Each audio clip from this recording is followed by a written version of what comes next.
Hello and welcome back to my channel. Make sure you like and subscribe to my channel. Let's begin. The Chosen One's Journey. By Dragon Wolf 12. Summary: a year before Ash left on his Pokemon journey, he received a mysterious package. Inside of it was a book and a simple note that was signed, "A Friend." This book turns out to be the best thing that could have happened to Ash, leading to a more mature and intelligent Ash. Rewritten as The Journey of the Guardian. Beep, beep, beep, beep, crash. Ash Ketchum never was a morning person, and today was no exception. Looking at the smoking remains of his alarm clock, Ash grumbled under his breath about whoever turned on the alarm clock was going to pay. Over the past year, Ash had woken himself up before dawn without help every single day. He needed to do this in order to have the quiet he desired in order to meditate. In fact, he had already been up for an hour and was just putting on some workout cloths so that he could go for a morning jog.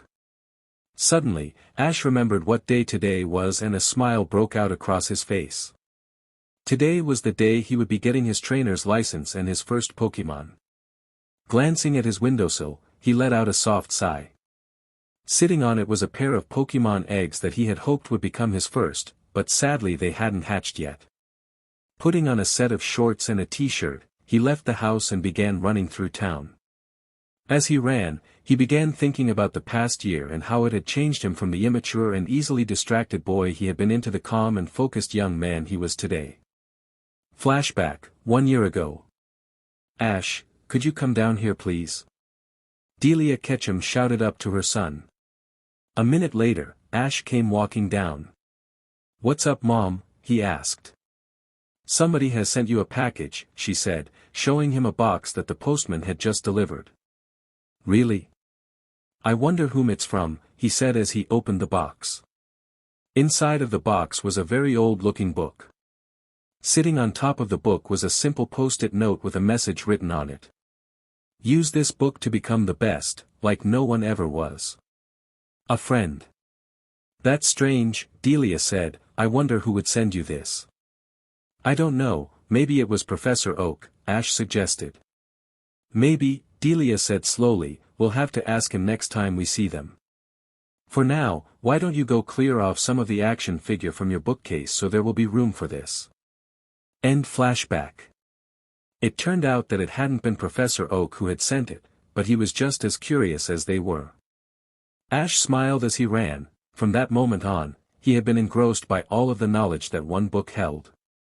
He had learned quite a bit in the past 12 months, but the real surprise had been more recent. Flashback: 1 month ago. Ash was sitting in his room, thinking about his Pokemon journey when suddenly, a voice rang out from downstairs, "Ash, there's another package for you." Ash's eyes nearly bugged out. Without stopping to think, he bolted downstairs to see another large box, identical to the first box. Ash ripped it open and gasped at what he saw inside. "What is it, honey?" Delia asked in concern. Wordlessly, Ash reached into the box and pulled out a Pokemon egg. It was blue in color with a black stripe near the top of it. He then pulled out a second. This one was very light blue with 2 white marks on either side of it. "Oh my," Delia said in surprise. After a moment, Ash came back to himself and remembered the proper way to raise an egg and place them on the windowsill so that they would receive enough sunlight. He then returned to the box to find another note. "You are nearly ready to follow the path to your destiny, use these to take the first step. A friend." "I wonder what this is supposed to mean," Ash said. End flashback. Ash had now finished his morning run and was back in his room. He went to the bookshelf and pulled out an ancient-looking book from the shelf. He brought it over to a corner of the room and sat down cross-legged with the book in front of him. Opening it to the first page, he ran his fingers along the paper and smiled as words, only visible to him, began to write themselves across the page. "Greetings, young Aura Guardian, I am Sir Aaron. If you are reading this book, then you are one of the lucky few that can HRNSS their aura and use it to its fullest potential. In order to keep the workings of Aura Guardians a secret, the words in this book are visible only to you. I have written this book so that in the event of my passing, the teachings of Aura may continue. Farewell and good luck. Ash smiled as he remembered discovering this once he had brought the book and Pokemon eggs to his room. He had spent the previous year, practicing with his aura abilities. However, there were some teachings that could only be performed with the help of Pokemon. Speaking of Pokemon, he looked at the clock, 7:30 a.m. The professor wanted all the new trainers to be at the lab no later than 10 a.m. Since he had packed everything last night, there wasn't much he could do but get dressed in his new travel outfit. It consisted of a black t-shirt, blue jeans, with a blue and white jacket with gold trim, and his signature Pokemon League hat. He then grabbed his green backpack, put his Pokemon eggs inside it and walked out. Going downstairs to the delicious smell of his mother's cooking, he gave his mother a customary "morning, Mom," before sitting down to eat his pancakes while his mother bustled around the kitchen. "Good morning, honey," she greeted cheerfully. "Are you excited about today? It's going to be your first day as trainer." "Yeah, I can't wait," he said between mouthfuls. "Well, stay safe on your journey," she said as her eyes began to tear up, "and don't forget to change your underwear every day." Ash blushed. "Don't worry, Mom, I won't," he said as he got up to hug her. Ash hadn't told his mother about the aura training, figuring that it would just worry her even more. Releasing his mom from the hug, Ash grabbed his backpack and walked out the door. Just as he walked out, he heard his mother call out, saying that she would meet him at Professor Oak's after he had gotten his Pokemon. It was still only about 9 a.m. but he figured that the professor wouldn't mind him arriving early. Once he reached the front door of Oak's house, he rang the doorbell. After waiting for about a minute, Professor Oak opened the door. "Ah, Ash, you're the first to arrive.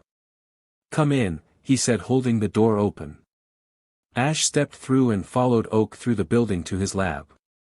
"Here we are, Ash," Oak said, leading him to a contraption in the middle of the room.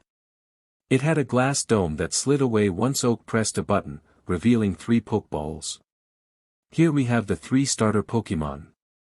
First is Bulbasaur, the grass type," he pointed to the Pokeball with a leaf symbol on it. "Next is Charmander, the fire type," he pointed to the Pokeball with a flame symbol on it. "And finally, here is Squirtle, the water type," he pointed to a Pokeball with a teardrop symbol on it. "So, which one will it be?" Oak asked. Ash was silent for a moment. "Professor, I'm really not sure that any of these Pokemon are right for me," he finally said, to the confusion of Professor Oak. "What do you mean by that?" Oak asked. "It's hard to explain, but it's like a gut instinct," Ash said. In reality, he was tuned in with the subtle fluctuations of his aura and they were telling him not to choose either of the 3. "Are there any other Pokemon that are available?" Oak thought for a moment. "Well, there is one. It's a Pikachu that I caught recently, but he's especially wild and will take some time to properly tame. Would you mind if I see him?" Ash asked. "Well, I suppose so," Oak said. He pressed another button on the machine and a 4th Pokeball appeared in the center of the other 3. This one had a lightning bolt mark on it. The Pokemon researcher took the ball and released its inhabitant. In a storm of electricity, a Pikachu appeared on the table. The moment Ash saw Pikachu, he knew that this was the Pokemon for him. Ash could feel the mistrust and fear that came off of Pikachu in waves through his aura. Slowly stepping forward, he began pooling aura into his palm. Pikachu focused in on him while Oak watched in interest. Preparing for the shock of a lifetime, he placed his hand on Pikachu's side and quickly released the pent-up aura in a pulse that would initiate an empathy link.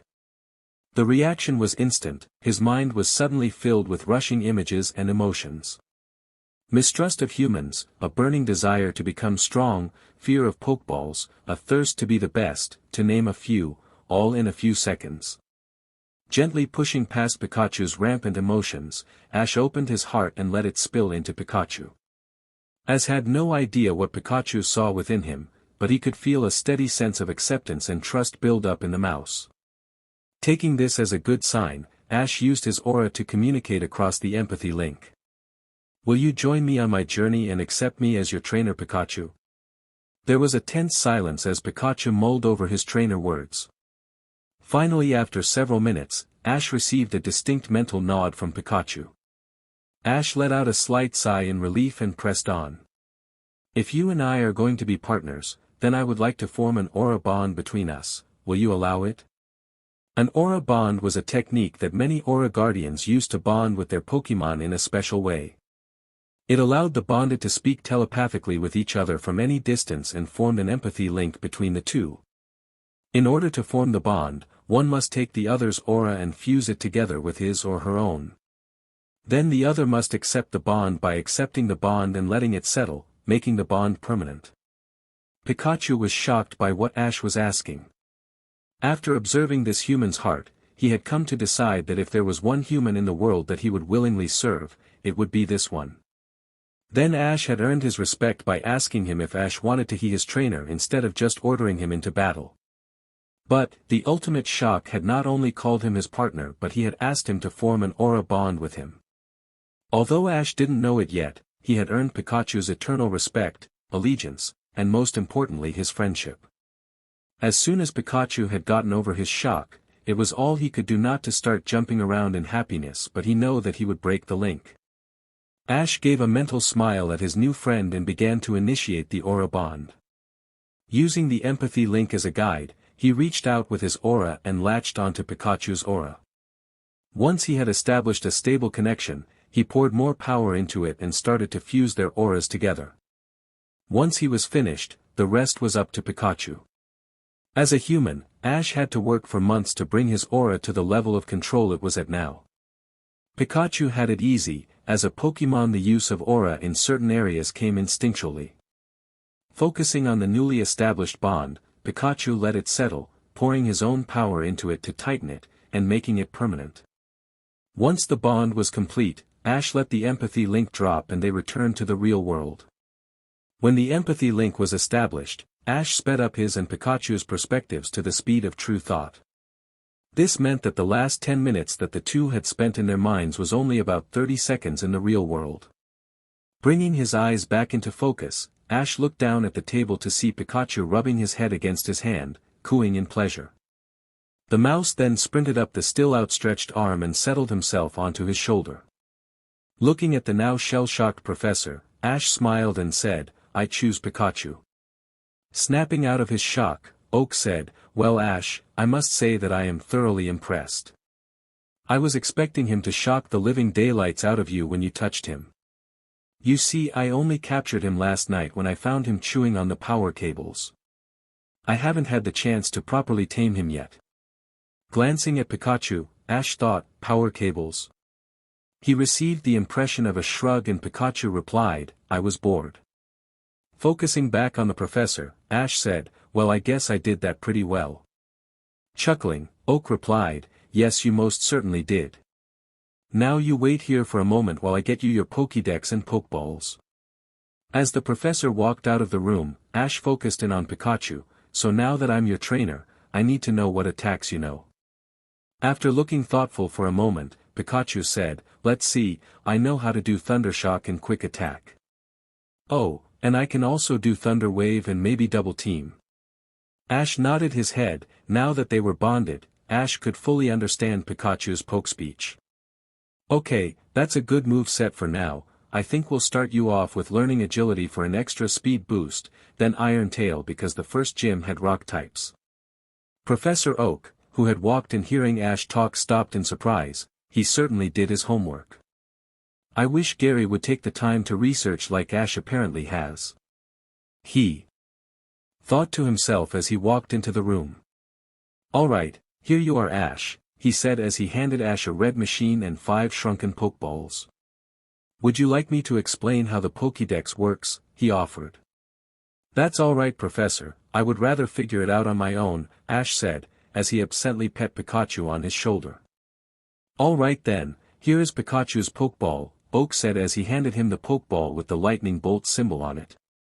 "Thank you very much Professor," Ash said. With that he walked out of the lab. Outside of the lab, Ash's mother has organized a small sending-off party for Ash of all of her friends.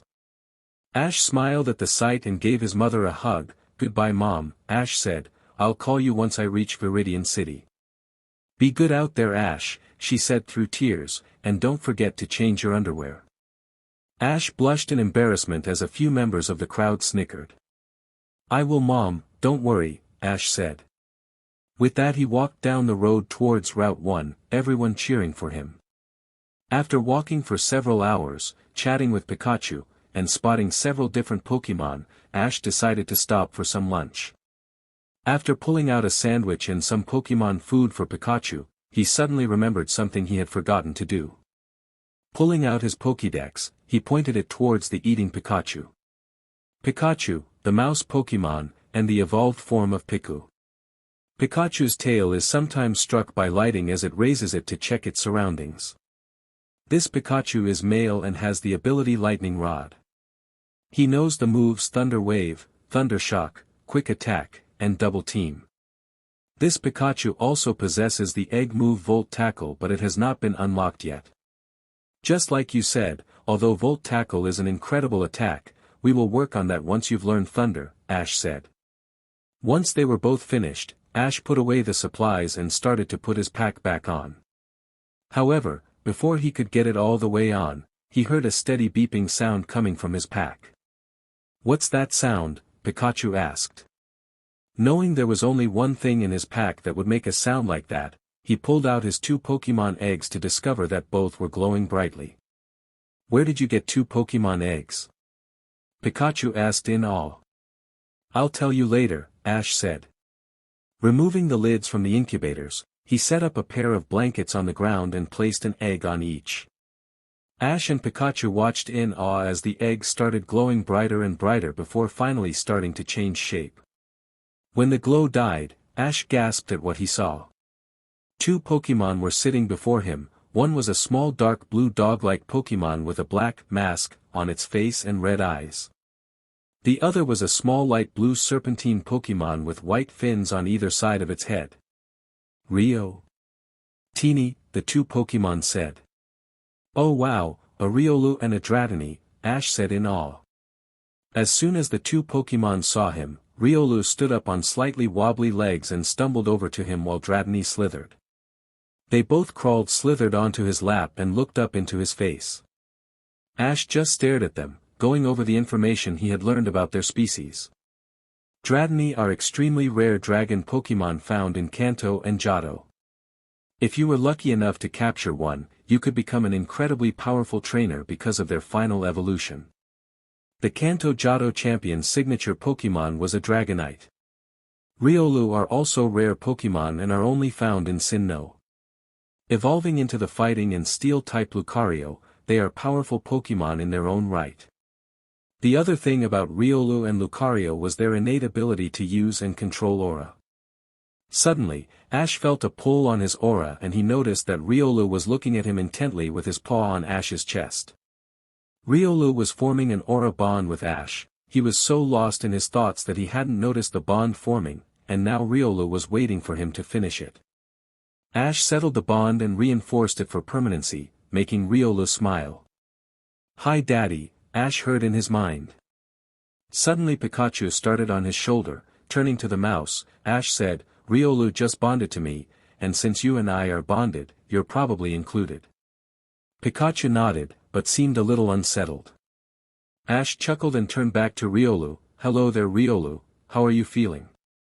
Riolu tilted his head. I feel happy, he said. With another laugh, Ash turned to Dratini and created an empathy link. He asked the dragon the same things he asked Pikachu, and Dratini readily agreed. Once the bond had formed, Ash heard 2 stomachs growling. Smirking, he said, You guys are hungry aren't you? They nodded again and he pulled out some more Pokémon food for his newest Pokémon. While they ate, Ash scanned them with his Pokédex. Riolu, the emanation Pokémon. Riolu has the power to see and understand emotions like happiness or anger in aura waves. This Riolu is male and has the ability Inner Focus. He knows the moves Quick Attack, Endure, and Counter. This Riolu also possesses the egg move Blaze Kick, but it has not been unlocked yet. Dratini, the dragon Pokémon. Dratini sheds its skin as it grows, often doing so while hidden behind large powerful waterfalls. This Dratini is male and has the ability Shed Skin. He knows the moves Wrap and Leer. This Dratini also possesses the egg move Extreme Speed, but it has not been unlocked yet. Ash nodded to himself as he processed the information. Sitting up against a nearby tree, he began meditating, allowing his aura to spread throughout his body and mind. After some time, he felt 3 more presences making their way towards him. Pikachu jumped up and made himself comfortable on his head, Dratini slithered across his shoulders, and Riolu plopped himself down on his lap and rested his head against Ash's chest. Extending his aura out to the Pokémon, he let them meld into his meditation. Taking advantage of the situation, Ash began to converse with each Pokémon.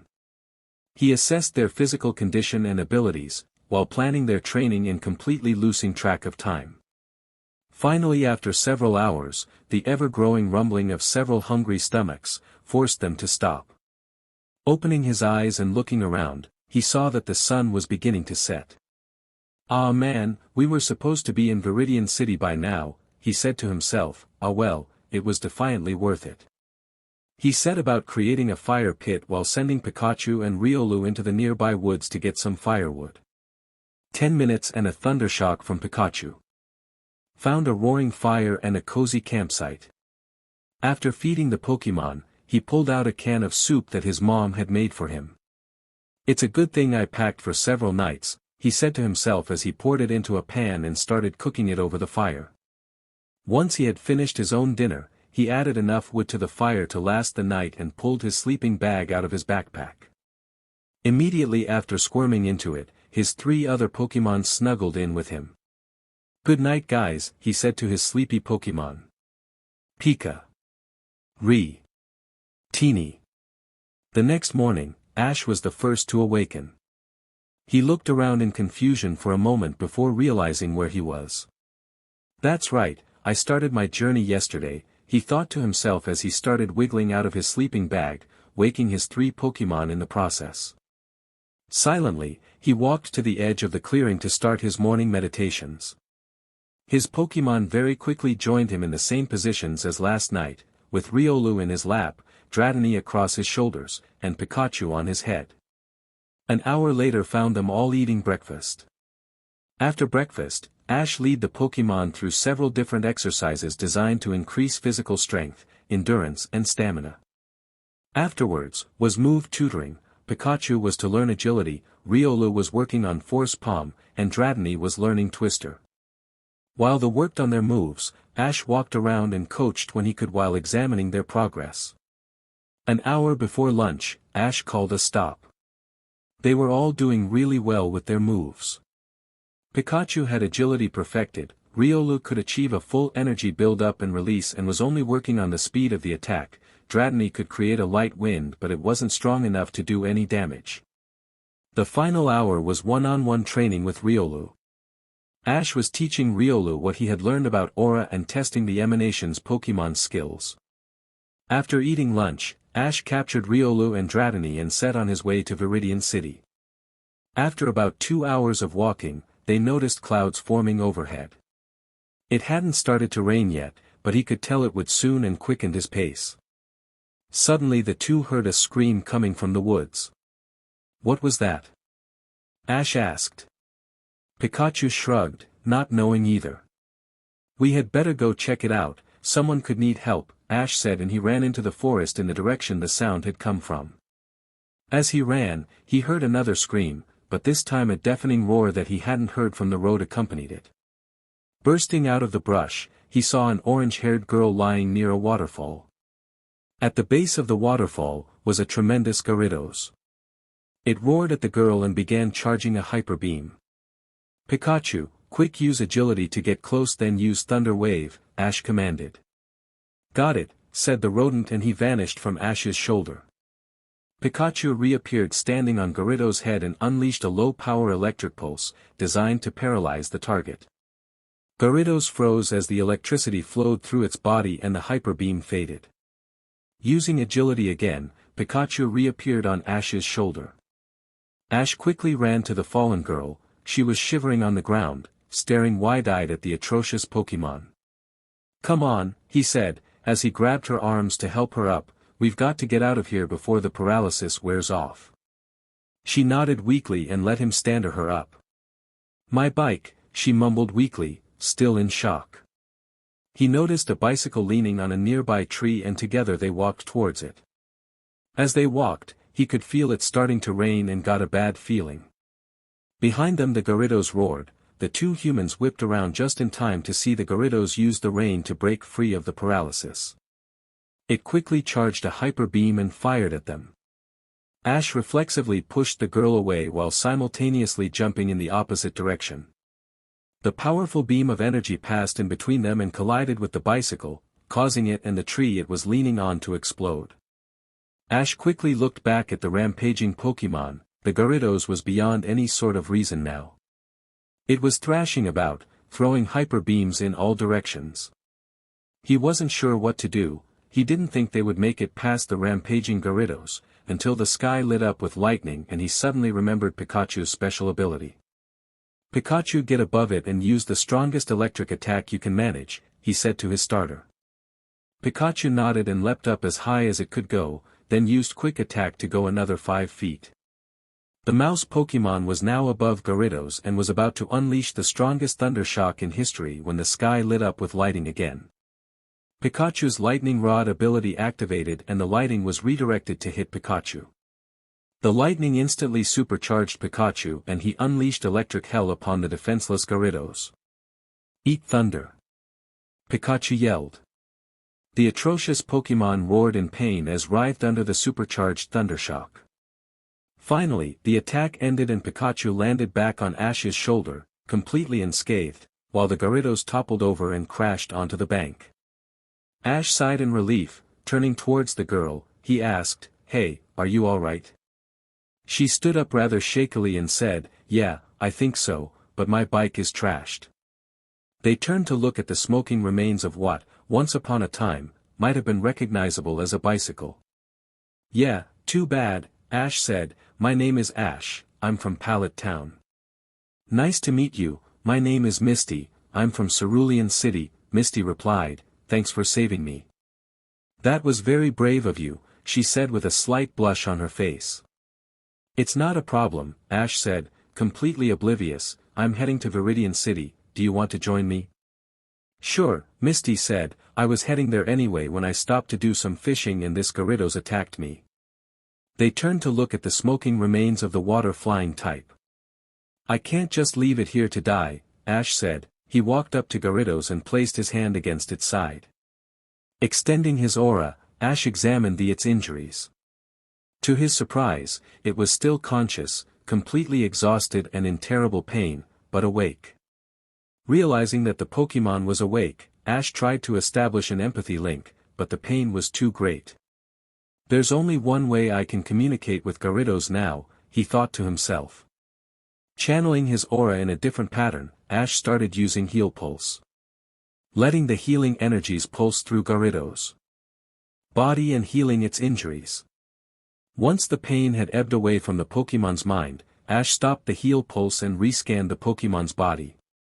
Most of the burn that had resulted from the lighting had faded, but Gyarados' energy was severely depleted. Ash then moved on to the next part of his plan. He started forming an aura bond with Gyarados. Fusing their auras together, he didn't wait to see if Gyarados would finish it, he used the link to speak directly to Gyarados' mind. "How are you feeling?" he asked. "Are you the one who healed me?" it asked in a feminine voice. "Yes," he replied. "Why?" she asked. "Because you were injured, and I was the one that caused it. Also had I not then I would have been forced to capture you so that I could take you to the Pokémon Center and have them heal you," he explained. "You would not have captured me for my power?" Gyarados asked. "Not unless I challenged you personally." "You are a very unusual human," Gyarados said, then she completed the aura bond. Ash was stunned. "Why did you do that?" "I only created the bond so that I could communicate, then I planned to dissolve it." "I can sense that you have a noble heart, I wish to join you on your journey," Gyarados said. "If you wish it, I will capture you," Ash said, "but I must warn you that my training will not be easy." He received a mental smirk from Gyarados. all the better. I like your attitude, Ash said as he withdrew himself from Gyarados' mind. The atrocious Pokémon was still exhausted, so she did not move, but he could see her eyeing him. Giving her a smile, he pulled out an empty Pokeball. Tapping it against Gyarados' side, the Pokémon dematerialized into red light before vanishing into the Pokeball. Having no resistance from the willing Gyarados, the Pokeball dinged a successful capture immediately. He then pulled out his Pokédex and scanned his new Pokémon. Gyarados, the atrocious Pokémon, and the evolved form of Magikarp. Its scales are harder than steel and its fangs can crush stone. Use extreme caution when dealing with Gyarados as they have a vicious temperament. This Gyarados is female and has the ability Intimidate. She knows the moves Hyper Beam, Hydro Pump, Twister, and Thrash. When he turned back to Misty, she was looking at him with a strange expression. "What did you do?" she asked. "I used my aura to heal her," he explained, as he started walking towards Viridian. A look of confusion crossed her face. "Aura? What's aura?" "Well, aura is the energy that runs through all things, the earth, rocks, trees, plants, Pokémon, even people," Ash explained. "And you can use aura?" she asked, and Ash nodded. "Wow, what kind of stuff can you do with aura?" "With the right training, you can use aura to perform Pokémon attacks, create barriers, communicate with Pokémon, to name a few," he said. "Do you think I could learn?" she asked. "It's possible, but only if you have at least 9 types, Ash said. "First we need to figure out what types you are." "Do you mean like a Pokémon type?" she asked. "Exactly," Ash said. "Do you have a type specialty?" "Oh, I'm a water-type trainer," Misty said with stars in her eyes. "Water Pokémon are my favorite." "What about you? What type are you?" she asked. "I'm one of the very rare people that are all types," Ash said. Usually specialty trainers tend to train Pokémon that match their aura type, but there are several exceptions. "I'll have to do a test to find out your exact typing." "What sort of test?" she asked. "It's a little hard to explain, I'll show you when we stop," he said. "Wow, you sure seem to know a lot about Pokémon," Misty said, "but you still look to be a newbie trainer. When did you get your license?" "Yesterday," Ash said. "What?" Misty cried in shock. "You've been a trainer for 1 day and you were able to defeat that Gyarados?"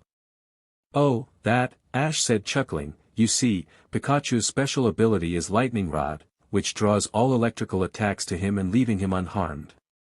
I just had Pikachu use it to draw a bolt of lightning to himself so that it would supercharge his next attack." Misty blinked. "That's an impressive strategy, you sure seem to have a way of thinking outside the box." Ash smiled. "Thanks," he said, then he looked up. "Looks like the rain is finally stopping." Indeed it was. The skies began to clear away as a huge rainbow spread across the sky. "Gorgeous," Misty breathed as they stared at the rainbow. Suddenly, a shrill yet beautiful shriek filled the air. "What was that?"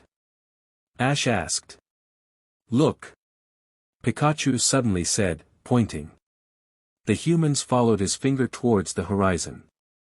Flying over Rainbow was a huge phoenix-like Pokémon. It was red and gold, and as it flew, a second rainbow, trailing from its tail. Ash recognized the Pokémon instantly, although he didn't know how. "It's Ho-Oh," he said in shock. He took out his Pokédex and tried to scan the legendary bird. There is no date. There still are Pokémon yet to be identified. "If that's true," Misty said, eyes still on the rainbow Pokémon, "then how do you know what it is?" "I'm not sure," he replied. "I've never studied the legendary Pokémon in my books. It's almost like I instinctively know." They fell silent after that, content to just watch the majestic Pokémon fly past them. Just as Ho-Oh was directly above them, it looked straight down and met Ash's eyes. In that moment, Ash heard a distinctively female voice echo inside his head. "Greetings, Chosen One, I can sense you have already made use of our gifts. You shall do great things. I give you my blessings and wish you luck on your journey." Ash might have been surprised, if he had not been expecting it. "Wait a minute," he had been expecting it. Why was he expecting the voice of the legendary Pokémon flying above him to sound inside his head? He shook his head in confusion, not understanding what was happening. The voice of Ho-Oh chuckled in his mind, "Do not worry, Chosen One, all will become clear soon enough," she said. Sensing the confusion of his trainer, Pikachu looked at Ash in concern. "Hey, are you okay, Ash?" Ash looked at the Pokémon on his shoulder and smiled. "Don't worry about it, Pikachu," he told him, "I'll tell you later." He nodded and went back to watching Ho-Oh fly out of sight. Once she was out of sight, Ash and Misty continued making their way towards Rewritten City. Upon arrival in Rewritten City, a blue-haired woman wearing a police uniform confronted the two young trainers. Ash instantly recognized her as one of the hundreds of Officer Jennies spread throughout all the regions that he had learned about in his studies. "Halt," she demanded, "who are you and where are you going with that Pokémon?" "My name is Ash Ketchum, I'm a new trainer from Pallet Town," Ash said. "We were just on our way to the Pokémon Center." The officer turned to Misty, waiting for her name. The water trainer raised an eyebrow, but nonetheless said, "My name is Misty Waterflower, and I'm one of the gym leaders from Cerulean City." At this, Ash shot Misty a look of surprise, but otherwise accepted the new information. "Do you kids have some ID to prove it?" the officer asked. Ash took out his Pokédex and gave it to the officer while Misty took out a blue teardrop-shaped badge. Jenny nodded after checking the Pokédex. "Okay, you're all clear. Sorry about this, but there is a group of criminals called Team Rocket on the loose somewhere in this area and you looked suspicious with your Pokémon outside of its Pokeball." "It's not a problem," Ash said. "I'd offer you a ride to the Pokémon Center for your troubles, but there's only room for one in my motorcycle," Officer Jenny said before walking off. "So," Ash said as they continued to walk to the Pokémon Center, "you're a gym leader?" Misty looked distinctly uncomfortable with the line of talk but finally said, "Yes, I left the gym to go on a journey to become strong and to get away from my 3 annoying older sisters." Ash nodded, understanding the basic reasoning despite not having any siblings, and left it at that. Although, he would have to ask her for a gym battle soon if he wanted to compete in the Indigo Conference. Suddenly Misty asked, "I never did ask, why do you let your Pikachu ride on your shoulder instead of keeping it in a Pokeball?" "That's because Pikachu doesn't like being inside of his Pokeball," Ash replied, "and anyway, I don't mind. It's fun having him on my shoulder." Pikachu smiled and rubbed his face against Ash's in happiness, causing him to laugh. Upon arrival at the massive Pokémon Center, Ash walked up to the counter. "Nurse Joy," he asked, "would you heal my Pokémon please?" "Of course," she said with a smile and pressed a button on her desk. A moment later, a Chansey came out of the back room, pushing a cart with several indentations for Pokeballs and padded seat for small Pokémon to sit on. Pikachu jumped from Ash's shoulder onto the cart while Ash placed the rest of his Pokeballs on it. As Chansey walked away with his Pokémon, Ash went to call his mother. When he was finished, he spotted Misty reading a magazine in the waiting area, so he went to talk with her. "So where are you heading now?" he asked. "Well, I don't have any plans for right now, do you mind if I just tag along with you?" Misty asked. Ash was taken aback but smiled. "Sure, traveling's always fun when you're with someone else." Misty smiled, "Thanks." "Ash Ketchum, please report to the front desk," the voice of Nurse Joy said over the intercom. He walked over to the front desk, followed by Misty, to find the same cart with all but one of his Pokeballs waiting for him on it. Pikachu leaped back onto his shoulder and Ash clipped Riolu's and Dratini's Pokeballs back onto his belt. "Your Pokemon are in good condition except for the Gyarados. She's suffering from severe exhaustion so she'll have to stay till morning. Next time don't work her so hard," the nurse said with a tone of disapproval in her voice. Ash ducked his head slightly in shame and nodded. "Do you have a set of rooms we can stay the night in?" he asked. She nodded and handed him and Misty each a key. "Rooms 7 and 8 are available down the hall on the left." "Thank you, Nurse Joy," Ash said. He was just about to go to his room when the ceiling exploded. Ash whipped around just in time to see 2 Pokeballs come falling through the hole in the ceiling and release an Ekans and a Coughing. Upon release, the coughing used smokescreen to fill the entire lobby with black smoke. He started coughing at the smoke. "What's going on?" he gasped. Activating his aura sight, Ash saw 3 figures come falling through the hole in the ceiling. "I don't know," Misty replied between coughs of her own. As the smoke cleared, 2 people were revealed in the lobby, with a Meowth standing in between them. "Prepare for trouble," the pink-haired woman said. "And make it double," the purple-haired man said. "To protect the world from devastation. To unite all people within our nation. To denounce the evils of truth and love. To extend our reach to the stars above. Jesse. James. Team Rocket blasting off at the speed of light. Surrender now or prepare to fight." "Meowth, that's right," the Meowth said. "Did that Pokemon just talk?" Misty demanded. "How is that possible?" Ash asked. "Never mind how," the Meowth said angrily. "Now hand over all of the rare and valuable Pokemon you have and we'll be on our way," the pink-haired woman, Jessie, said. "Chop, chop," the blue-haired man, James, said. "Are you serious?" Ash asked incredulous. "The only Pokemon here are sick and injured Pokemon," Nurse Joy pointed out. "Be that as it may, I'm sure there are a few extremely rare Pokemon somewhere in this center," James said. "How about we start with that Pikachu and work our way up from there," Jessie said, pointing at Ash. "There's no way you're getting any of my Pokemon," Ash told them angrily. "Leave now before I make you." "Ooh, I think the twerp wants to battle us," Jessie snickered. "I think you're right," James said with a laugh of his own. "He won't be alone," Misty said, stepping up next to Ash, her own Pokeball in her hand. Ash flashed her a smile. "Nurse Joy, go and call Officer Jenny while we hold them off." She nodded and ran into the back of the center, Pikachu to the battlefront.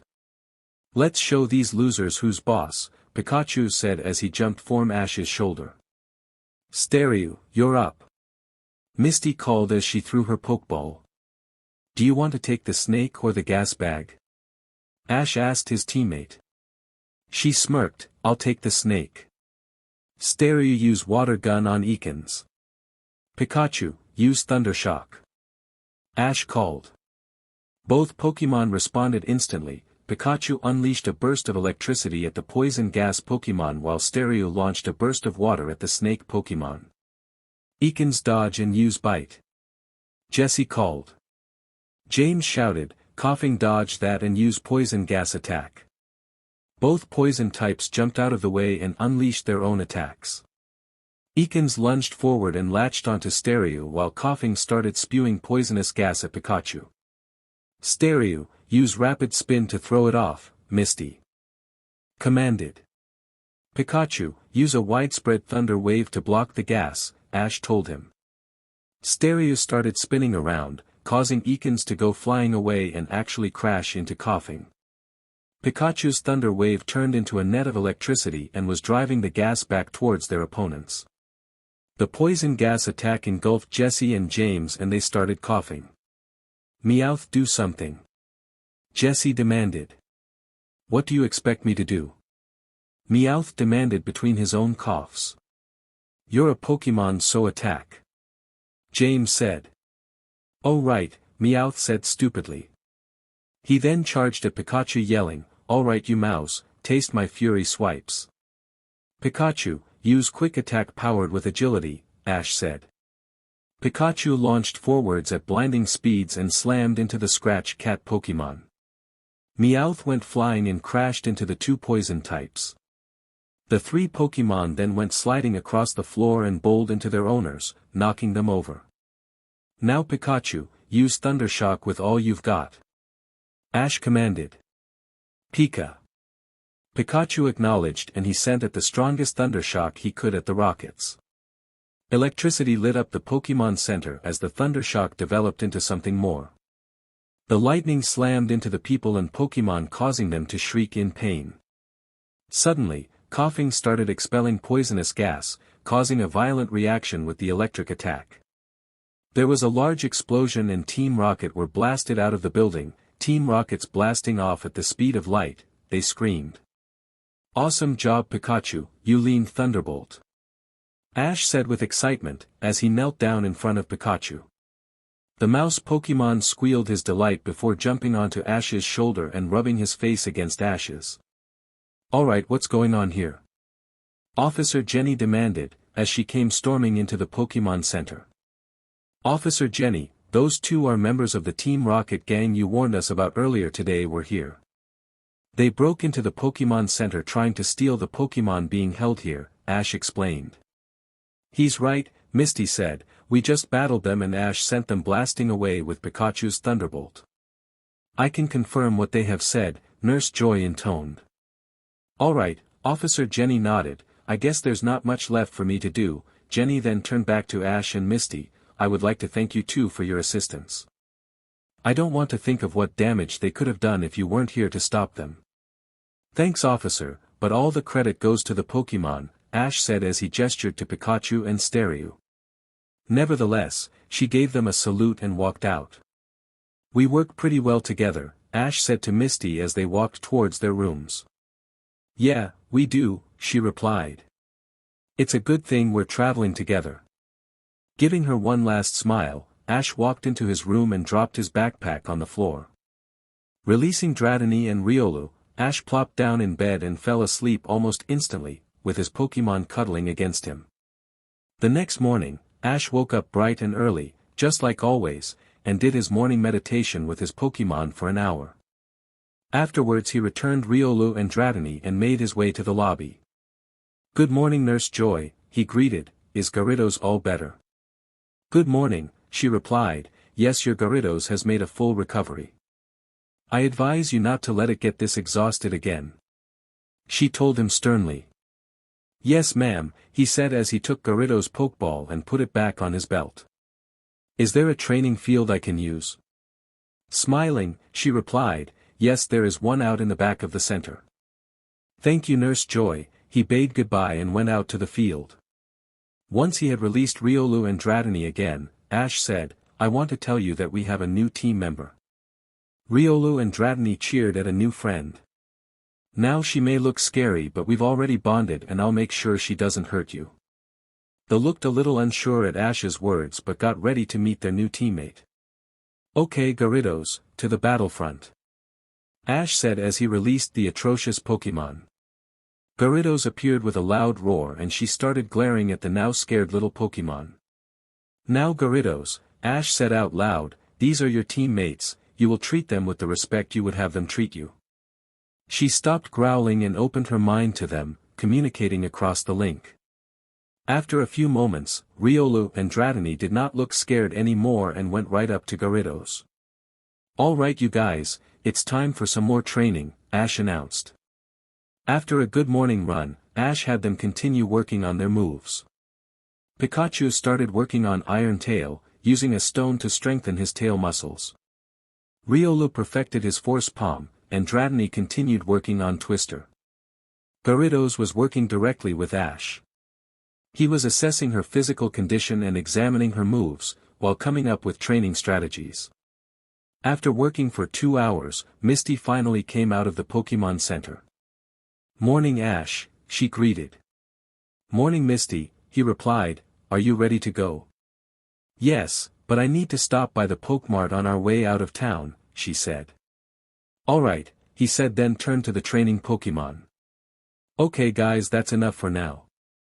The Pokémon stopped training and immediately slithered towards him. "You guys did really great today. Pikachu you're making excellent progress with Iron Tail, you should have it perfected by tomorrow if you keep up this pace. Riolu your Force Palm is perfect, next we're going to work on teaching you agility, Pikachu can help you with that. Dratini, good job on your progress with Twister, you just need to work on power a little bit more. Gyarados, you are very powerful, but I'm sure that I'll have something for you to work on soon." The Pokémon nodded and he returned Riolu and Dratini to their ball. "Wow you have some rare Pokémon," Misty commented as Pikachu leapt back onto Ash's shoulder. "Yeah, I actually got Riolu and Dratini as eggs about a month ago and they hatched 2 days ago," he explained. "Really? Who gave you the eggs? She asked. I have no idea, they came in a box that the mailman delivered, he said. There was no return address and the note that came with the box was simply signed, a friend. That's strange, she commented. I know, but I'm not complaining. Anyway, let's get going. You said you wanted to stop at the Pokemart, he asked.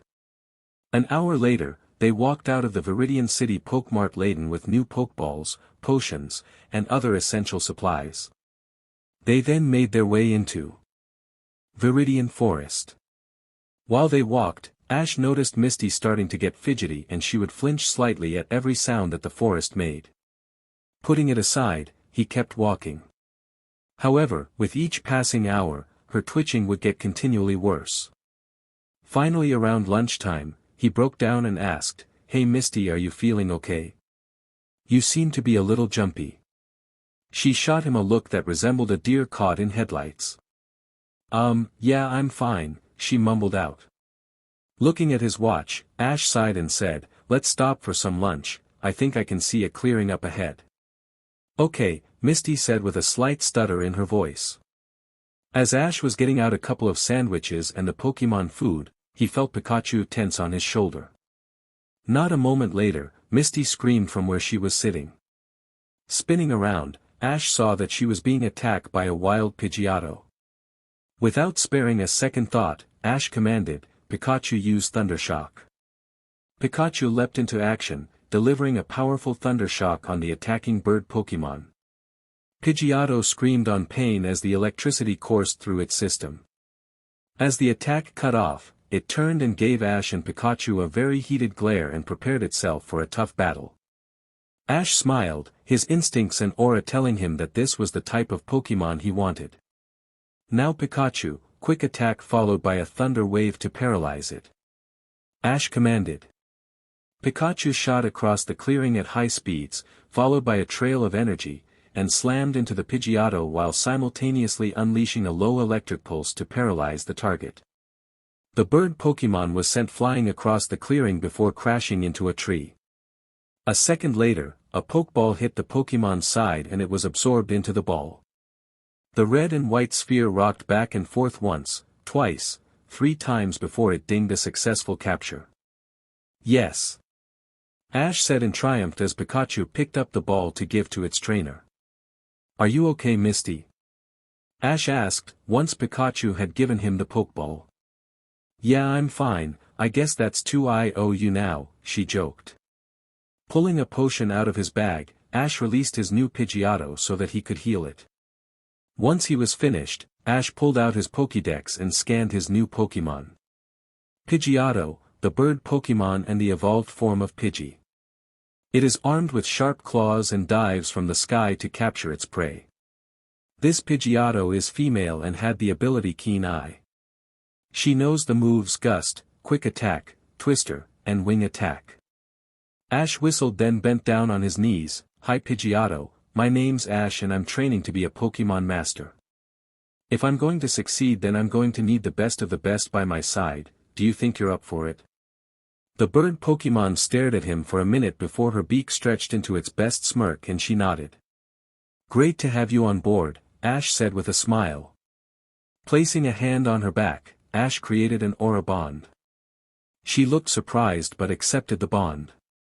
Once they had all finished lunch, they continued walking through the forest. It was very calm and peaceful except for Misty's twitching. As they walked, Ash continued working on his aura senses and aura sight. His abilities were progressing very well. When he concentrated, he could smell a certain flower 100 yards away, see a single blade of grass in perfect detail, or hear Pidgey twittering high up in the sky.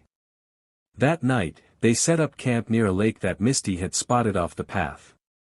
The next morning found Ash, Riolu, Pikachu, Dratini, Gyarados and Pidgeotto all meditating together. Pidgeotto had taken to roosting against Ash's side while Gyarados curled up around all of them and Ash was resting against her side. Suddenly a sharp scream rent the air. Ash and the Pokemon immediately sprang into action. What happened? Ash demanded, seeing no attackers, or forest fire. He zeroed in on Misty who was sitting up in her sleeping bag, shaking like a leaf. There was a caterpie sitting on her chest and it was rubbing its head against her. It's a bug. Misty stuttered in a clear panic. Ash sighed in exasperation as he walked up. I take it you're afraid of bug-type Pokemon? She nodded very fast, her eyes never leaving the caterpie. Shaking his head, Ash scooped up the worm Pokemon and took it over to a nearby tree.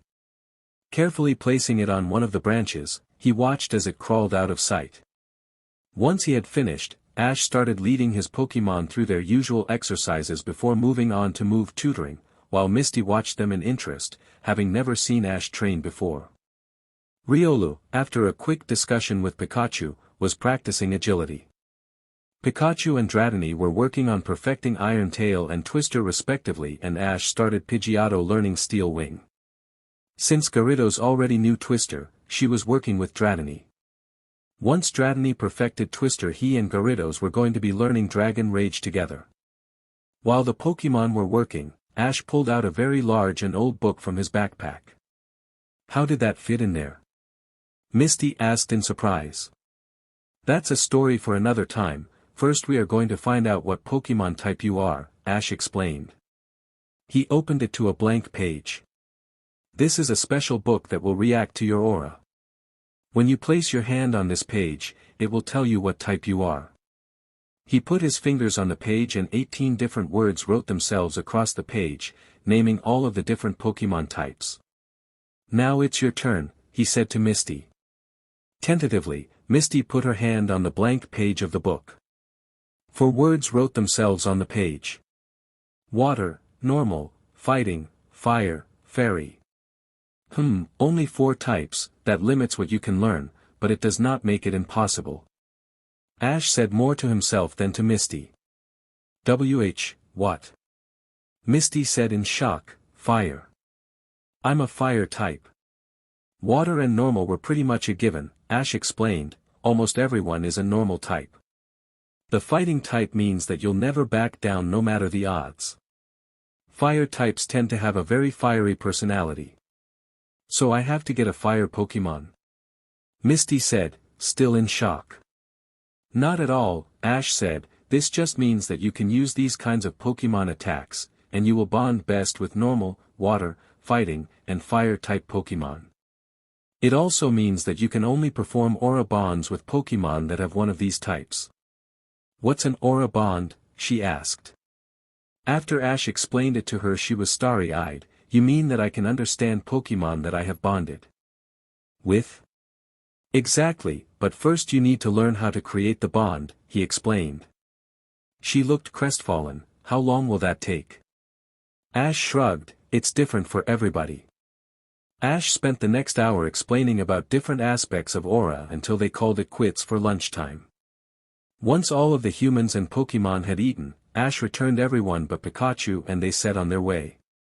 As they were walking, Misty let out a shriek. Having gotten used to Misty's frantic yelling, Ash calmly turned to the redhead to see a Weedle trying to climb up her leg. You know, Ash said as he grabbed the bug and deposited it on a nearby tree, I think the bugs sense your fear and are trying to make you feel better about them.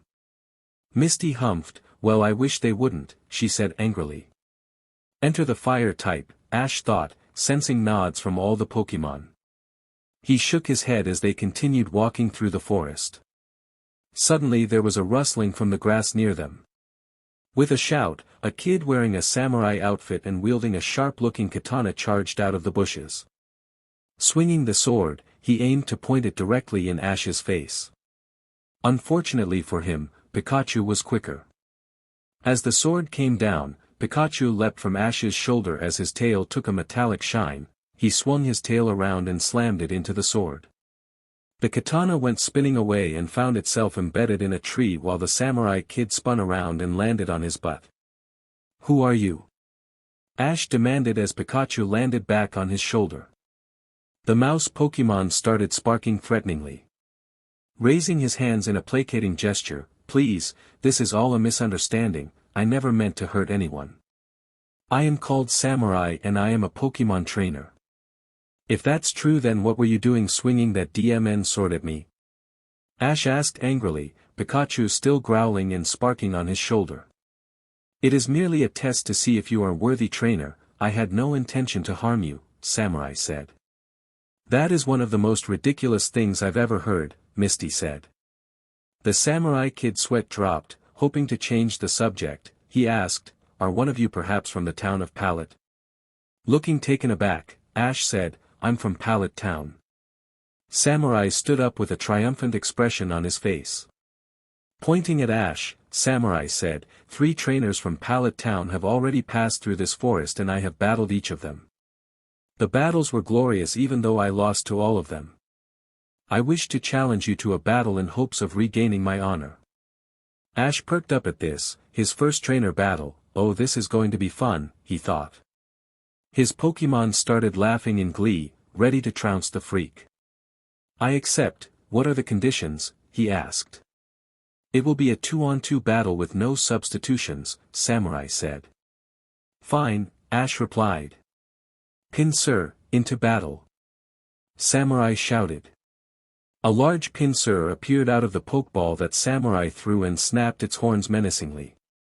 Ash took out his Pokédex and scanned Pinsir. Pinsir, the stag beetle Pokémon. Pinsir is astoundingly strong.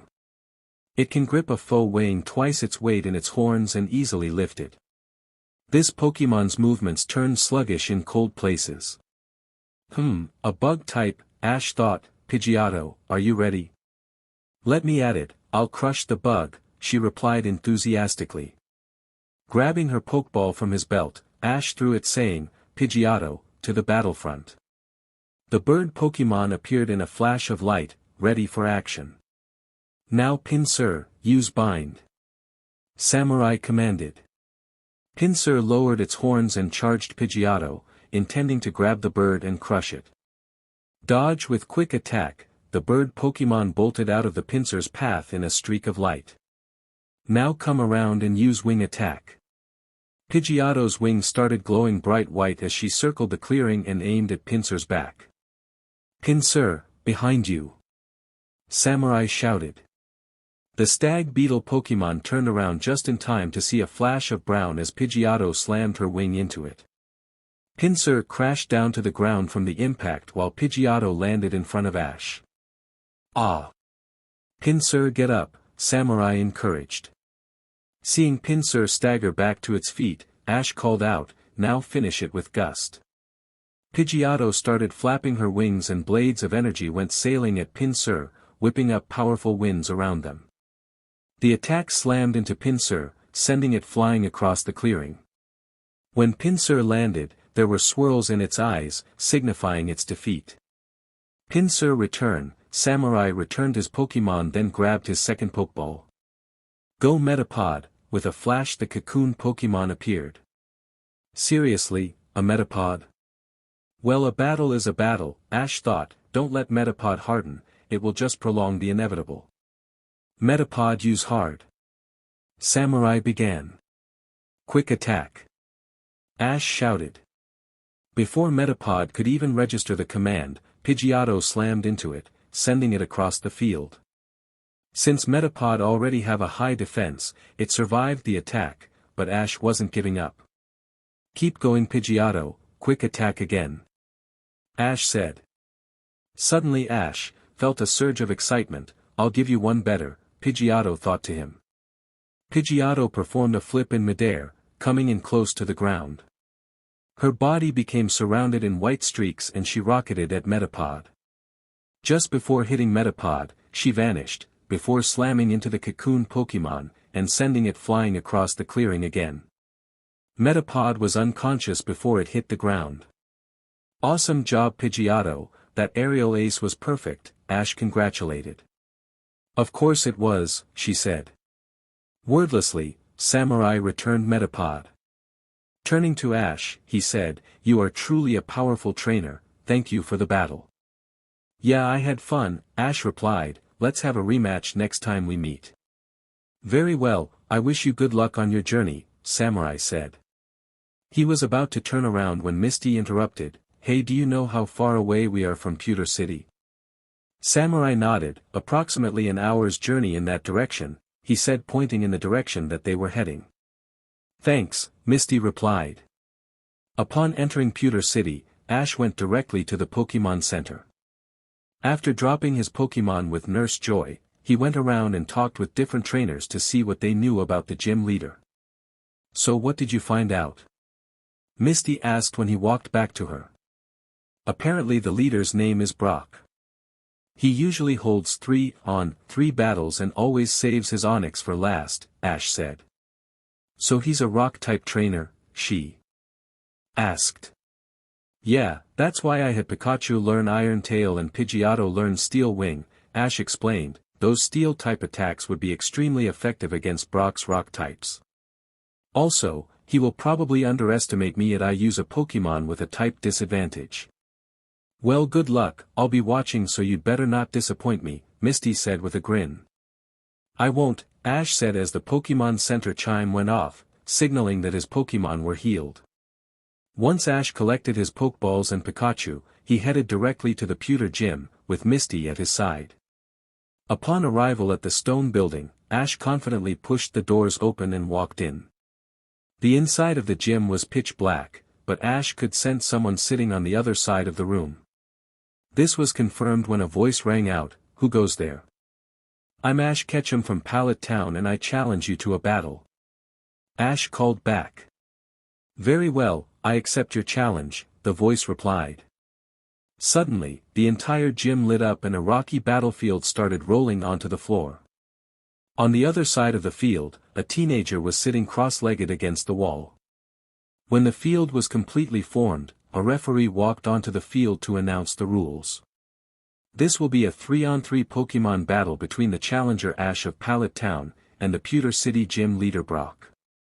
Only the challenger will be allowed to make substitutions.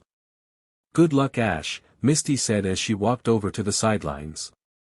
Brock stood up, took his first Pokeball, and threw it onto the field. "Geodude, I choose you," he called. Ash took out his Pokédex and scanned Geodude. Geodude, the rock Pokemon. Geodude has incredibly high defensive power, making it virtually resistant to any physical attacks. Putting his Pokédex away, Ash pulled out his own Pokeball. "All right, Pidgeotto, to the battlefront." Ash threw the ball and Pidgeotto appeared with a cry, "Pidgeo." Brock raised his eyebrows, "You're using a flying type against my rock type. You don't stand a chance."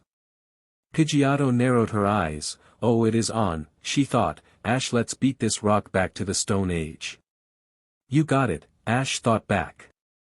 The referee raised his flags. "The challenger has the first move. Ready, begin." "Okay, Pidgeotto, let's start off with Gust," Ash called. Pidgeotto lifted off and started flapping her wings hard. Blades of energy started swirling a powerful wind inside of the field, causing some damage to Geodude.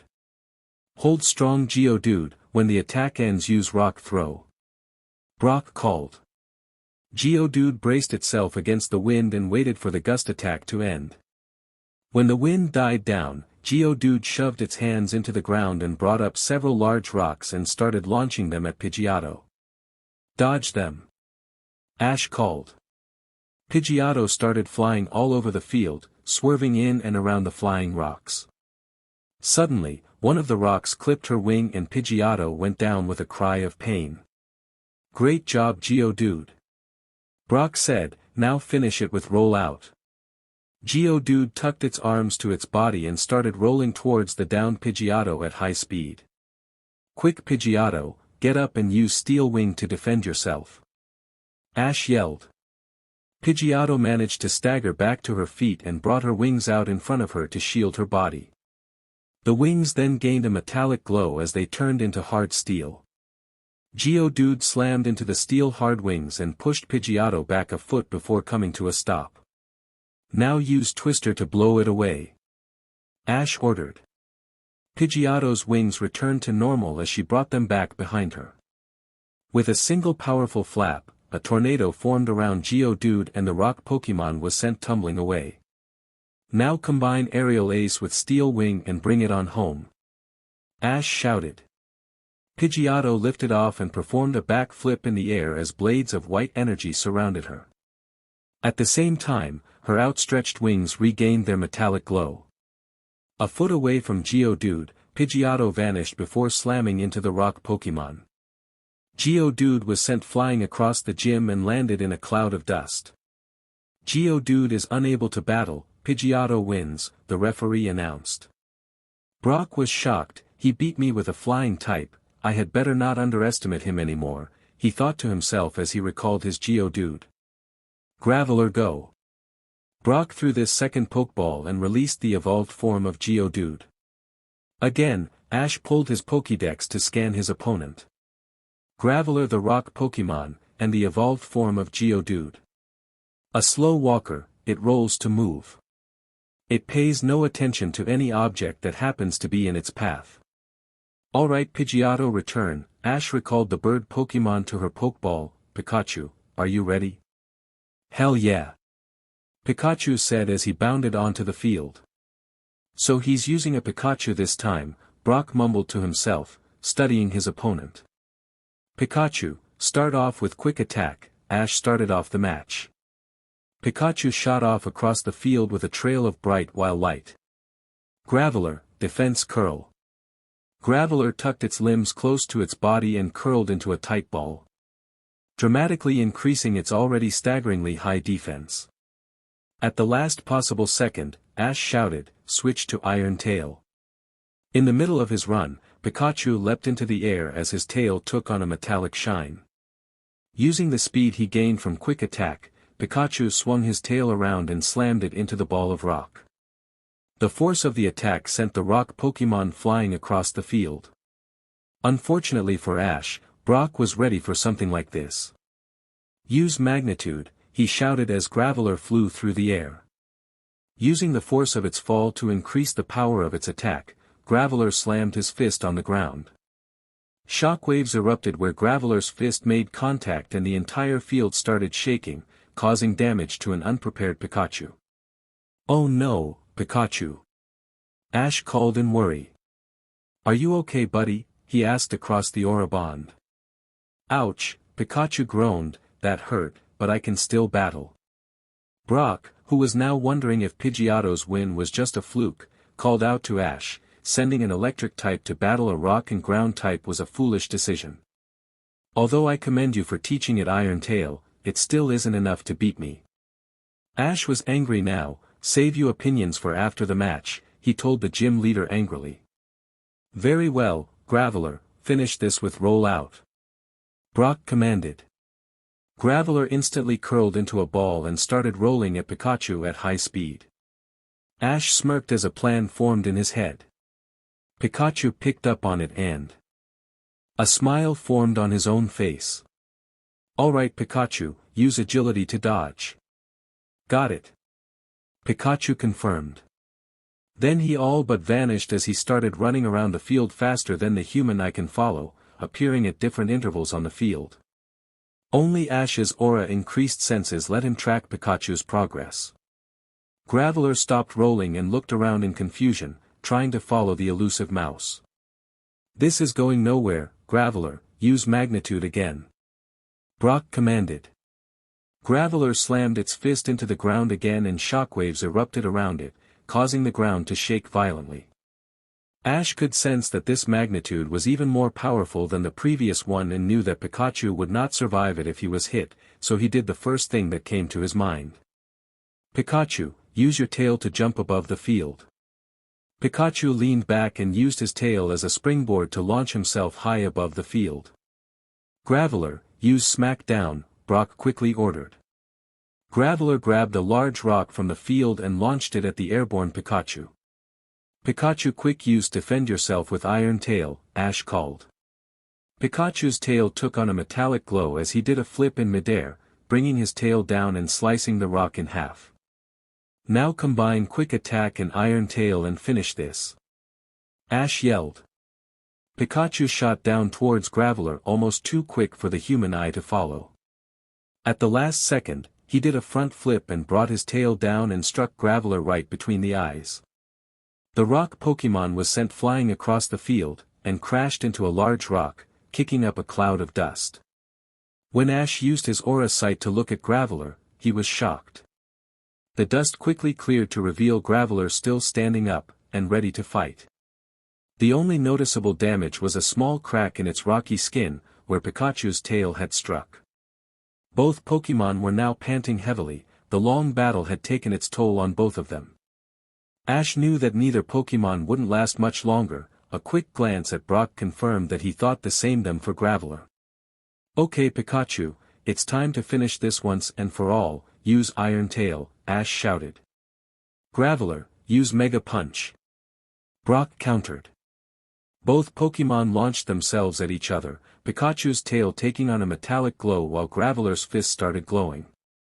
Both attacks met in the center of the field with a resounding crash and held each other in a stalemate. Suddenly, the energy from the two attacks reacted together and caused a massive explosion, catching both Pikachu and Graveler in the blast. "Pika! Graveler!" The Pokémon shouted in pain as they flew across the field, which was now covered in a cloud of black smoke. When the field cleared, Pikachu and Graveler were both knocked unconscious. Both Pikachu and Graveler are unable to battle, the match results in a draw, the referee announced as he raised both flags. "Pikachu!" Ash shouted as he ran out to the field. Reaching the yellow mouse, Ash gently cradled him in his arms. "Are you okay buddy?" he asked.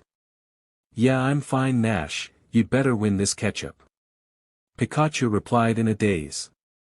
Ash smiled as he gently placed Pikachu next to him in the trainer's box. "Don't worry buddy, we'll win this battle, it's time for me to bring out the big guns," Ash said. "You've put up a very good battle Ash, but you won't be able to beat my last Pokémon, go Onix." Brock threw his Pokeball onto the field and unleashed his giant rock snake Pokémon. Ash stared at the large Pokémon as he took out his Pokédex. Onix, the rock snake Pokémon. It tunnels through the ground which shakes when it raises its thunderous roar. It can move through the ground at 50 miles per hour. Putting his Pokédex away, Ash gave a wide grin as he reached for his last Pokeball. "Since you're so sure that you'll win, let's see how you handle this Pokémon," Ash said to Brock. "Gyarados to the battlefront." Ash threw the Pokeball and his Gyarados emerged with a roar that shook the building. Gyarados' size easily matched Onix's and she stared down the rock type. Ash smirked at Brock, who didn't seem quite as sure of himself as before. "Shall we continue?" he asked the gym leader. Brock started, yeah. Onix used Tackle. Onix coiled itself up before launching itself at Gyarados, intent on slamming its horn into Gyarados' side. "Gyarados, blow it back with Twister," Ash said. The atrocious Pokémon reared back as a violent tornado formed in front of her. Gyarados launched the Twister attack at Onix, who was brought up short by the suddenness of the attack. "Now use Hydro Pump," Ash shouted. Gyarados shot a stream of extremely high-powered water at the rock and ground type. The attack collided with Onix and it roared out in pain, before collapsing on itself in a dead faint. The gym was silent for a moment as everyone sat stunned at what just happened. Finally the referee snapped out of his daze and raised his flags. Onix is unable to battle, Gyarados wins and the match goes to Ash of Pallet Town. Ash walked out to the field and patted Gyarados' side. "Great job girl, thank you." She gave a grunt in reply as he returned her to her Pokeball. Once Brock had returned his Onix, he walked over to Ash. "I was expecting a lot of things to come out of that last Pokeball, but a Gyarados was not one of them. That was a great battle Ash," he congratulated. "Thanks Brock," Ash replied. "Do you mind if I ask you a question?" Brock asked. Ash nodded, and he continued, "Why didn't you just start with Gyarados instead of Pidgeotto and Pikachu?" "In truth, I wasn't planning on using Gyarados at all," Ash said. Seeing Brock's shocked expression, he elaborated, "You see, I didn't want to use Gyarados because that would have been too easy, and if I just use her for all of my battles then none of my other Pokémon would grow, it would also make battles extremely boring." Brock smiled. "Good answer," he said. The gym leader started digging through his pocket before pulling out a simple gray octagon and offering it to Ash. "In recognition of defeating me, I give you the Boulder badge." "Thank you," Ash said, taking the badge. Just then Misty arrived, great job Ash, that was a really good battle, she congratulated. Hey thanks Misty, Ash replied, well, let's go to the Pokemon Center, I need to heal Pikachu. Hey do you mind if I come with you? Brock asked, my Pokemon need healing after the beating you just gave them. Sure, no problem, Ash said. Together the three of them left the gym and proceeded to make their way through the city towards the Pokemon Center. As they walked, Ash decided to ask a question of his own. So Brock, do you enjoy being a gym leader? Oh yeah, it's great, Brock said, but Ash could tell he was leaving something out. Finally after a moment of silence, Brock sighed and continued, to tell you the truth, what I really want to do is become the greatest Pokemon breeder in the world. So what's stopping you? Misty asked. Brock gave a great sigh, well you see, I have 8 younger brothers and sisters that I'm taking care of at home. My parents are both out of town and I can't just leave them behind. Wow that's a bummer, Misty commented. Yeah, Ash said, well if you ever get the chance to travel, you're welcome to join us. They had just arrived at the Pokemon Center and Brock and Ash walked up to the counter. After dropping of their tired Pokemon, Brock turned to Ash. Thanks for the offer Ash, I might just take you up on that, the older boy said, good luck on the rest of your journey. Thanks Brock, Ash replied, good luck with your dream too. Once the gym leader had left, Ash walked over to Misty. She was hanging out in the trainer's lounge, so I was thinking of heading over to Cerulean City next. He said to her. Misty stiffened upon hearing about her home city, why would you want to go there, she asked. Well I need to challenge the gym, Ash replied, so will you accept my challenge? Misty's eyes snapped up to Ash and she looked startled, how did you know that I was the gym leader, she stuttered. Ash looked at her funny, I was standing right next to you when you told Officer Jenny and flashed her your badge in Rewritten City. The redhead visibly relaxed as she remembered the incident, oh yeah, I guess I forgot about that. So how about it, Ash asked again, will you accept my challenge? Challenge. Misty mused as something came to her, badge, yes. Misty jumped up and began rummaging through her bag while Ash watched her in confusion. Ah-ha! Misty said triumphantly as she pulled a blue teardrop-shaped object from her bag. Turning to Ash, she said, I always carry a few spare badges with me when I travel, just in case. Okay cool, Ash said, his voice laced with confusion, but what does that have to do with my gym challenge? I really don't want to go back to Cerulean City and deal with my sisters right now, she explained, so here's what we're going to do. The next morning, Ash and Misty were making their way out of Pewter City when they heard a voice cry out from behind them. Hey Ash wait up, the voice called. Turning, Ash saw Brock running after them, a large backpack on his shoulders. When he caught up with them, he stopped for a moment to catch his breath, panting hard. After a minute, he said, it turns out that my dad had been in town for a week now, trying to gather the courage to come and see me. He heard our conversation yesterday and finally came home to take over the gym so that I could travel. That's great Brock, Ash said with enthusiasm, so are you going to join us? Yeah if you don't mind, Brock replied. Not at all, Ash said. So where are we heading? Brock asked as they continued their trek. Vermilion City, Ash replied. Vermilion? Why not Cerulean City? Brock asked, it's much closer and you'll need to get a badge there to compete in the Kanto League. Don't worry, Ash said, glancing at Misty, we've got that covered. Ash, Misty, and Brock were on their way to Vermilion City. As they traveled, Ash continued training and teaching his Pokemon new moves. Pikachu and Riolu were working together to learn Dig, while Dratini and Gyarados were also teaming up to learn Dragon Rage. At the same time, Pidgeotto was working on agility. Oftentimes, Ash and Riolu would disappear for an hour or two, leaving the Pokemon to train by themselves. The two would always come back looking very pleased and refuse to say what they had been doing when questioned. All of the Pokemon knew what they were doing because of the aura bonds, but they refused to say anything either. Instead of traveling through Empty Moon, the trio decided to travel around the mountain in a more direct route to Vermilion City. As they passed by the cave entrance, Brock captured a Zubat that had somehow wandered out of the cave. Their days were filled with training, walking, and talking. Finally, one day they happened upon a waterfall in the middle of the forest. "Oh wow!" Misty gushed, "Look at the beautiful waterfall." "Yeah." Brock agreed, "I wonder if anybody knows about this place." "Hey Ash, look at that." Pikachu suddenly spoke from Ash's shoulder, pointing at the water's edge. Following Pikachu's hand, Ash saw a small blue Pokémon drinking from a pool at the base of the waterfall. "Hey look, it's an Oddish," Ash said. Brock and Misty both looked and spotted the small Pokémon. The moment Misty laid eyes on it, she let out a small squeal, "Oh cutie. I'm gonna catch it," she decided and pulled out a Pokeball. "Why?"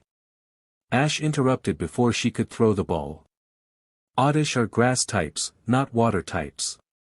That stopped Misty short. "Oh, I guess I just assumed it was a water type since it's right next to the water." She sighed as she put her Pokeball back away.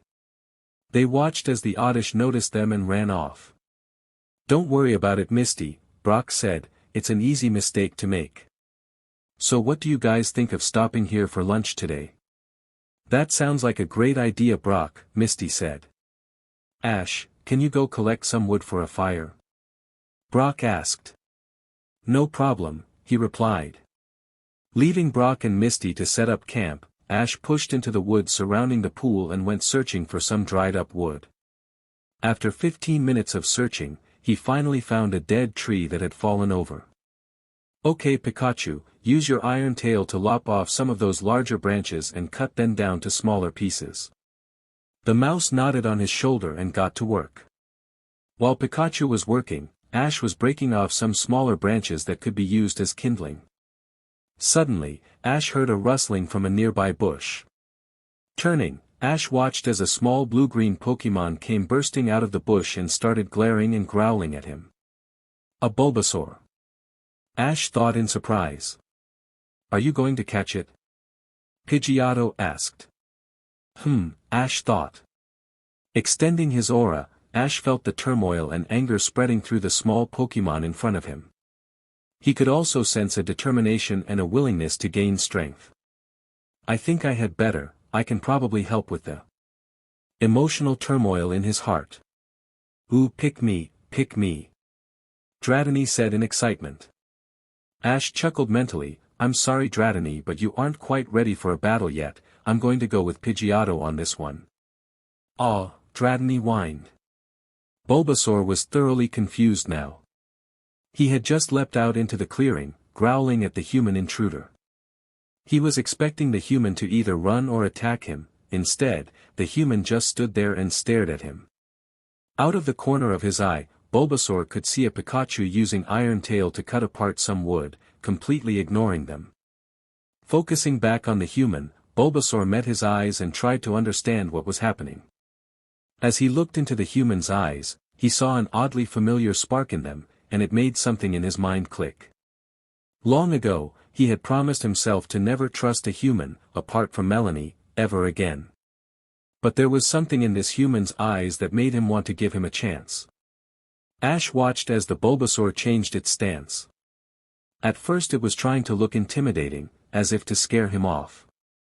Now, Bulbasaur's posture was one of challenge, he was challenging Ash to try and catch him.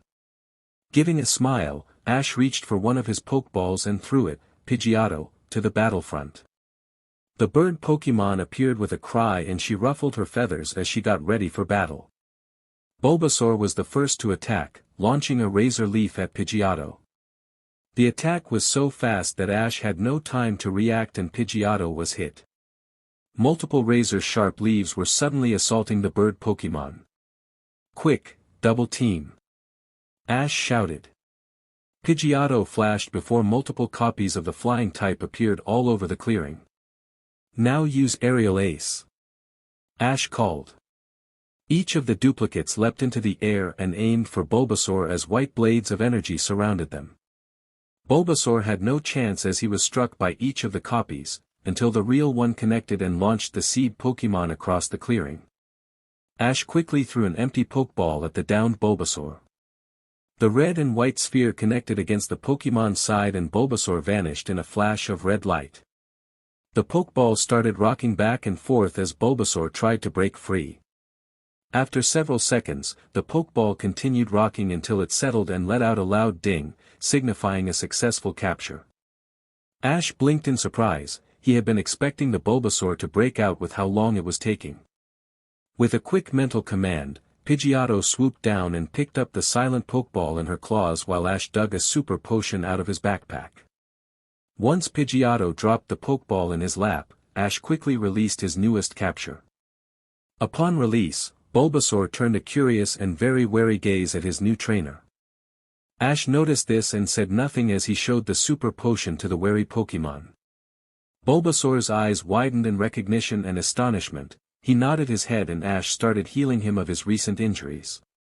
Once he was finished, Ash put the now empty super potion back into his pack and turned back to the still wary Bulbasaur. "Now," Ash said as he slowly reached his hand out to the Pokemon, "let's see if we can release all this anger you've built within yourself." Before Bulbasaur could react, Ash placed his hand on his head and initiated an empathy link. With the empathy link established, Ash opened his heart to the seed Pokemon to prove his worth. Ash focused as he felt the fear, anger, and confusion that had filled Bulbasaur gave way to a sense of peace and security. Ash could sense that Bulbasaur had not truly felt these emotions in a very long time. A sad smile found itself on Ash's face as he observed Bulbasaur's emotions. Pushing deeper into Bulbasaur's emotional center, he came upon a block. It was like a compounded knot of hate, anger, fear, mistrust, sadness, loneliness, and other negative emotions. As Ash examined the block, he caught flashes of memories directly linked to the formations of the block. After watching the memories for a minute, Ash refocused his attention from to Bulbasaur's mind and opened a telepathic link. "I can see you didn't have an easy life, Bulbasaur. When your first trainer abandoned you, it caused severe emotional scarring that makes it difficult for anyone to earn your trust. If you can find it in yourself to trust me, then we can work together to heal you." Bulbasaur was silent as he contemplated Ash's words. Finally, Bulbasaur replied, "How do I know you're telling the truth?" "That is for you to decide," Ash replied, "but I would suggest understanding why you challenged me instead of fleeing like you seem to do for most trainers." Bulbasaur fell silent again, as he tried to remember what he was thinking and feeling at the time. Unfortunately, for one so young, it was very difficult to manipulate one's thoughts without training. Bulbasaur himself had no knowledge of such things, but Ash obviously did. Thinking this, Bulbasaur let out a sigh. "I can't," he said reluctantly. "Will you help me?" he pleaded Ash. Said trainer was very pleased. "Of course I'll help you. Admitting you need help is the first step in building trust," Ash explained, "but it will take a deeper connection than the one I have set up." Bulbasaur considered this for a moment before silently agreeing. Drawing more of his aura power, Ash redirected the link from Bulbasaur's emotional core and connected it directly to the Pokemon's mind. "Okay, I'm ready," Ash said. "Alright," Bulbasaur said, "I need the memory of when I challenged you. I can only lead you down the path, your memories are your own and I can only see them if you let me," Ash explained. With that, they delved deeper into Bulbasaur's mind, heading towards his memory center. As they traveled, Bulbasaur began getting flashes of his memories, starting with his earliest. Bulbasaur's life literally flashed before his eyes. Starting with his earliest memories of growing up on a breeding farm, then moving on to being captured and offered as a starter Pokemon. This led to the different adventures he had with his first trainer. Almost without conscious thought, these memories began slowing down so that Bulbasaur could examine them closer. Now that he looked back, he realized that he could always detect a hint of malice and disappointment that always flashed across his trainer's face when he looked at him. The memories continued slowing down until they stopped altogether, landing on a very specific and painful memory for Bulbasaur. Realizing that he would be unable to face this memory alone, he turned to the only person he could. "I don't think I can do this alone," he said to Ash, the pain in his mental voice clearly audible. "Of course," Ash said softly. "Thank you," Bulbasaur replied just as softly. With Bulbasaur's permission, Ash was able to see the memory. The memory started playing, with Ash giving Bulbasaur silent support. The memory was very unpleasant and shall not be spoken here. By the end, Bulbasaur was in silent tears. The intense malice and disappointment that shone in his former trainer's eyes as he smashed his Pokeball underfoot, was burned into the small Pokemon's mind. "Bulbasaur," a voice said, drawing Bulbasaur from deep within his mind. Opening his eyes, the first thing that Bulbasaur saw was a pair of human eyes, his new trainer's eyes, Ash's eyes. With the memory of his previous trainer still fresh in his mind, Bulbasaur quickly shut his eyes, fearing he would see the same look in Ash's eyes. Ash saw Bulbasaur's reaction to him and instantly started rubbing his hand against the Pokemon's side and releasing positive and encouraging emotions through this aura. "Hey, don't worry about it, the past is past," Ash said to him, "I'm your trainer now, and I promise never to leave you just because you are weak." Bulbasaur felt the petting and heard the words, but it was the pulse in Ash's aura, that promised nothing but unconditional love and acceptance, that he latched onto. Letting the aura flow through him, and fuse with his own, Bulbasaur slowly opened his eyes and met Ash's. In that moment, Bulbasaur knew why he had challenged Ash in the first place. Looking into Ash's eyes, he saw nothing that his previous trainer's eyes held. What he saw was exactly what he was feeling in his aura, pure and unconditional love and acceptance. In that moment, Bulbasaur trusted Ash with his life. Ash felt the trust Bulbasaur was giving him and used it instantly, reconnecting the link to Bulbasaur's emotional core and diving in headfirst. Following the trail he had lain, Ash quickly found the emotional block he had discovered before and destroyed it with extreme prejudice. Bulbasaur felt Ash's intrusion into his mind, but he did not let it bother him. Suddenly there was a flash of pain in his head, but it faded quickly and Ash withdrew from his mind. "What did you do?" Bulbasaur asked once Ash had mostly left his head. "I destroyed that emotional block you had," Ash replied. "I didn't realize that it would cause you any pain, sorry about that." "Don't worry about it," Bulbasaur waved it off, "I've felt worse battling a psychic type." Ash nodded, then he realized something. "Wait, I can understand what you're saying." Bulbasaur's jaw dropped, but Ash wasn't finished. "I shouldn't be able to understand you until I create an aura bond." "An aura bond?" Bulbasaur asked in surprise. "Yeah, I make an aura bond with all of the Pokemon I capture, right Pikachu?" Ash asked. "Yep," Pikachu confirmed as he suddenly appeared on Ash's shoulder. "Pikachu, meet Bulbasaur." "Bulbasaur, Pikachu," Ash introduced while gesturing between the two Pokemon. "And you've already met Pidgeotto," he said, gesturing to the tree above them where the bird Pokemon was roosting.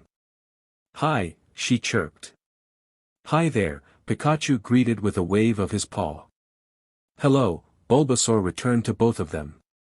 While the Pokemon were talking, Ash was examining his aura. After several seconds, he came back to himself with a slight gasp, drawing the attention of the Pokemon. "What's up?"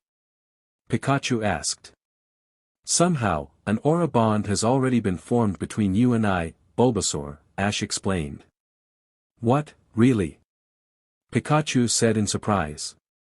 "He's right," Bulbasaur said, his gaze far away as he concentrated on his own aura. "I can feel the connection. At first I thought Ash was still in my head, but now I'm sure it's an aura bond." "But how did this happen?" Pidgeotto asked. "I can only assume that it's a result of connecting my mind to Bulbasaur's mind and emotion core at the same type, mixed with everything we were feeling," Ash explained. "Not that this isn't interesting," Gyarados interrupted, "but I'm pretty sure that Brock and Misty are waiting for that firewood." "Oh no, I completely forgot," Ash exclaimed. Quickly pulling out the Pokeballs for Pidgeotto and Bulbasaur, he pointed the first one above him. "Pidgeotto return," he said, and she was absorbed back into the ball.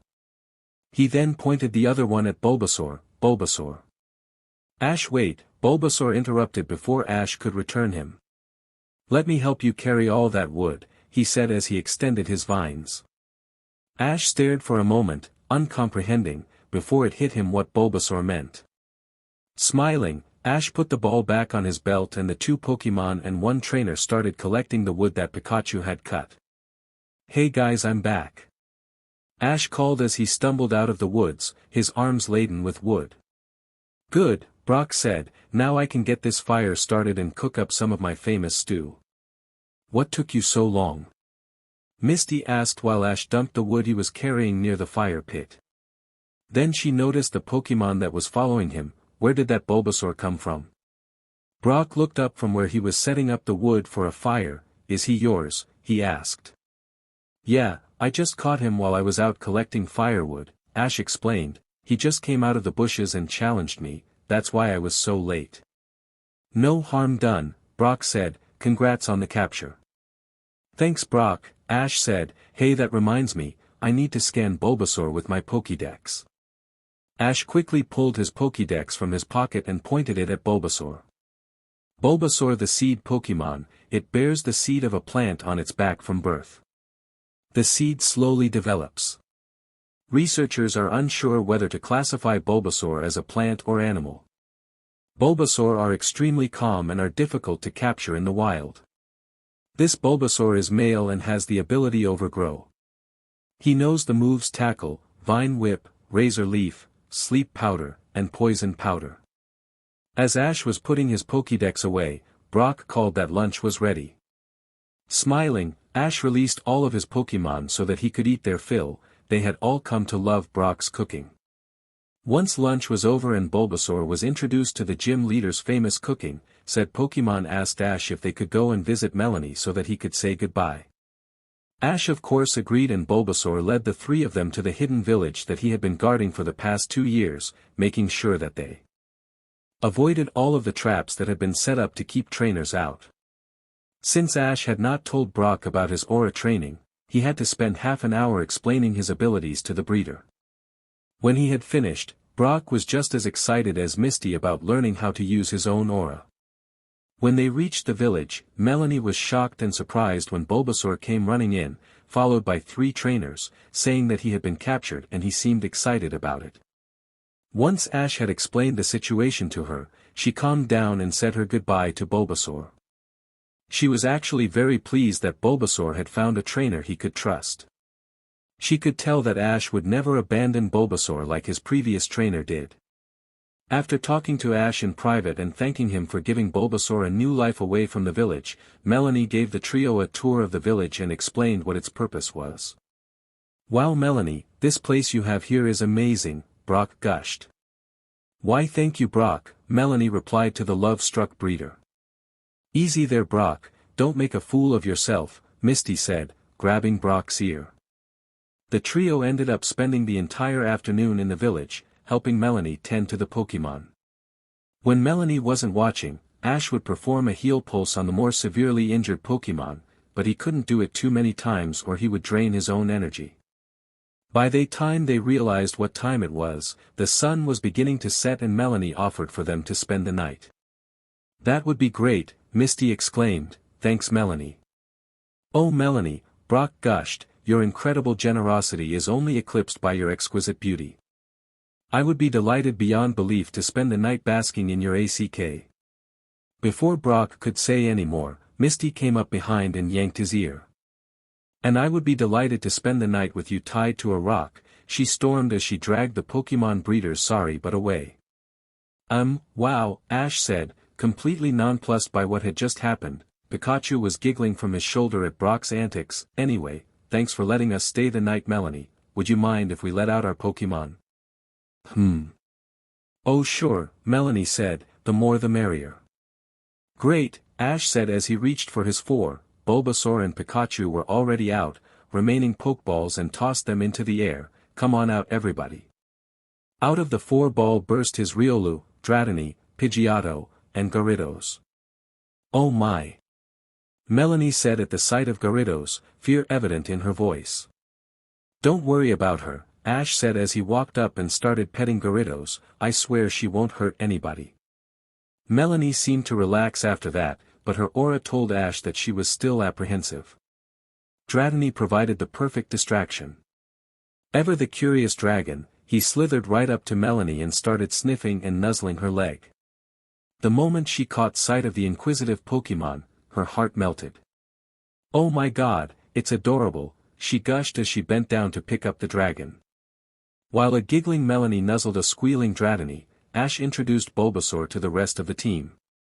Upon seeing Bulbasaur so comfortable around Gyarados, all of the other Pokémon came up and started to warm up to the large sea dragon as well. Brock and Misty returned from whatever they were doing, from the chastised look on Brock's face, not to mention the lump on his forehead, and the triumphant one on Misty's. It was pretty easy to tell. They released their Pokémon as well and started getting settled for the night. An hour before bed, Ash and Riolu wordlessly stood up and walked off into the woods, leaving all of the rest of the Pokémon behind. Brock and Misty watched him go, but this was nothing new, so they didn't comment. Melanie also noticed and asked, "Where's Ash going?" "We don't know," Misty replied. "He's been doing this for a couple of weeks now, but refuses to answer any questions," Brock added. "We've talked about it and we're pretty sure that they are doing some special training that they don't want us to know about," Misty explained. The next morning, Melanie bade them goodbye and made Ash promise that he would always take good care of Bulbasaur. After getting some directions, the trio were off, back on track for Vermilion City. "You're doing great, Riolu," Ash was saying one early morning as they worked their way back to camp. "I'm sure you'll have it perfected by the time we reach the gym." "They won't know what hit them," Riolu smirked. It had been several days since Ash had captured Bulbasaur. He and his friends were traveling on Route 24, and according to Brock were scheduled to run into a Pokémon Center fairly soon. As usual, Ash was the first to waken and spent an hour or so meditating and centering his aura. Once he was finished, he and Riolu vanished into the surrounding woods for another hour to do whatever they do. They were only 5 minutes away from camp when Ash felt it, a burst of pain and fear that reverberated through his aura. Riolu must have felt it too, because, as one, both he and Ash whirled to face the same direction. Sparing a quick glance at each other, both knew what the other was thinking even without the aura bond. "Let's go," Ash said, and together, they raced into the foliage. After 5 minutes of dodging trees and leaping over bushes, Ash and Riolu burst out into a clearing to a horrible sight. In the middle of a clearing stood a trainer. He had blue hair with sunglasses perched on his forehead. He wore a pink-collared shirt with a leather vest and a red bandana around his neck. But that wasn't the horrifying part. On the ground in front of the trainer, lay a Charmander. It looked horrible. There were cuts and bruises all over its body, it was sporting a black eye, and worst of all, its tail flame was incredibly small. The most pathetic excuse for a Pokémon I have ever seen, the kid was yelling at the whimpering Charmander. "How can you even call yourself a fire type when you can't even beat a Bellsprout? That's it, from now on you're dead to me." Ash and Riolu watched in horror as the kid took out a Pokeball, dropped it, and smashed it underfoot. He then stalked off, leaving a broken and bleeding Charmander to fend for itself. The moment the kid was out of sight, Ash rushed in and examined the Charmander. "It's okay, you're going to be alright," Ash soothed. He reached for his pack, only to start swearing as he realized that he had left it at camp. "Pidgeotto." Ash telepathed to his flying type.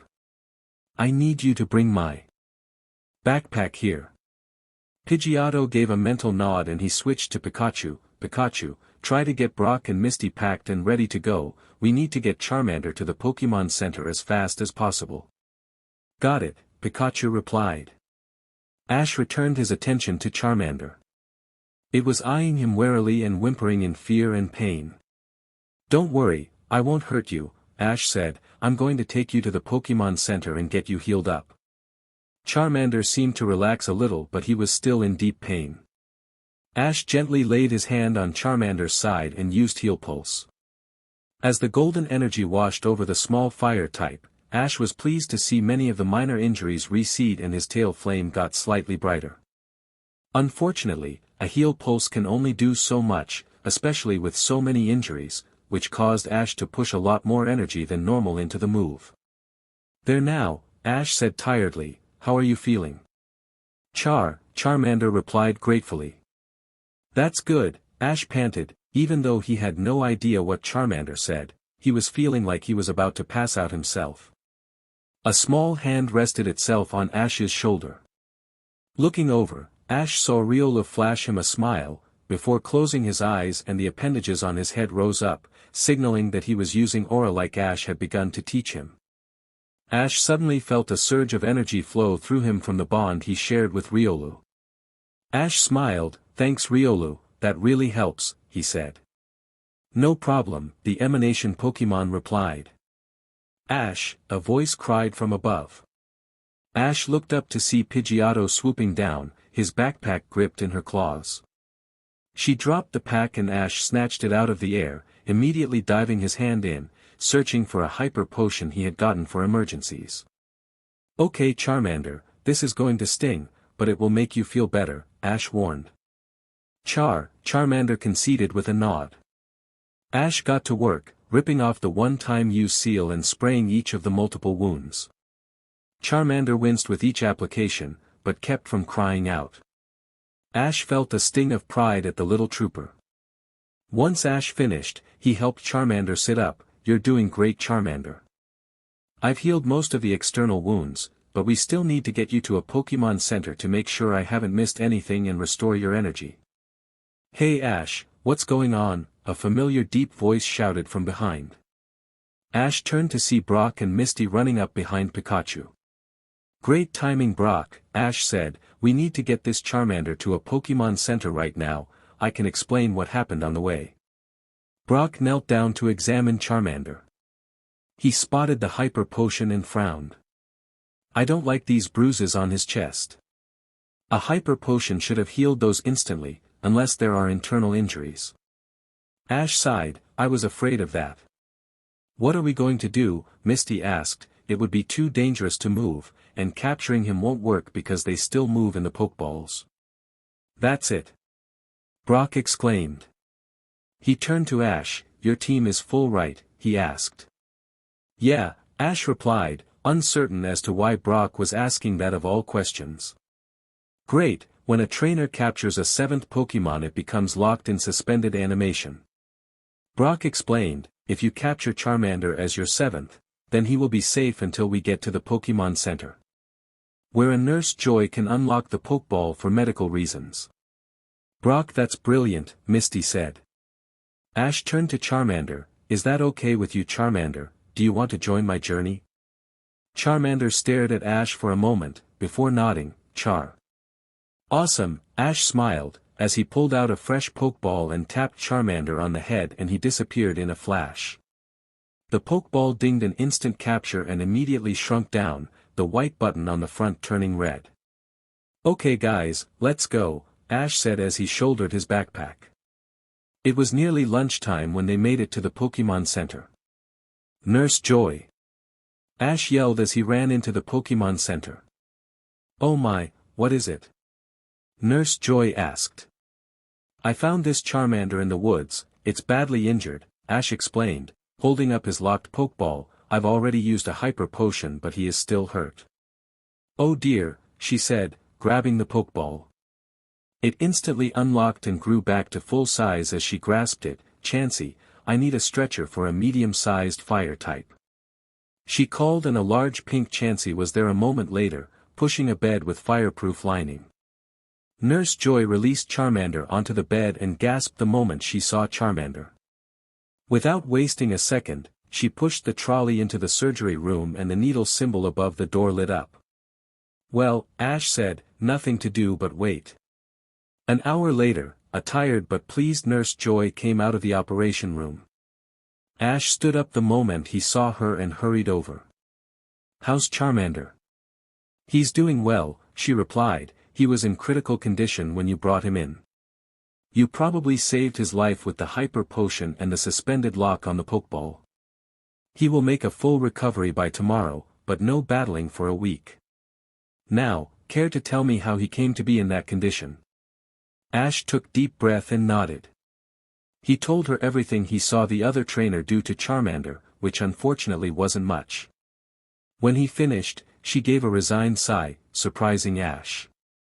I was afraid of this, she said. The trainer you described sounds a lot like Damien. You wouldn't believe how many stories I've heard about how he treats Pokemon, not to mention how many Pokemon with injuries similar to Charmander I've healed. Unfortunately, as Damien destroys his Pokeballs to release Pokemon, there is no proof that any of the Pokemon ever belongs to him, so we can't press charges. That's just terrible. Misty gasped. Isn't there something that can be done? Brock asked. No, the nurse replied, without physical proof, Officer Jenny can't do a thing. At the moment, Ash could care less what happened with this kid, he just wanted to see how Charmander was doing. Nurse Joy, he asked, is it all right if I see Charmander? Sure, she agreed and led him to the recovering room Charmander was in, leaving Brock and Misty in the main room. He's asleep and recovering but should wake up soon. Thanks Nurse Joy, Ash said as he took a seat next to the bed. She nodded and stepped out. Ash sighed as he looked down at Charmander. He was covered in bandages, the largest of which covered a good portion of his chest. Hey buddy, Ash said, as he started petting Charmander. How are you feeling? He asked, not expecting an answer. Char, came a tired reply, slightly startling Ash. Oh, I didn't realize you were awake, Ash said. The Pokemon gave another weak reply and Ash chuckled. I know I asked you before I captured you, but things were a bit hectic then, so I thought I would ask again. Do you still want to be my Pokemon and join me on my journey to become a Pokemon Master? Ash asked. Charmander gave Ash a surprised look, then nodded his head vigorously, then he slumped back on the pillow, miming as the pain suddenly caught up with him. Whoa, easy there Charmander, I get it, Ash said with a laugh, don't hurt yourself or Nurse Joy, wring my neck. Charmander smiled at the thought and started giggling. Ash shook his head as he placed a hand on the giggling fire-type's head and activated an aura link. An hour later, Ash walked out of the recovery room, a troubled look on his face. Something his two friends immediately noticed. What's wrong Ash? Misty asked once Ash walked up to them. I bonded with Charmander, Ash explained solemnly, and we went over his memories of Damien. Here Ash gave a slight shudder, that guy was inhuman. Charmander watched his guy beat so many Pokemon to within an inch of their lives, then he would destroy their Pokeballs and leave them to die, just because they lost a Pokemon battle. To say that Brock and Misty were outraged was an understatement. How could anyone be so cruel? Misty demanded. That's what I'd like to know, how come this guy hasn't been arrested yet? Brock asked, it's an international crime to abuse Pokemon in such a way. It's because he's so good at destroying the evidence, Ash spat. According to Charmander, he doesn't have a professor keeping track of the Pokemon he carries and he keeps all of his Pokeballs with him. Isn't there anything we can do? Misty asked. Unfortunately no, Ash said, we'd have to catch him in the act. I didn't see him lay a finger on Charmander with my own eyes and there is no law against releasing Pokemon, no matter what condition they are in. This guy had better pray that we don't run across him, Brock said angrily, punching a fist into the palm of his other hand. Get in line Brock, Ash said, Charmander and I get the first hits. Deal, Brock said. Hey, don't forget me. Misty said, brandishing a large mallet. Ash and Brock stared at her, wide-eyed. Brock, Ash said out of the corner of his mouth, where did she get that from? I don't know Ash, the breeder replied, but remind me never to get on her bad side. Only if you do the same for me, Ash agreed. Misty rolled her eyes at them, but a smirk found its way to her face. The next day, Ash sat at the Pokemon Center phone booths and dialed the number for Professor Oak's lab. Hello, the professor answered after 3 rings. Hello Ash, how are you doing? Just great Professor, Ash replied, I'm just calling to transfer over 2 of my Pokemon to the ranch. All right then, just place the Pokeballs on the transporter, Oak instructed. Ash did so and watched as the 2 red and white spheres were transported away. All right, I have them right here, the professor said once he received the teleport. Thanks Professor, take care of them for me, Ash said as he signed off. Of course, Oak replied as he too signed off. Ash closed his eyes and reached out with his aura, trailing the bonds he shared with all of his Pokémon until he reached to specific auras. "Can you two still hear me?" he asked. "Yep, loud and clear," Pidgeotto replied. "I can also hear you," Gyarados said. "Good, keep up your training," Ash said. "You don't get to slack off just because I'm not there." "We will," came the collective reply.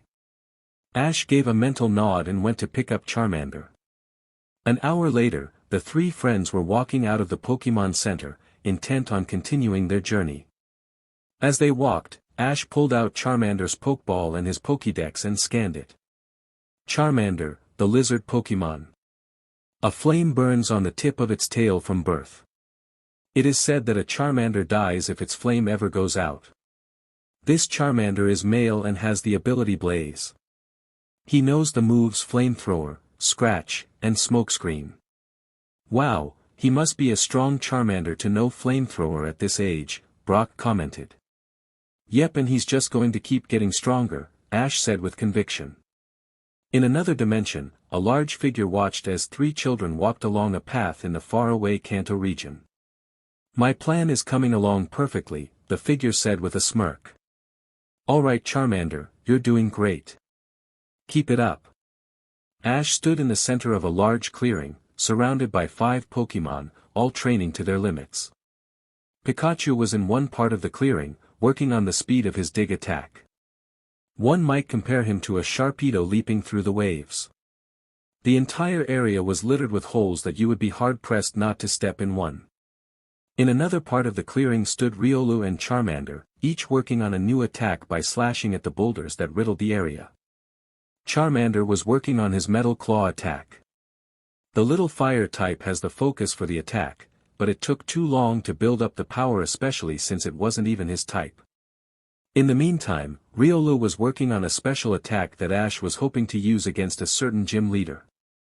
Nearest to Ash were Dratini and Bulbasaur, having a mock battle with each other. They were also using the battle to perfect their newest moves, Dragon Breath and Mega Drain.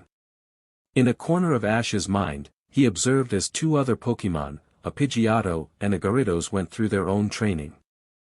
The bird Pokémon would perform aerial maneuvers to increase her speed, while Gyarados would work on land-based battling so she could be more maneuverable on a rocky field like Brock's. Ash gave a smile as he watched Charmander work. The fire type had only been on Ash's team for a week, and he had taken to Ash's training like a Goldeen to water. In the past week alone, he had learned both Dragon Rage and Dragon Breath, although Dragon Breath was still a bit shaky, and he had almost doubles his power output. In fact, he was working so hard that Ash was going to have to pull him back so he didn't overexert himself, or get a big head. At breakfast that morning, Ash had declared this day a training-only day. As Brock and Misty's training methods weren't nearly as hands-on or intense as Ash's, the young trainer gave them something to train themselves. He taught them the basics of forming empathy links, which was the first step in forming aura bonds. Ash smiled as he remembered when they tested for Brock's types. Flashback. "Alright Brock," Ash said. He had just pulled his aura book out and opened it to the correct page. "Place your fingers on the paper." Brock did so, and they all watched as words began forming on the paper. Normal. Rock.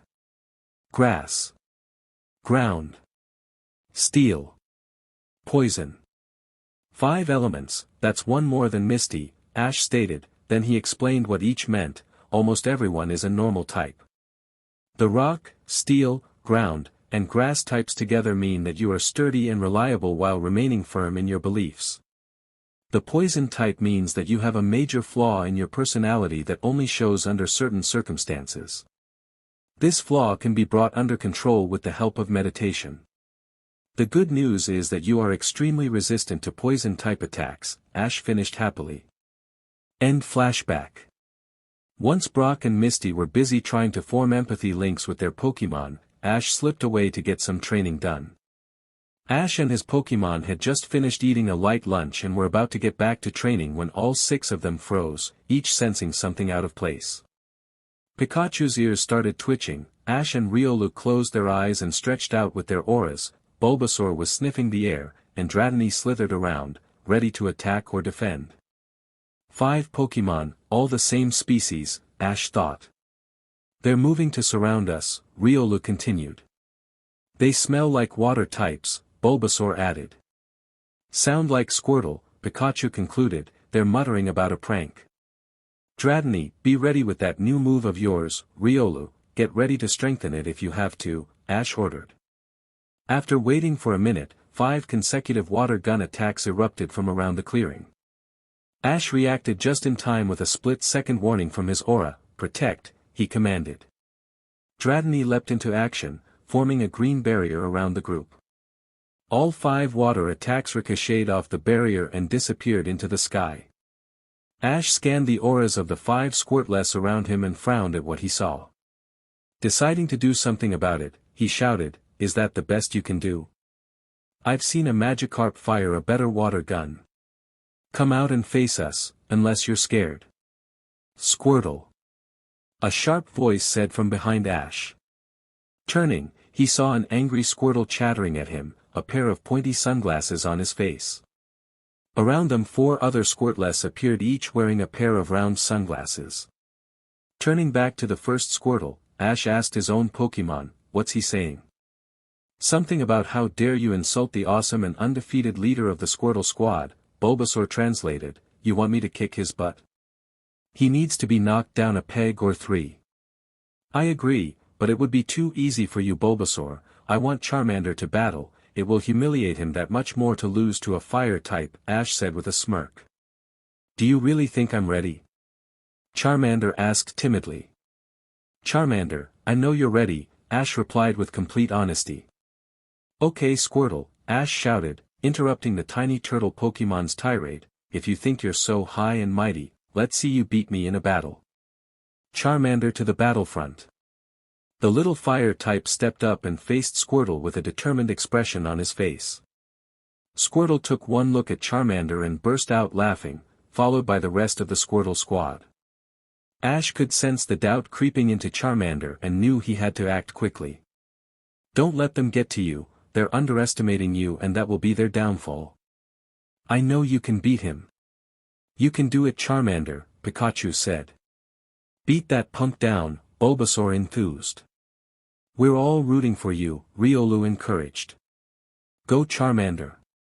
Dratini cheered. Charmander straightened with newfound confidence and stared down the laughing Squirtle.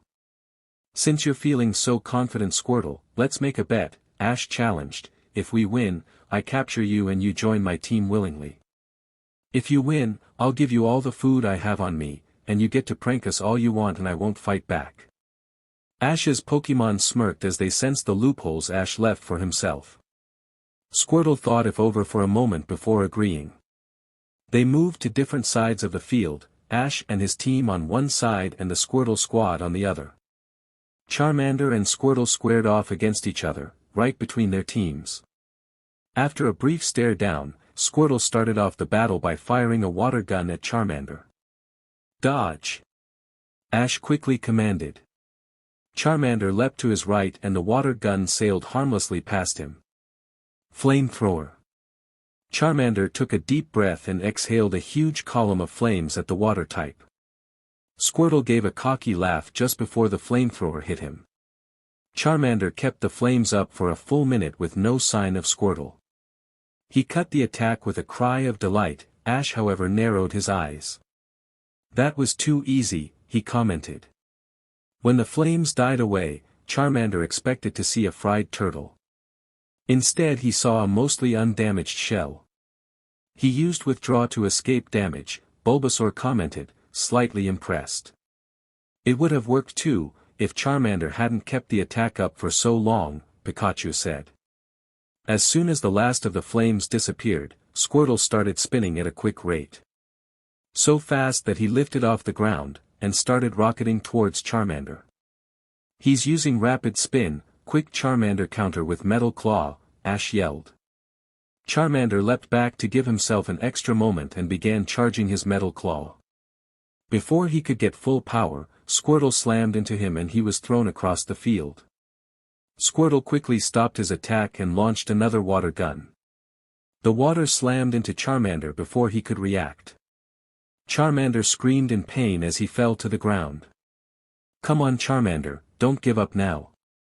Ash encouraged, "Get up and use Dragon Breath."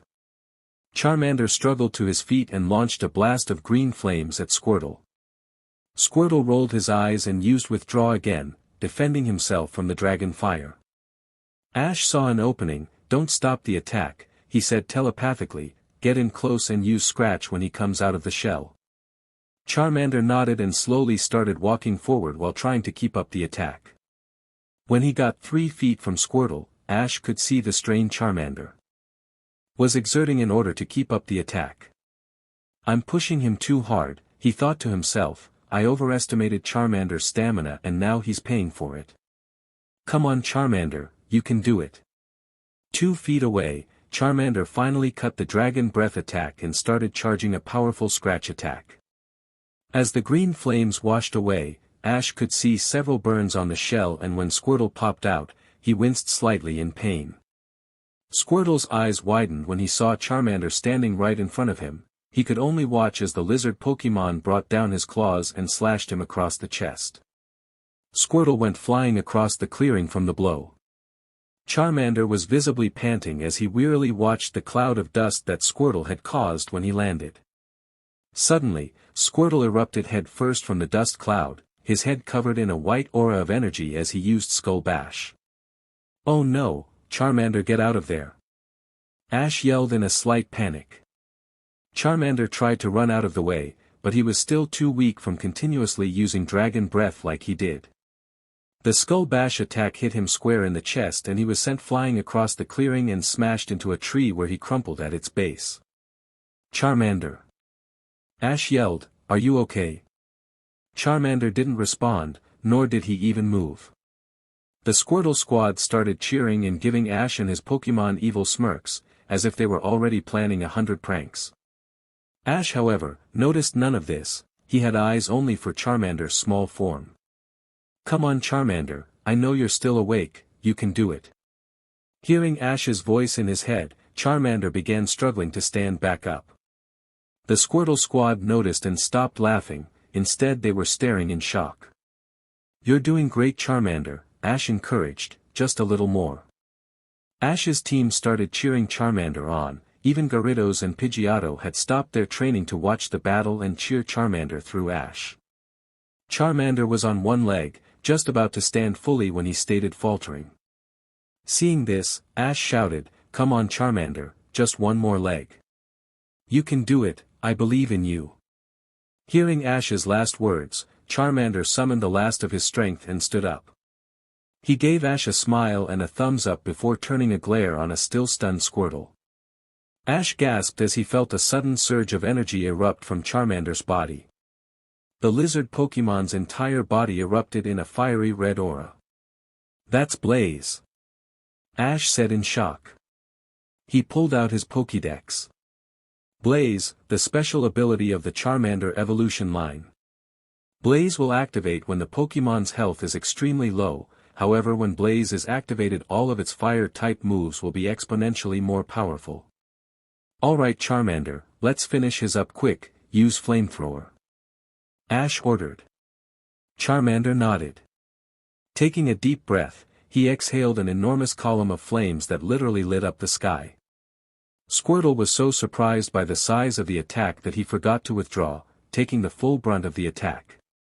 "Squirtle," he shouted in pain as the flames washed over him. As the flames died and the smoke cleared, it was to reveal a fully knocked-out tiny turtle Pokémon. Ash lobbed a Pokeball at Squirtle and he was absorbed into the ball. The ball rocked back and forth for several moments as Squirtle attempted to break free, but after the 5th rock, it dinged a successful capture. "Awesome!" Ash shouted. Ignoring the shocked looks of the Squirtle Squad that their leader had been captured, Ash rushed out and gave Charmander a hug. "That was amazing Charmander, I'm really proud of you," he sighed, letting the lizard Pokémon feel all of this emotions through the bond. Charmander smirked, letting Blaze die away. Suddenly, his body erupted with an intense bluish-white light that radiated energy and his body started changing shape. He's evolving. Ash said in absolute shock. When the glow died, a new Pokémon was standing in Charmander's place. Ash pulled out his Pokédex. Charmeleon, the flame Pokémon and the evolved form of Charmander. Charmeleon mercilessly destroys its foes using its sharp claws.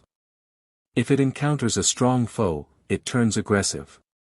In this excited state, the flame at the tip of its tail flares with a bluish-white color. Charmeleon has perfected the move Metal Claw and learned the move Fire Fang. Charmeleon, that's amazing. Ash said with excitement. Of course it was, did you expect anything less? He answered. Ash chuckled but didn't answer. Suddenly, a familiar voice sounded from behind Ash, making him jump slightly. That was very impressive, young man, she said. Ash turned to see a very familiar blue-haired police officer staring him down. Thank you, Officer Jenny, but why were you watching my battle? Oh, you see, I've been trying to catch this gang of miscreants for a long time, she explained. I got a call that they were making trouble in this area and I came to investigate. I saw them attempt to prank you, nice reflexes by the way, and was about to step in and try to arrest them when I heard you challenge the leader. I decided to wait and see what happened. If you lost, then hopefully I would have been able to intervene, and if you won, then that's one less for me to arrest. I see, Ash said after a moment's thought. If I can make a suggestion, you could have them work community service as a punishment for all the problems they've caused. Perhaps the fire department could use some extra water. That's not a bad idea, I'll think about it. In the meantime, perhaps you could assist me in apprehending the rest of them, she asked. Sure, Ash agreed. Pikachu, Thunder Wave. Bulbasaur, Sleep Powder. The Squirtle, who were trying to sneak away, suddenly panicked and tried to bolt. However, they were too slow for Pikachu's Thunder Wave and started tripping over the elves as the paralysis took hold. The next thing they knew, Bulbasaur's Sleep Powder fell over them and they were all out like a light. Well, that makes things easy, Jenny said as she pulled out 4 police ball. These were special Pokeballs in that they could capture Pokemon that are already captured, and the Pokeball is instantly transported to the officer's headquarters. Once she caught the 4 Squirtle, she gave Ash a salute and left. Ash picked up his Squirtle's Pokeball and turned to his team. Alright guys, let's get back to training while I introduce Squirtle. Charmeleon, I want you to have a practice battle with Pikachu to make sure that you are used to your new body and have all of your moves down pat. Dratini, work on your agility with Riolu, let's see if we can get your extreme speed unlocked. Bulbasaur, work on the speed of your Mega Drain, I want to make sure you can do it in a split second. The Pokemon nodded and got to work. Ash turned back to Squirtle's Pokeball and sighed. He was not going to be happy with what Ash did to the rest of the squad. He pulled out his Pokédex and scanned the Pokeball. Squirtle, the tiny turtle Pokemon. Squirtle's shell is not merely used for protection. The shell's rounded shape and the grooves on its surface help minimize resistance in water, enabling this Pokemon to swim at high speeds. This Squirtle is male and has the ability Torrent. He knows the moves Water Gun, Skull Bash, Withdraw, and Rapid Spin. This Squirtle also possesses the egg move Water Spout, but it has not been unlocked yet. Hey guys, Ash greeted as he walked back into camp. Hey Ash, Brock replied. Ash, guess what? Misty greeted. I managed to link with Stereo. I could feel his emotions. That's great, Misty. Once you can connect to all of your Pokemon in a split second, I'll teach you the next step, Ash said. Misty beamed. So Ash, how was your training day? Brock asked. Anything special happen?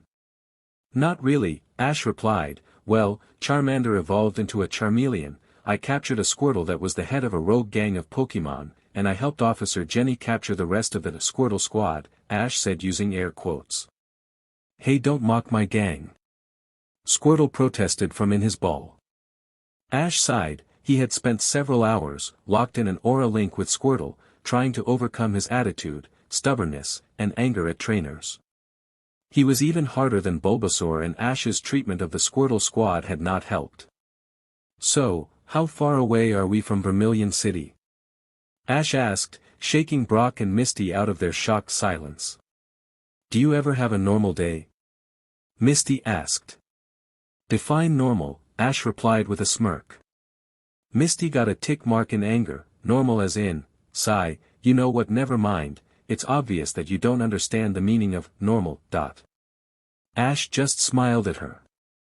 Before Misty could reply, Brock cut in, we should be about 2 days away from Vermilion.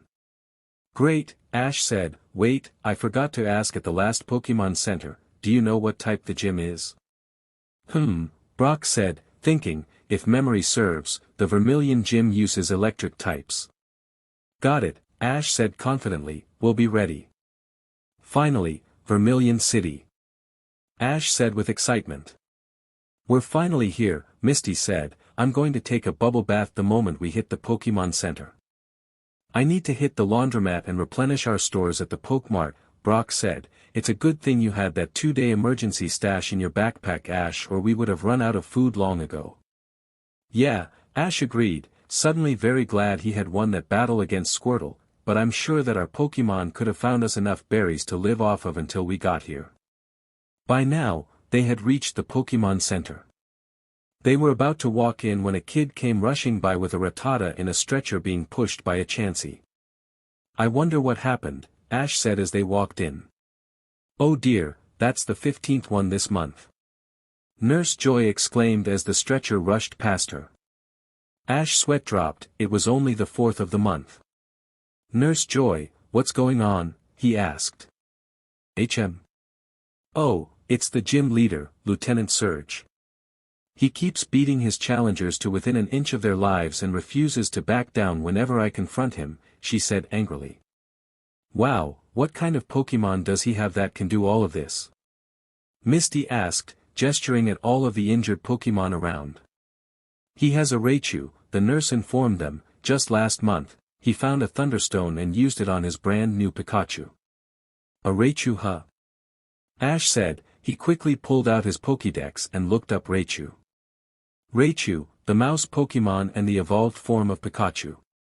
It can loose 100,000-volt bursts of electricity, instantly downing foes several times its size. Pikachu, who'd been watching the Pokédex over Ash's shoulder, perked up, a Raichu. Ash, he's mine, he said. Ash gave Pikachu a startled look, are you sure, buddy? He asked telepathically so that Nurse Joy wouldn't think him crazy. Raichus are incredibly strong, the Pokédex says their thunderbolts can get up to 100,000 volts. With all the training you put me through, I know I can, Pikachu replied confidently, and besides, what's my special ability? Ash gave Pikachu a confused look before it dawned on him. A smirk grew on his face, Pikachu, you just may be on to something. Scene break. That's the gym, Ash stated. The trio were standing in front of a large building that had a lightning bolt symbol at the head. They walked in to see several gym trainers milling around. All of them were wearing leather clothing like they were trying to be bad but bikers. Ash stepped forward, his body language practically oozing confidence, and loudly declared, I challenge Lieutenant Surge to a gym battle for the Thunder Badge. The gym fell silent as everybody looked at Ash. Is that so? A booming voice said from the back of the gym. Out of the shadows stepped a large man with spiky yellow hair cut military style and dog tags hanging around his neck. Lieutenant Surge gazed at Ash, noticing his confidence, trying to decide whether or not he would be much of a challenge. That's until he zeroed in on Pikachu. He laughed, ha, ha, ha, ha, are you going to battle me with that Pikachu? He asked. Ash gave him a cool look, that's the idea, he replied, why, do you think I shouldn't? Surge pulled out a Pokeball, you tell me, go Pokeball. Out of the red and white sphere burst the Raichu that Nurse Joy had mentioned. The orange mouse's cheeks started sparking in challenge. Pikachu leapt from Ash's shoulder, and returned the gesture, completely unintimidated. Ash raised an eyebrow at Surge, unimpressed, evolution doesn't decide a battle, he said. Surge laughed again, we'll see about that baby, I accept your challenge. Ash bristled, what did you call me? He asked icily. Surge waved his hand dismissively, I call everyone I beat baby, he said as if it explained everything. Ash glared at Surge. You don't want to underestimate me, he said, his voice seeping with venom. Surge just shrugged and walked out towards the field. Ash looked down at his starter and reached across the aura bond. Pikachu, this guy's pissing me off. Time for a change of tactics. Pikachu smiled as Ash laid out his plan. This is a one-on-one Pokemon battle between Gym Leader Lieutenant Surge and Challenger Ash of Pallet Town. The battle will be over when one side's Pokemon is unable to battle. The Challenger has the first move. Ready, begin. "'Kay Pikachu, let's start this off with Thunderbolt," Ash ordered. "Got it," Pikachu replied. His body quickly erupted in electricity as he charged up his Thunderbolt, and fired it at Raichu. Raichu, however, just stood there and took the attack, not even twitching as all of the electricity flowed through him. Lieutenant Surge, who was by now grinning like a loon, said, "Okay Raichu, time to show the babies a real Thunderbolt." Rai. Raichu confirmed. He instantly fired his own Thunderbolt attack, which was easily twice as powerful as Pikachu's. Knowing that he wouldn't be able to dodge, and not even wanting to, Pikachu let the attack hit, just like Raichu did. And, like Raichu, Pikachu didn't even flinch as his body absorbed the electricity and converted it to energy. Surge, who had started laughing when the attack hit, was now staring in shock at the completely unharmed Pikachu. That's not possible, no puny Pikachu could take a fully powered Thunderbolt from Raichu unscathed. Ash gave a calm chuckle. I guess your Raichu just doesn't have the volts to beat Pikachu. Grr, okay Raichu, enough baby stuff, time to use Thunder. Surge growled. Raichu. The electric type shouted as he fired an enormous thunder attack. Quick Pikachu, use Dig. Ash ordered. Pikachu responded immediately, burrowing his way underground. However, before he could make it all the way under, the thunder attack struck him in the tail, causing an explosion. After a moment, the dust and smoke cleared to reveal a smoking hole and no sign of Pikachu. Surge was grinning again. It's over, kid. Nothing's ever survived a full-power thunder attack from Raichu and nothing will. Ash stared back at Surge. As a gym leader, you of all people should know that it's not over till it's over. Suddenly the ground underneath Raichu started vibrating. Raichu looked down just in time to see Pikachu erupt from the earth and punch him in the face. Ash smiled at Surge's look of complete shock. He was starting to understand that Ash was no ordinary challenger. Iron Tail! Ash shouted. Pikachu's tail took on a metallic shine and he leapt into the air and performed a front flip, bringing his tail down on Raichu. Raichu, counter with Mega Punch! Surge shouted. Raichu leapt towards Pikachu as his paw began glowing a bright metallic blue. The two attacks met in midair, holding a stalemate. Eventually, the two competing energies reacted and exploded quite violently. Pika Rai! Both electric types shouted in pain as they were thrown back towards their trainers. They hit the ground hard, and started struggling to get back up. Unfortunately for Pikachu, Raichu made it back up first. Alright Raichu, use Mega Kick. Raichu ran right up to the still struggling Pikachu and his foot began glowing a metallic light blue. He kicked Pikachu and sent the smaller mouse flying across the field. Pikachu! Are you alright? Ash shouted, fear clenching his heart. Barely, Pikachu responded as he struggled to his feet. I'll admit kid, that Pikachu's got more guts than any I've ever seen, Surge commented, but it's over. Raichu, use Thunderbolt. Ash smirked as he heard that command. Surge was digging his grave deeper and deeper.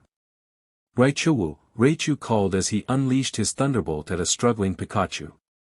However, when the attack hit, Pikachu didn't cry out in pain, he didn't hit the ground and faint, he didn't even flinch as the electricity coursed through him. Instead, his head shot up and he leapt to his feet in a surge of energy. What? Lieutenant Surge cried in shock, but how? That's not possible. Oh, it's very possible, Ash said. You see, my Pikachu is no ordinary Pikachu. He has a special ability called Lightning Rod. This ability lets him absorb all electric attacks used then turn them into energy to boost his own special attack. Surge's face went through a myriad of emotions. First shock, then confusion, then understanding, and finally fear. Pikachu, let's show them the true meaning of Thunderbolt, he shouted at the end. Pikachu leered at Raichu as his body became enveloped with the electricity of a charging Thunderbolt attack. Less than a second later, Pikachu let out a meaningless battle cry and unleashed his attack. The battlefield erupted as the Thunderbolt ripped towards Raichu. Even to the untrained eye, Pikachu's Thunderbolt was easily 3 times as powerful as Raichu's Thunder. Raichu's eyes widened to epic proportions as the Thunderbolt raced towards himself. He instantly realized that he had neither the time nor the room to get out of the way, so he steeled himself and let it come. When the attack finally hit, the entire building shook because of the resulting explosion and the air became filled with dust. After a moment, someone turned on an air vent and cleared the air so the outcome could be seen. To everyone's shock, Raichu was still standing in the exact same spot where he had been hit. He stared at Pikachu for several moments, before giving a nod of respect and collapsing in a dead faint. Raichu is unable to battle, Pikachu is the winner, and so the victory goes to Ash of Pallet Town, the referee announced. Great job, Pikachu. Ash congratulated as he ran out to meet Pikachu. Pikachu spun on the spot and leapt into Ash's arms. We did it, we won. I beat a Raichu. Yes, you did, Pikachu, I'm so proud of you, Ash said, hugging his starter. Surge started at Ash and Pikachu for a moment before shaking his head in wonder. He returned his defeated Raichu and walked up to Ash. You did great, kid, I didn't stand a chance. Here, proof of winning at the Vermilion Gym, he held out a small badge shaped like a gold flower, the Thunder Badge. Thank you, Lieutenant Surge, Ash said as he took the badge. That was a really fun battle. Hey kid, you earned it, Surge said, slapping Ash hard on the back and earning a small glare. Ash gave a parting bow and went to meet up with Brock and Misty. That was a great battle, Ash, Misty complimented. Yeah, you had me worried there for a moment, but I never expected Pikachu to have the Lightning Rod ability, Brock said. Thanks you guys, Ash said, let's go, I need to get Pikachu to the Pokemon Center, Ash said. Ah, hello Ash, how are you doing today? I'm doing great, Professor, how are you? Ash asked. He was currently in the Pokemon Center, talking to Professor Oak on the video phone. Just fine, my boy, just fine. So where are you calling from? Oak asked. Vermilion City, I just got a Thunder Badge, Ash said, holding up his newest badge. Excellent job, Ash, Lieutenant Surge isn't easy to beat. So what can I do for you today? Oak asked. I want to exchange some Pokemon, Ash replied. I want Gyarados and Pidgeotto back in exchange for Charmeleon, Bulbasaur and Dratini. Oak's eyes practically bugged out. Oh my, how on earth did you capture a Dratini? They're really rare. That's actually an interesting story, Professor, Ash said, rubbing the back of his head. You see, I actually got Dratini and a Riolu as eggs about a month before I started my journey. Someone sent them both to me in a package, but I don't know who. Well, that certainly is interesting, Oak said, rubbing his chin in thought. I've also noticed that both times that you called to trade in Pokemon that you leave an empty slot on your team. Any reason why?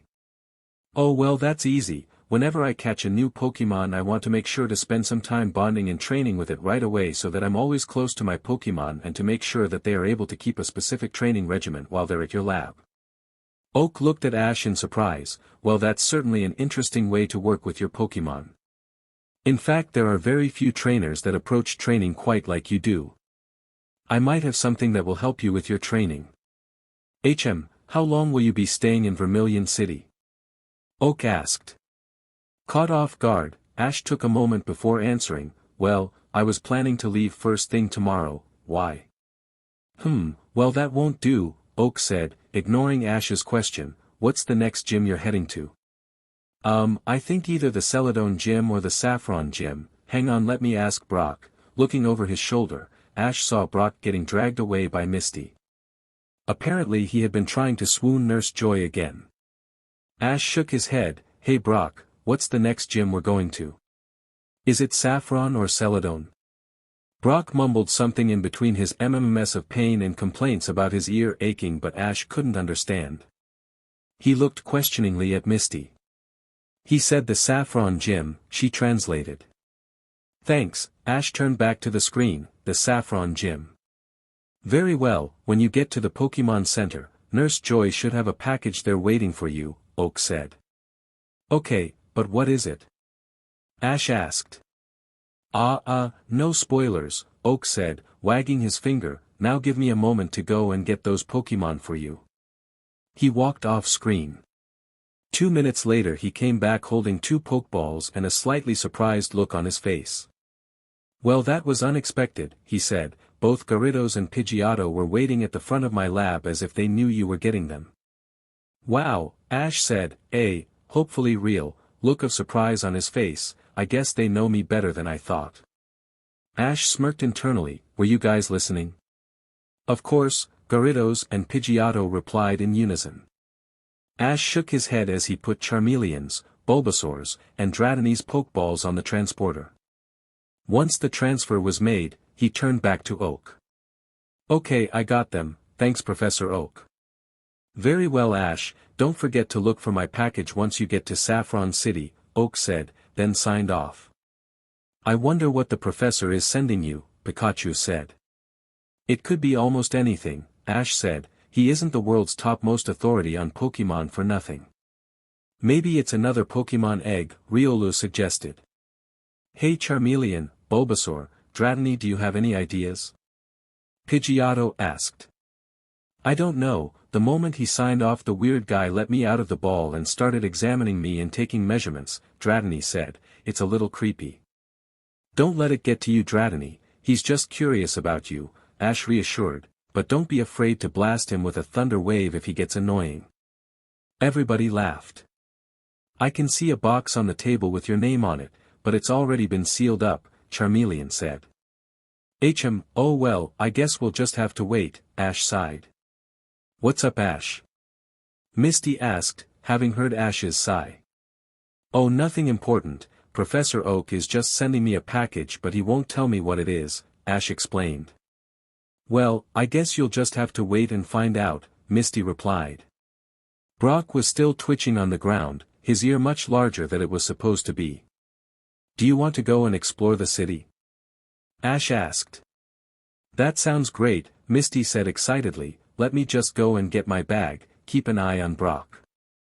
She ran off to her room. Ash glanced down at the older breeder. Not one word, he ummed. Ash laughed. Wow, look at all of the cruise ships, Misty gushed. They were currently walking around Vermilion City's seaport. I would love to go on a sea cruise, Misty started daydreaming, a long relaxing cruise, sunbathing on deck all day, all of the water Pokemon that we'd see in the ocean. Yeah, it's too bad we'd never be able to afford something like that, Brock said. Reality sure can be a bummer, Ash said with a sigh. They were about to walk away when streamers of confetti exploded in their faces. Ash jumped about a foot in the air and he felt his aura flare in case he needed to defend himself. Pikachu's cheeks started sparking, but what they saw made them stop short. Standing in front of Ash and his friends was a pair of cheerleaders. Except they weren't cheerleaders, Ash's aura sense instantly told him that they were people he'd met before.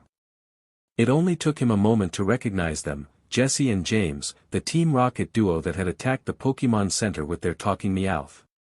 Now, seeing them standing in front of him, wearing sleeveless sweaters, a skirt and makeup on, especially James, had Ash struck completely speechless. Pikachu, who had been following Ash's thought processes, was similarly staring incredulously as they stared, giggling like loons. Try to talk like teenagers, seriously, who says radical anymore, shrieking, cool, and giving them free tickets aboard the St. Anne. After watching them go skipping away, Ash finally realized what had happened and looked at the tickets in his hand. Awesome, come on Ash, let's go. Misty said. Wait. Ash tried to stop them, but both Brock and Misty ran off in search of the saint and before Ash could say anything. "Huh, I guess we won't have any choice. At least we'll be there to foil any scheme Team Rocket has," Ash said to himself, and by extension his Pokémon, as he ran off in pursuit of Brock and Misty. When Ash finally caught up with his friends, Misty snatched the tickets out of his hands and waved them on board the saint, and before he could utter a single protest. Resigning himself to his fate, Ash decided to enjoy himself while he could. "Wow, this place is amazing," Misty said with glee. "A Pokémon trainer's paradise," Brock agreed. Ash looked around with interest, eyeing all of the different battles going on around him. In one field, he saw an Axu battling a Chinchou. Another field had a Dragonite head-to-head with a Galade. There was even a water field with a Floatzel battling against a Goldeen. "This must be an international ship," Ash said, "because I'm seeing Pokémon from all different regions." Could be. I hope we don't end up in Unova though," Brock said, "that would be a long trip." After watching several different battles, and itching to get in a battle of his own, he ran up to a field where a kid with a Zangoose had just beat another with a Seviper. "Alright, who's next?" "I want a challenge this time," the Zangoose trainer called. "I'll battle you," Ash said, stepping up. "I'm Ash from Pallet Town." "Jefferson," his opponent replied, "I'm from Lily Cove City." Ash nodded and pulled out a Pokeball, Riolu, to the battlefront. Ash called, releasing his fighting type. "I'm ready, Ash," Riolu called, getting into a battle stance. "They'll start things off," Jefferson said. Zangoose use Slash. Zangoose's sharp claws grew sharper as they started glowing white. The cat ferret Pokemon then leapt forward with incredible speed at Riolu. Seeing no way for Riolu to dodge, Ash called, "Riolu, use Endure combined with Counter." Riolu bent down on one knee and started focusing his energy to endure the attack. Then his body became outlined in red as Counter activated. Just in time as Zangoose's Slash attack came crashing down on the little fighting type. The attack struck Riolu in the back, then instantly bounced back and struck Zangoose in the face. "Zangoose," Jefferson shouted in worry, "are you alright?" "Zong," Zangoose replied affirmative. "Use Force Palm," Ash ordered. Riolu ran forward, his palm glowing brightly. "Protect," Jefferson ordered. A large green shield suddenly formed around Zangoose and Riolu's attack deflected off. "Oh no," Ash said. "Quick, use X-Scissor," Jefferson ordered. Zangoose's claws started glowing a light blue color and he leapt at Riolu. "Endure," Ash telepathed. Riolu quickly started focusing his energy to endure the attack. Zangoose brought his claws down in an X formation and struck Riolu. The emanation Pokemon collapsed to the ground. "Ha, that's it, this battle's over," Jefferson cockily. Ash's only response was, "Force Palm." Zangoose suddenly felt a weight on his chest. He looked down in surprise to see Riolu staring at him, with a glowing white palm pressed against him. They stared at each other for a split second, before the Force Palm detonated and blasted Zangoose back. "Finish it with quick attack," Ash commanded. Riolu jetted towards Zangoose with a trail of white light and slammed into the stunned normal type, sending him flying against the nearest wall and into unconsciousness. "Yes, we won, Riolu." Ash cheered as he ran out to hug his Pokemon. After returning his Pokemon, Jefferson walked up to Ash. "That was a great battle, Ash." "I'm glad you beat me, I was getting too confident." "No harm done," Ash said, shaking Jefferson's hand. "It was a great battle." Ash walked back over to Brock and Misty. "That was a great battle," Misty said. "Yeah," Brock agreed. "Listen, I got a guide to all of the different facilities that they offer to trainers on board." Suddenly a voice sounded over the ship's intercom, "Will all trainers please converge in the main ballroom for the official ticket drawing?" "What's the ticket drawing?"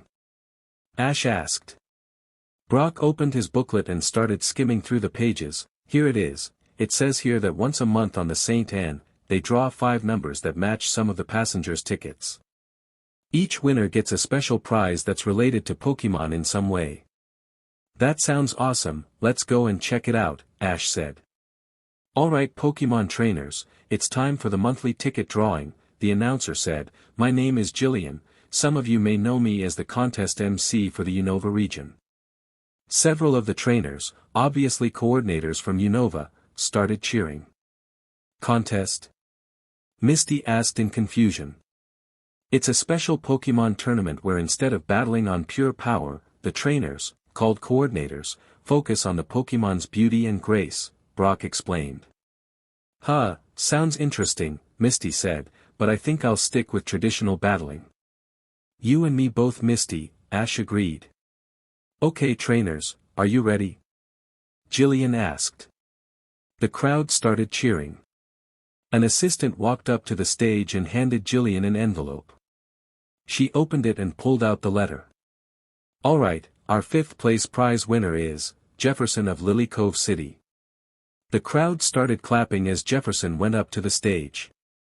Hey Ash, isn't that the trainer that you just battled? Brock asked. Yeah, good for him, Ash replied. Our 4th place winner is Steven from Nimbasa City. The crowd cheered again as Steven walked up to the stage. Our 3rd place winner is Brock from Pewter City. The crowd started cheering again. Brock meanwhile was standing there speechless. Great job Brock, Ash said. Yeah, congratulations, Misty said. Ash gave Brock a little push in the back. Get up there, they're waiting. This got Brock into action. He walked up to the stage and stood in line with the other winners. Our 2nd place winner is Misty from Cerulean City. Ash's eyes narrowed ever so slightly in suspicion. Congrats Misty, he said. Thanks, she said, weird coincidence though, right? Yeah, weird, Ash agreed. Misty shrugged and went up to the stage to stand next to Brock. As she walked, Ash started sweeping the room with his aura, wondering if anything was up. He could easily sense all of the Team Rocket goons, but they didn't seem to be the cause of this. And, finally, our 1st place winner, and grand prize winner is Ash of Pallet Town. Ash's eyes narrowed even more. Without moving a muscle, Ash extended his aura to its furthest reaches, searching. Suddenly, he felt it, an infinitesimally small and yet extremely powerful presence at the very edge of his senses. The moment Ash's felt it, the presence twitched then vanished. Well that's odd, he thought as he came back to himself. Realizing that everyone was waiting for him, Ash hurried up to stand next to Misty. She gave him a smile and whispered, who'd have thought that the 3 of us would be the winners, huh? Alright, now that all of our winners have been chosen, it's time to give them their prizes. Jillian announced. Another assistant walked onto the stage and presented Jillian with a flat box with a Pokeball symbol on it. She walked up to Jefferson. As our 5th place winner, your prize is. She opened the box and presented it to Jefferson. Inside were a set of 7 feathers in a display case, a full set of wings. Congratulations. Thank you very much. Jefferson said. He took the box and left the stage. The assistant walked back onto the stage, this time with 2 boxes. For our 4th place winner, we have a complete set of vitamins and 12 bottles of Moo Moo milk. Thank you, Steven said with a bow. He took the boxes and left the stage.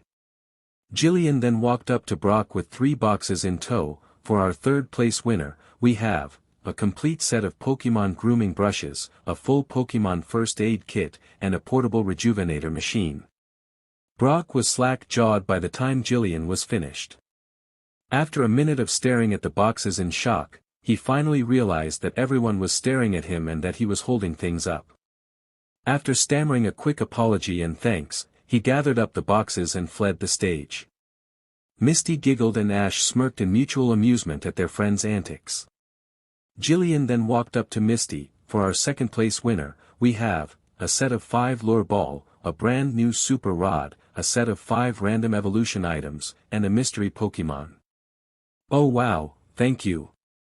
Misty had gone starry-eyed as they gave her the 3 boxes and a closed Pokeball.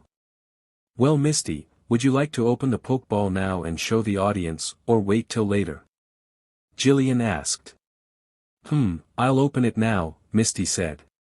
She put down the boxes and tossed the Pokeball in the air. Go Pokemon. With a flash of bluish-white light, a small brown Pokemon appeared on the stage. Eevee, it said. Misty stared at the Pokemon in shock for a full 30 seconds before the dam broke. Oh, my Arceus, it is so cute, she squealed. This set off a chain reaction. Every girl in the room started squealing and cooing over how cute Eevee was. After 5 minutes of cuddling and babying Eevee, Misty finally recalled it to its Pokeball and left the stage to be mobbed by a gang of girls, all begging to hold Eevee. Ash smirked at the display before turning his attention back to Jillian. And now for our final first place winner, we have a full set of all types of Pokeballs, an entire set of Pokemon evolution items, a Pokemon egg, a mystery Pokemon, and one single Master Ball. Ash jerked his head up in surprise. A Master Ball, he thought in shock. And another egg, Riolu said in excitement. I wonder what our mystery Pokemon is, Bulbasaur said in curiosity. Could it be an Eevee like Misty got? Dratini suggested. I doubt we get the same thing, Squirtle said. Let's just find out, Ash said. He took the sealed Pokeball from the top of the pile of boxes and tossed it in the air. Go Pokemon. With a flash of bright blue light, Ash's new Pokemon appeared on the stage. Ash and the entire crowd gasped in surprise when they saw it. No way, Ash said to himself, completely surprised. Ash sat in his cabin on board the Saint and cruise liner, going over the day's events. It had been quite a hectic day. First was the battle against Lieutenant Surge, then being given tickets aboard the Pokemon trainer's ship, the Saint Anne, and finally winning the grand prize for the monthly ticket drawing. That last part was what filled Ash's mind up the most. He was now the proud owner of a complete set of Pokeballs, from a typical Pokeball to an Ultra Ball to the rarely used Dusk Ball, a complete set of evolutionary items, a brand new and ultra-rare Pokemon, he had bonded with him already, yet another Pokemon egg, and lastly the ultimate prize for any trainer. The one thing that all trainers wish they could have, the ultimate trainer's tool, the ever-coveted Master Ball. While Ash was extremely grateful and still a little overwhelmed over his prizes, that wasn't what mainly occupied the Aura Guardian in training's thoughts. While he could have accepted that he would win the grand prize, what made him suspicious was that both Misty and Brock won the second and third prize respectively for the drawing. This just doesn't add up, Ash thought furiously to himself. How could all three of us win the same drawing out of the hundreds of trainers on board? I also noticed something, Bulbasaur said. It seems that each of your prizes match the kind of trainer and person you are. Oh yeah, Dratini said. Brock got a set of grooming brushes which would be useful to him as a breeder, a first aid kit which is good since he has the most experience healing, and a rejuvenator thingy. What is that anyway? A rejuvenator is what Nurse Joy uses to restore a Pokemon's energy and cure status conditions, but it's useless if the Pokemon has any serious physical injuries like a broken bone, Ash explained. Brock's is a one-time use item that needs to be recharged after each use. It's good to have in an emergency if there's no Pokemon Center anywhere close. Misty got herself a new fishing rod and a set of lure balls which work best when fishing, Squirtle said. That's perfect for a water-type trainer like her. Wow, that sounded almost intelligent, Gyarados muttered. See, I can be intelligent when I want to, Squirtle replied quite smugly. Enough, you two, Ash said. Who wants to bet that Misty got a water stone and uses it on her Eevee? I hope she talks to it beforehand, Bulbasaur said. Don't worry Bulbasaur, Ash said, I'm sure she'll ask first. Bulbasaur seemed to accept that. What was that presence you felt just before going on stage? Riolu asked. Ash gave a sigh. Right after being called on stage, he had stretched his aura to the maximum range and felt a pinprick presence right as it vanished. I have no idea, Ash said. I only felt it for a second and it was really tiny, but at the same time it was immensely old and powerful. I'd hate to run into it in a dark alley. Before anyone could respond there was a knock on his cabin door. Ash looked up in surprise, now sensing a familiar presence on the other side of the wood. He stood up and went to open the door, silently berating himself for not being more aware. Ash opened the door and smiled. "Hi Misty, what's up?" "Hi Ash," she greeted back. "I was wondering if I could ask a favor." Ash looked at her for a second. "No, you can't borrow my Pokédex, but I'll scan Vaporeon for you if you let me watch it evolve." Misty stared at him in shock. "How did you know what I was going to ask?" Ash shrugged. "It was a simple guess. You're a water-type trainer, you just got an EV and probably a water stone in that evolution pack. You don't have any way to scan the moves it will learn upon evolution, so you came to me to borrow my Pokédex." Misty shook her head in bewilderment, and then her brain finally registered the answer to her unasked question. "Of course you can watch, I don't mind. Can we do it here?" Ash nodded and let her into his cabin. She put her bag down and took out a blue stone with bubbles inside of it and her newest Pokeball. Ash pulled out his Pokédex. "Okay EV, come on out," Misty said, releasing her EV. Misty knelt down and began talking to her new Pokémon about what she was about to do while Ash scanned it in curiosity. EV, the evolution Pokémon. EV is a unique Pokémon that can adapt to its environment by changing its form and abilities when evolving. This EV is female and has the ability Adaptability. She knows the moves Helping Hand, Tackle, Quick Attack, and Bite. Misty, who had finished talking to EV, listened as the Pokédex listed EV's attacks. Once it was finished, she turned to the patient evolution Pokémon and smiled. "Those are some good attacks EV, now are you ready to evolve?" "EV." The little Pokémon said with excitement, eager to please her new trainer. "Okay, here you go." Misty placed the water stone on the ground in front of EV. Wasting no time, the evolution Pokémon placed one paw on the stone and instantly started glowing a bright bluish-white light and started changing shape. When the glow died, a new Pokémon stood in EV's place. Ash quickly scanned it. Vaporeon, the bubble jet Pokémon, and an evolved form of EV. The composition of its cells is similar to molecules of water, and as such, can melt in water. Upon evolution, Vaporeon gained the ability Water Absorb and learned the moves Water Gun, Aqua Ring, and Acid Armor. "Those are some excellent moves Vaporeon," Misty said, smiling. "Va Vaporeon." Vaporeon replied. "Thanks Ash," Misty said. She and Vaporeon left the cabin and Ash started getting ready for bed. Dream sequence. Ash was floating above the massive dining hall on board the St. Anne. Looking down, he could see hundreds of trainers milling around or eating. "What's going on?" Riolu asked. Ash snapped his head up and saw that all of his Pokémon were floating with him. They were all transparent, as if they were ghosts, and looking just as confused as he was feeling. "I think we're dreaming," Ash replied. "Hey, where's the new guy?" Bulbasaur asked. "I don't know, I don't see him," Ash said, looking around. "I'm over here," a voice said right behind Ash. He turned around to see his newest Pokémon floating just behind him, transparent like the rest of them. But before he could say anything, Gyarados interrupted. "Why do I see you down there, eating like a hog at one of the tables?" Ash's head snapped down towards the ground. He stared in shock at seeing himself, acting exactly the way he did a year ago, before getting the Aura book. "What is going on? I haven't acted like that for months," Ash wondered in shock. No one had an answer for him. They watched as the other Ash was tricked into trading away his Butterfree for Eradicate. "I don't have a Butterfree, what is this?" Ash said in incredulity. Then Team Rocket decided to attack, sking up Pokeballs. Ash himself was the first to start fighting back and he urged the other trainers into action.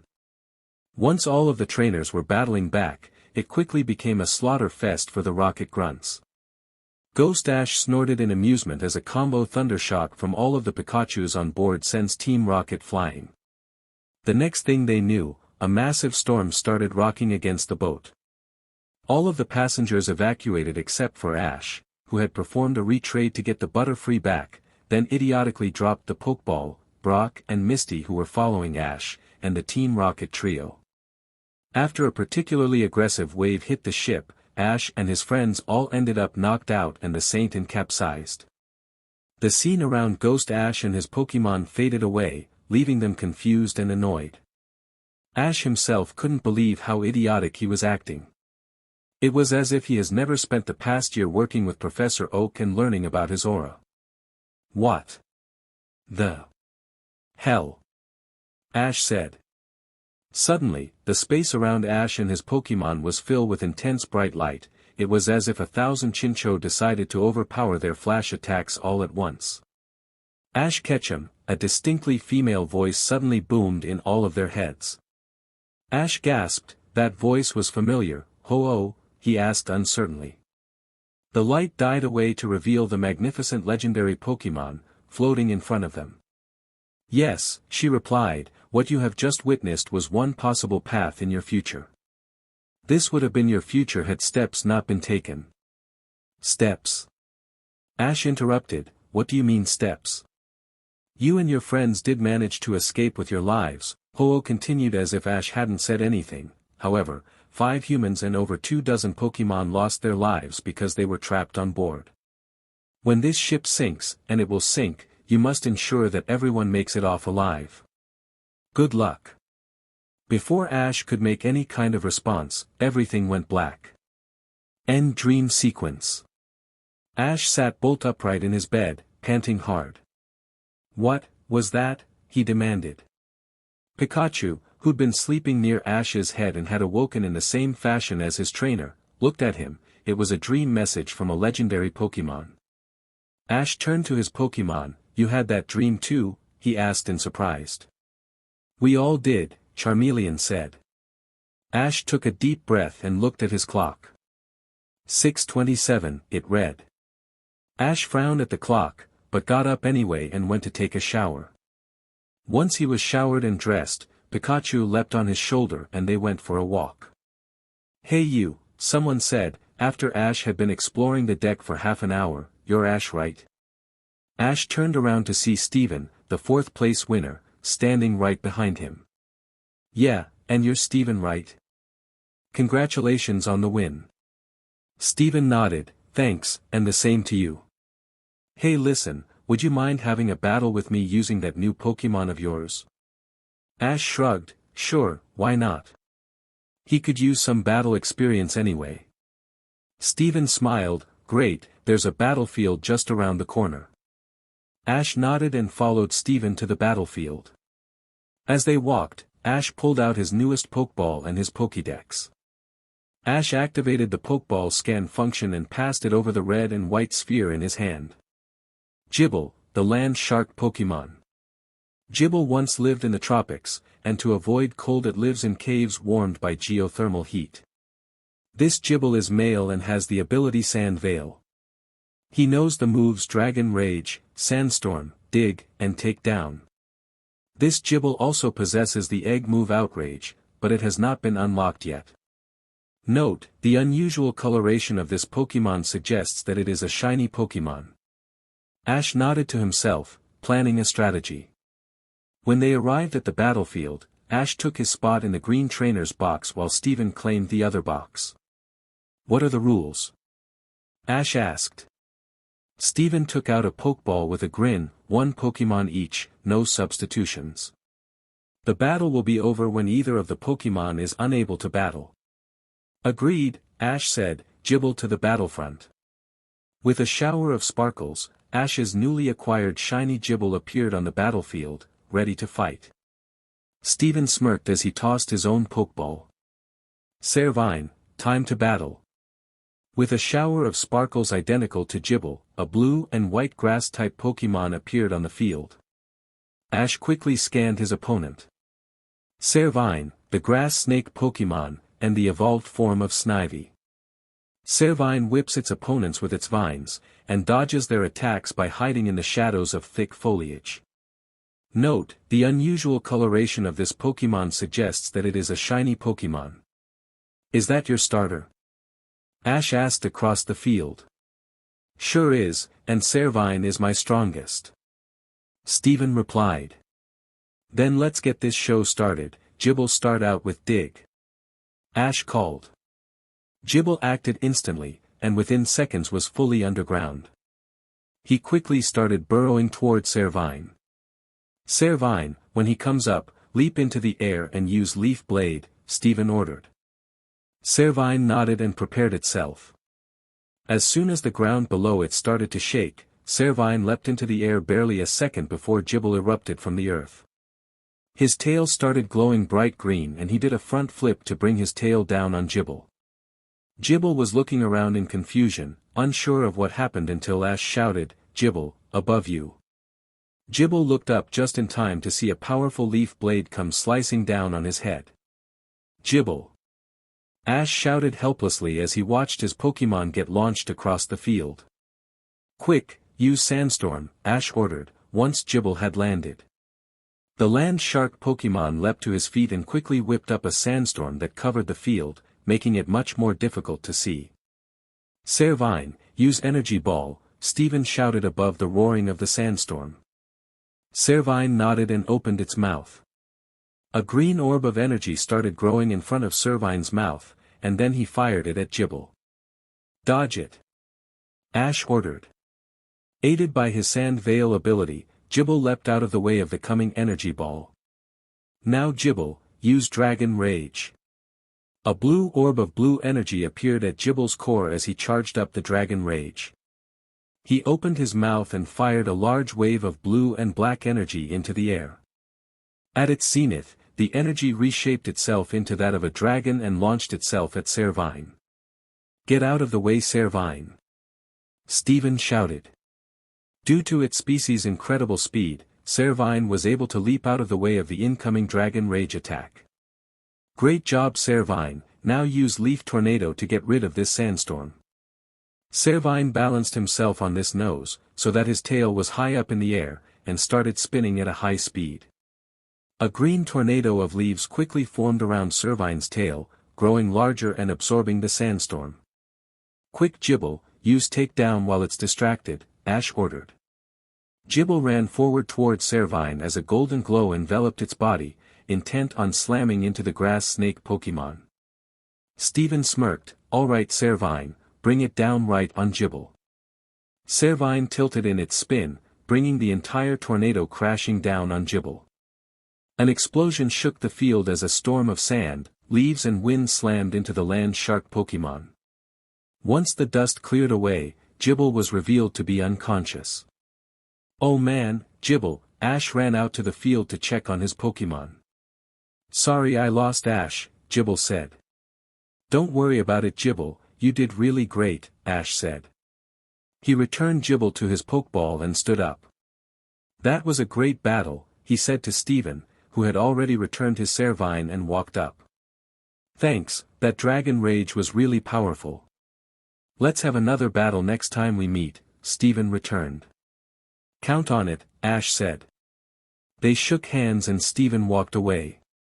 Ash was about to go look for Brock and Misty when a voice announced over the intercom, "Will Trainer Ash of Pallet Town please report to Waterfield 14, you have been issued an official challenge." Ash blinked when he heard that. "Who would be challenging me?" he asked. "No clue," Pikachu said from his shoulder, "let's go find out." After wandering around for 15 minutes and finally asking for directions, Ash arrived at the battlefield. He looked over at his opponent and froze in shock. "Misty?" he asked incredulously. She giggled, "Yep, I figured that this would be the perfect place to hold our gym battle. We can even have an official judge." Ash stared at her for another few seconds as his brain caught up with reality. Then a grin broke across his face. "Great, I've been wanting to have this battle. But first, I need to go and make a transfer." Misty nodded and Ash ran off in search of a video phone he could use. Ash and Misty stood in opposite trainers' boxes, ready to battle. The news that a gym battle was going to take place on board had spread fairly quickly throughout the ship. As a result, there was a very large audience, anxious to watch a great battle. "This shall be a 3-on-3 battle between Challenger Ash of Pallet Town and Gym Leader Misty of the Cerulean City Gym," the judge announced. "This battle shall be over when all 3 Pokémon on one side are announced unable to continue. Furthermore, only the challenger shall be allowed to make substitutions. Trainers, release your Pokémon." Stereo, let's go. Misty shouted, releasing her first Pokémon onto one of the many floating platforms exclusive to a water field. Bulbasaur, to the battlefront. Ash released his grass poison type onto a platform of his own. The challenger has the first move, battle begin. Bulbasaur, start out with poison powder, Ash ordered. Bulbasaur crouched down slightly so that his bulb was pointing at Stereo and started spewing a cloud of poisonous spores. Stereo, quickly dive into the water. Misty countered. Stereo leapt from the platform it was standing on and started swimming quickly around the pool. Now tackle it, Misty ordered. Stereo leapt out of the water right in front of Bulbasaur and smashed into him. Quick Bulbasaur, vine whip while it's close. Ash shouted. Bulbasaur quickly extended its vines and wrapped them around Stereo. Use Mega Drain, then toss it back into the water. You got it, Bulbasaur replied. His vines started glowing green and began to absorb energy from Stereo. After a few moments, the glow faded and Bulbasaur tossed Stereo back towards its platform. Grr, Misty growled. Stereo, use Double Edge, she shouted. Stereo started spinning and rocketed towards Bulbasaur, a golden glow surrounding itself. Counter it with Razor Leaf. Ash shouted. Bulbasaur immediately started firing multiple spinning leaves at the incoming Stereo. With each impact, Stereo slowed down slightly, but it wasn't enough to stop it and it slammed into Bulbasaur, causing an explosion. Once the smoke cleared, it was to reveal a heavily damaged Bulbasaur and a knocked-out Stereo. Stereo is unable to battle, Bulbasaur wins, the judge announced. Stereo, return, Misty recalled her fallen Pokémon, you did a great job. She switched her Pokémon and looked over at Ash, you're doing just as well as I expected you to, Ash, but let's see how you handle this Pokémon. Starmie, let's go. With a flash, the mysterious Pokémon appeared on the field. Starmie, Ash muttered to himself. Bulbasaur took some heavy damage from that last attack. Bulbasaur, use Mega Drain. Okay, Bulbasaur said. The seed Pokémon extended his vines and they shot towards Starmie. Don't let it grab you, Starmie, Misty ordered, use Rapid Spin. Starmie started spinning quickly in place in order to prevent Bulbasaur's vines from wrapping around it. He then rocketed forward and crashed into Bulbasaur. Use Razor Leaf. Ash shouted. Bulbasaur launched a horde of spinning leaves at Starmie. Counter it with Power Gem. Misty yelled. Starmie's gem flashed briefly as several glowing stones materialized in front of the Pokémon. Starmie then launched them at the incoming Razor Leaf. The two attacks met in the center of the field and exploded. Use Water Gun. Misty ordered. Starmie shot a powerful stream of water from its top appendage and hit Bulbasaur right in the face, causing an explosion. Bulbasaur. Ash shouted in worry, knowing that his Pokémon had been knocked out. Bulbasaur is unable to battle, Starmie wins, the judge announced. Bulbasaur return, Ash said, recalling his grass type, you did incredible, thank you for an excellent job. Ash then switched his Pokeballs, Squirtle, to the battlefront. I'm ready for anything. Squirtle said cockily. Ash rolled his eyes, okay Squirtle, start off with Water Gun. You got it, he said. He took a deep breath and fired a powerful jet of water at Starmie. Starmie, use Harden. Then jump into the water and use Rapid Spin attack, Misty said. Starmie visibly tensed as a flash of white overcame its body. The water gun hit and just bounced off. Starmie leapt into the water and started spinning around. Follow it into the water and use Skull Bash, Ash said. Squirtle nodded and leapt into the water. He then shot off like a bullet towards the spinning mysterious Pokémon, his body surrounded by white energy and an impressive energy trail behind him. The two attacks met at the center of the pool and held each other in a stalemate for a few seconds. After a moment, Squirtle's attack won and Starmie was sent flying across the pool. Now follow up with Bite. Ash shouted. Squirtle zoomed forwards towards the slightly dazed Starmie and bit down on one of its arms. Starmie screamed in pain as the super effective attack hit him. Ah, Starmie, Misty shouted, shake him off with rapid spin, then follow up with swift. Hiya, Starmie replied. It started spinning rapidly in the water and Squirtle was shaken loose. It then unleashed a barrage of glowing stars from its gem at the dizzy Squirtle. The swift attack impacted and Squirtle was launched out of the pool, followed closely by Starmie. Squirtle, quickly use Skull Bash. Ash shouted. Unfortunately, Squirtle was too dizzy to comprehend anything and simply stood there with Starmie towering over him. Now Starmie, end this with Power Gem. Misty ordered with a grin. Starmie's gem flashed as multiple glowing stone materialized directly in front of the gem.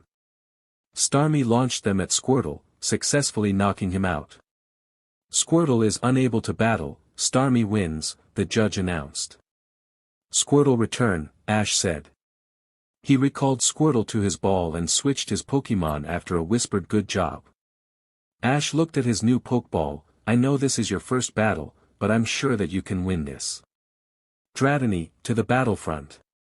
Ash's Dratini appeared on the battlefield with an intense look on his face that startled everyone that saw it. He may be small and look fairly timid, but he was still a dragon type, and dragons were born for battle. Alright Dratini, it's time to prove how strong you are. Use Twister. Ash shouted. Dratini's eyes flashed with power as a tornado formed in front of the small dragon Pokemon. With a thought, Dratini sent the Twister attack careening towards Starmie. Starmie, use Rapid Spin in reverse to counter the Twister, Misty shouted. Ash looked at her stunned while her Pokemon did as instructed, that's a good counter strategy. Alright Dratini, let's finish this battle, disperse the Twister and follow it quickly with Dragon Rage. Dratini did as instructed immediately, the Twister attack faded away and Starmie stopped his Rapid Spin in surprise. By the time he noticed Dratini's Dragon Rage, it was too late and he was sent flying across the field and was knocked out. Starmie is unable to battle, Dratini is the winner, the judge said. Starmie return, Misty recalled the Mystery's Pokemon to its Pokeball. Thanking it, she switched it out for a fresh Pokemon. Vaporeon let's go. With a cry, Vaporeon appeared on the field. Vaporeon use Water Gun. Misty shouted. Vaporeon leapt into action, taking a deep breath and firing a powerful stream of water at the dragon Pokemon. Protect. Ash snapped. Instantly a glowing green shield formed around Dratini and the water gun bounced off. Now use Dragon Breath. Ash called out. Dratini took a deep grate and launched a mass of green flames at Vaporeon. Dodge with Acid Armor, Misty ordered. Vaporeon's body literally melted into water and washed away into the pool, causing the Dragon Breath to miss. Use Thunder Wave on the water. Ash shouted, causing Misty to gasp. Vaporeon, get out of there, she shrieked in fear, but it was too late. Dratini twisted his body and launched a low-level wave of electricity over the field and into the water, paralyzing the Bubble Jet Pokemon. Oh no, Vaporeon! Misty cried as she watched a sparking Vaporeon pull herself out of the water and back onto the platform. Now use Dragon Rage. Ash shouted. Dratini brought his head up and exhaled a large volume of blue-black energy. The energy wave took on the form of a dragon roaring and shot down towards Vaporeon. Vaporeon, get out of there with quick attack. Misty shouted frantically. Vaporeon tried to jump out of the way but the paralysis froze her. The Dragon Rage came down with a vicious explosion, covering the field with smoke. When the smoke cleared away, Vaporeon could be seen covered with burns. Use Aqua Ring to heal yourself. Vaporeon gave a weak nod of acknowledgement and an instant later several rings of water formed around her, and she started healing. Quick Dratini, use Dragon Tail while she's healing. Ash ordered. The little dragon type dove into the water and speedily swam down towards Vaporeon. 2 feet away Dratini leapt out of the water with his tail glowing turquoise. He performed a front flip to bring his tail down towards the Bubble Jet Pokemon. Counter it with Tackle. Misty shouted. Vaporeon leapt at the incoming Dragon Tail attack with a full power tackle. The two attacks met in midair and exploded, sending both Pokémon flying into the water. Both trainers looked at the pool hopefully, waiting to see which Pokémon survived. Ash decided not to use his aura this time because it wouldn't be fair to Misty. Finally, Vaporeon was the first to surface, knocked out. "Oh no, Vaporeon!" Misty cried. She pulled out her Pokeball and returned the water type. "Thank you, Vaporeon, you did really well. But where's Dratini?" Ash asked. Suddenly, he felt something poking at his feet. Looking down, Ash found his little dragon Pokemon slithering up his leg. He let out a sigh of relief. This attracted the attention of the judge, who'd been searching for Dratini. Vaporeon is unable to battle, Dratini is the winner. The victor is Ash of Pallet Town. The crowd roared. Ash nearly jumped out of his skin. He'd forgotten that most of the passengers had congregated to watch the battle. "Thank you, Dratini, you were magnificent," Ash said in his mind. "I know," he replied in a voice filled with triumph. Ash just shook his head and returned him. Looking up, he found Misty standing in front of him, holding out a small, blue teardrop-shaped badge. "That was a great battle, Ash," she said, "you're going to be a great trainer someday. Here, have the Cascade badge as proof of your victory over the Cerulean gym leader." "Thanks, Misty," Ash said as he took the badge. "We need to battle again, that was really fun." Misty smiled, "You've got yourself a deal. Come on, let's go find Brock and save whatever poor girl he's failing to flirt with." Ash smiled and followed. "Hi Professor Oak, sorry I wasn't able to talk to you last time, I needed to hurry and get to a battle." "Not to worry Ash, so did you win?" Oak asked. "I did, I'll be sending Dratini and Bulbasaur back now so I can get Pidgeotto and Gyarados back," Ash said.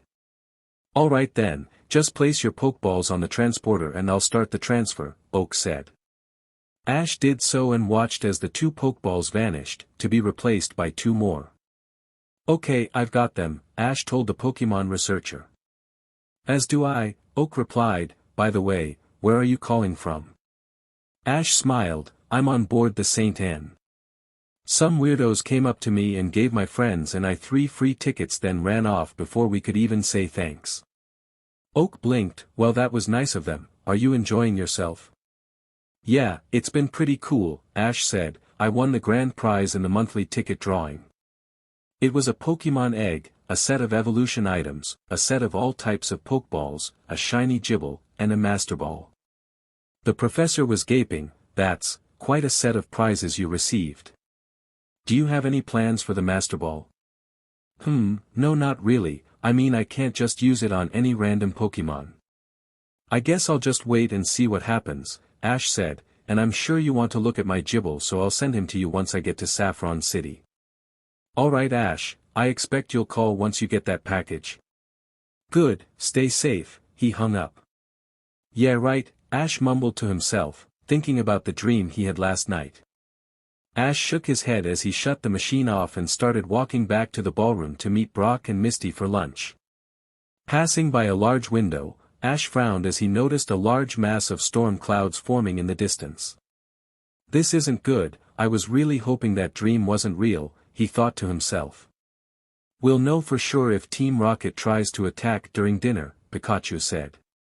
Stepping into the dining room, Ash looked around with his eyes and aura. All of the waiters are giving off funny emotions," he said.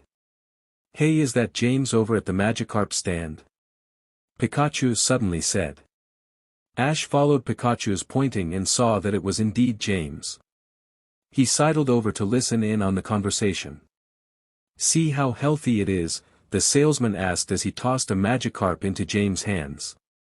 "Ah, it certainly is lively," James replied. The salesman leaned forwards and started whispering loudly, "Just between you and me, this Magikarp is like a Pokemon goldmine." James looked up in surprise. "Goldmine?" "Right, a Magikarp lays 1,000 eggs at a time, each of those 1,000 baby Magikarp lay 1,000 more, 1,000 times 1,000 makes 1,000,000. Ash stopped listening as he walked away, shaking his head in amusement. Pikachu was barely stopping himself from rolling on the floor in laughter. The rest of his Pokémon weren't even bothering. Ash's head was filled with the roaring laughter of 8 Pokémon. Finding his friends, Ash sat down next to Misty and started filling his plate with food. Noticing his smirk, Brock asked, "What's so funny?" Ash leaned in so that both could hear and told them what he just saw. 2 minutes later, 3 children and 1 Pikachu were laughing their heads off. Once lunch was finished, the 3 friends started wandering around the ballroom, chatting with various trainers and watching the occasional battle. Ash and Misty were listening as Brock chatted with a Pokémon connoisseur from Unova about trainer compatibility when it happened. All at once, all of the doors slammed shut, the curtains on the windows fell down and blocked out the sun, and all of the waiters ripped off their uniforms to reveal Team Rocket uniforms underneath. They were all wearing large mechanical backpacks with 2 hoses protruding over their shoulders. Then all of the lights went out and a spotlight came on revealing Jessie and James, both wearing packs of their own. "Prepare for trouble," Jessie began. "And make it double," James continued. "To protect the world from devastation.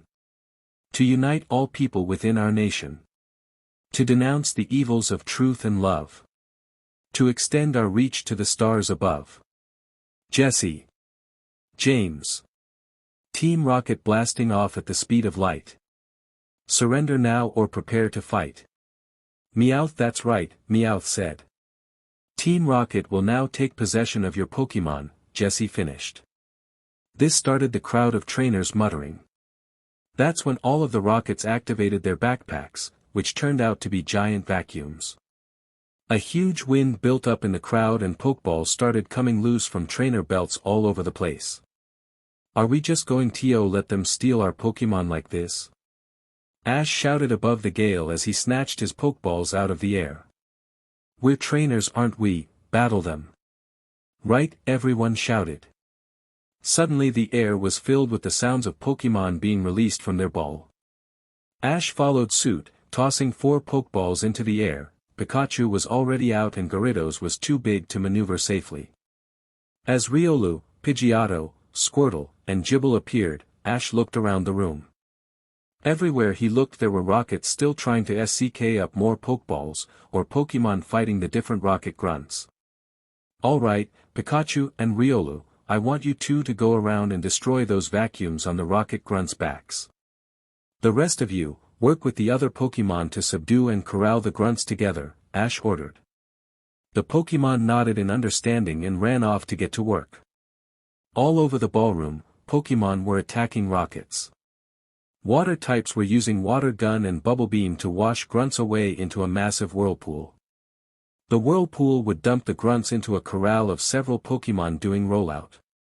Pikachu and Riolu had leapt into the corral and were speeding through, breaking open vacuum packs at high speed.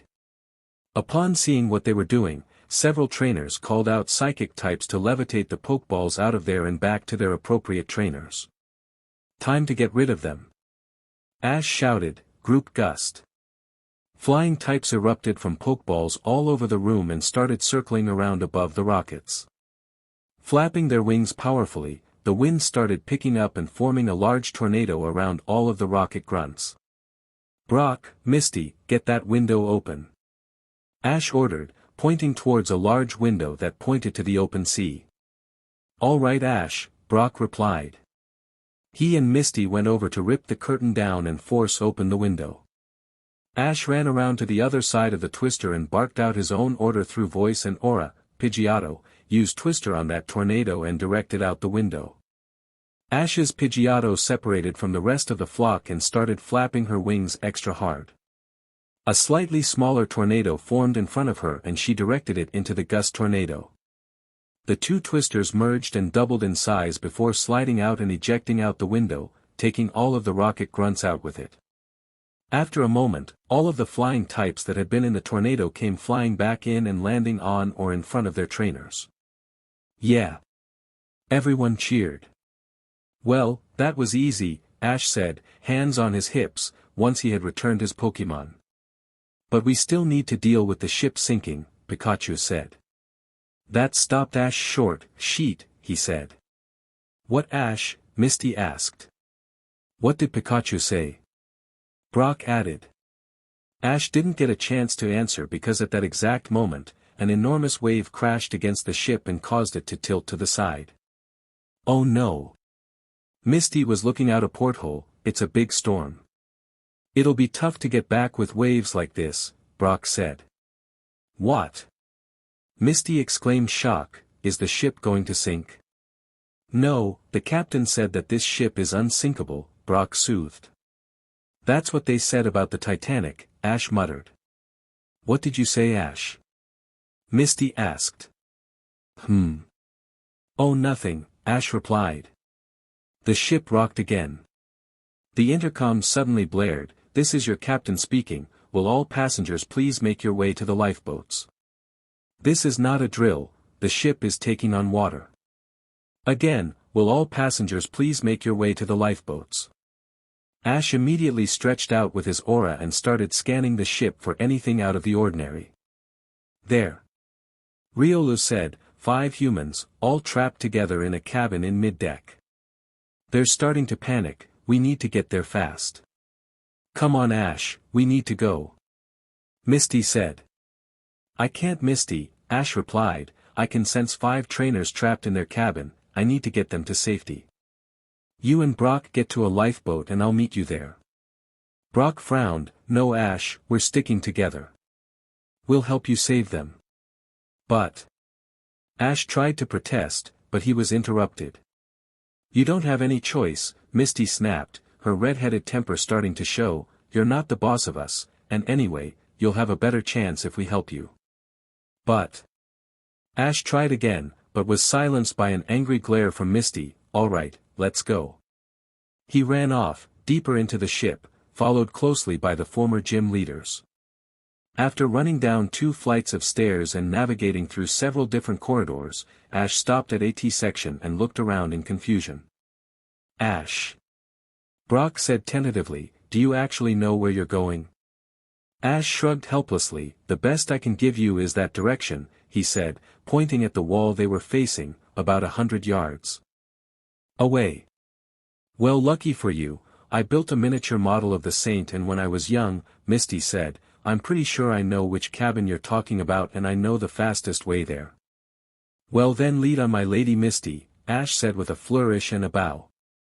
Misty giggled at his antics and Brock rolled his eyes good-naturedly.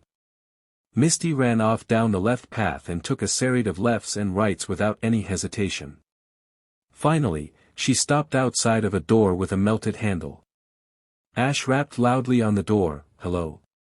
Anybody in there? He shouted. Hello? Can you help us? My Magby accidentally melted the door frame and we can't get out, someone shouted back. Sure, stand back so I can break down the door, Ash ordered. He turned around and pulled out 2 pokeballs. Squirtle, Gibble, use Skull Bash and take down on the door, he shouted, tossing the ball into the air.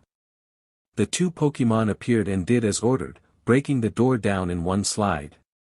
Brock ran in to make sure everyone was okay and Ash turned to the 2 Pokemon.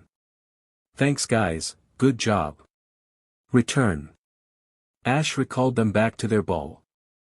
Okay, everyone is alright, Misty, can you guide us to the nearest lifeboat? Brock asked. You got it, Brock, follow me everyone, this way. Misty ran off down the corridor, followed by the trainers with Brock and Ash bringing up the rear. After 5 minutes of trying to make their way through a tilting and listing ship, the 8 trainers burst out onto the main deck and right next to a lifeboat. Everyone this way, one of the ship's officers shouted. No one hesitated and ran towards the lifeboat. The officer looked over them and frowned, do any of you have a large water Pokemon? It'll be dangerous for more than 5 people to board at this point. I've got a Lapras, one of the trainers said, holding up a Pokeball. And I've got my Gyarados. Ash added. Alright, your Gyarados won't attack anyone, will it? The officer asked. As long as I'm not being attacked, she's harmless, Ash replied. Good, now who's the strongest swimmer among you? He asked. Probably me, Misty said, I was raised in a water gym. Right, release your Pokemon into the ocean, then you three need to hang onto the side of the lifeboat while we lower it, then board one of the Pokemon once we get to the water, the officer ordered.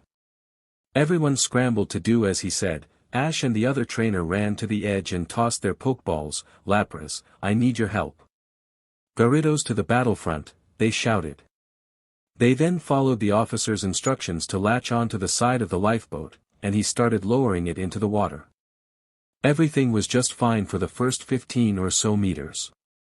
Then suddenly, a gust of wind rocked the boat and Misty lost her grip. She scrambled frantically for a moment, trying to grab onto something but to no avail, she fell. She screamed in terror. Misty! Ash shouted. Without pausing to think, Ash let the aura fill his body and allowed instinct take over. Ignoring everyone else's cries of protest, Ash released his hold on the boat, let himself fall back, then kicked off the bottom of the boat hard and propelled himself forward. In a matter of seconds, he had caught up with Misty's falling form and grabbed her bridle style. Ash, she said in shock. Still letting the aura control his movements, he performed a midair somersault and landed in a perfect crouch on Gyarados' head. Coming back to himself, Ash let Misty stand up and they both grabbed Gyarados' horn for support. Are you okay? Ash asked. Yeah, Misty said a little breathlessly, you saved me, thank you. Of course, Ash said, it's the duty of an Aura Guardian to save people. Hey Ash. Brock shouted from above, are you okay? Ash looked up to see that the boat was nearly to them. Yeah, we're both fine. The total crew complement and passenger count aboard the Saint and usually averaged about 300 people. At all times there were 14 lifeboats attached to the ship, each with enough provisions to sustain 25 people for 3 days, a gas or electric motor that could last just as long, an emergency transponder, and a short-range radio to stay in contact with the other boats. 2 hours after the Saint and officially became the new Titanic, a fleet of 13 lifeboats had congregated together to determine a plan of action. After consulting with the bridge crew, the captain addressed the passengers with his megaphone. Attention passengers. At the present time, we are approximately 150 nautical miles from the seaport in Kanto's Lavender Town. At top speed, these lifeboats will be able to reach Lavender Town in 3 hours. If you will please remain patient and calm, rest assured that the crew and I hold your safety as our top priority and we will have you back on dry land as soon as possible. I now ask for a few volunteers among the trainers we had on board. Those of you with large water or flying Pokemon, if you could act as a guard while we make our way back to the mainland it would be most appreciated. Thank you for your cooperation.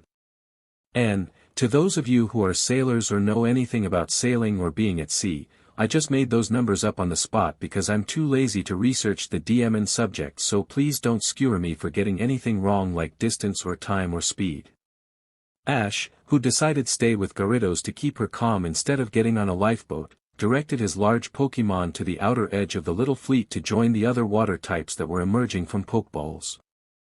Most of the trainers thought similar to Ash and joined their Pokemon on the guard ring. In the sky, trainers were riding their Staraptor or Pidgeot, one even had a Braviary. In the sea, there were other trained Gyarados, a couple of Lapras, a Mantine, and even a Wylord. It was an impressive sight to behold. Ash spent the time chatting with his Pokemon. Lavender Town, huh? Ash said, I've heard about an old tower there that is home to a lot of ghost Pokemon. Sounds like fun, Bulbasaur said dryly. Are we going to go check it out? Gibble asked. Yeah, I'm planning to, Ash said, a ghost type would be good to have on the team. Ugh, ghost types creep me out, Charmeleon said. What? Is the big bad fire lizard scared of a little ghost? Squirtle mocked. Ha, you wish, Charmeleon immediately snapped back, but I'm at the lab so I don't need to deal with any ghost types, you on the other hand are with Ash. Happy ghost busting. Ha, ghosts don't scare me. Squirtle boasted, if any ghost type comes near me, I'll whoop them with my mad ninja turtle skills. Would you two be quiet? Bulbasaur snapped, you're giving me a headache. Ash just sighed, I never should have let them have free reign with the TV last night. Ash plopped down at one of the Lavender Town Pokemon Center's many breakfast tables, right across from a certain orange-haired trainer. Morning Misty, he greeted tiredly, putting down a stack of pancakes to share with Pikachu. She smiled at him. Good morning Ash, she replied, are we heading out today, now that the authorities have let us go? Ash shuddered at the thought, it had been 2 days since the sinking of the St. Anne. 2 hectic days of reassuring his crying mother, showing his Pokédex to dozens of officials, getting interviewed by dozens of reporters about his stunt saving Misty and rescuing the 5 stranded trainers. Ash shook his head, not yet, I want to go and check out the Pokemon Tower. I'm thinking of trying to catch a ghost type. Okay, she replied, I'm thinking of going fishing. Whatever she was going to say was interrupted by a loud shriek of, Nurse Joy.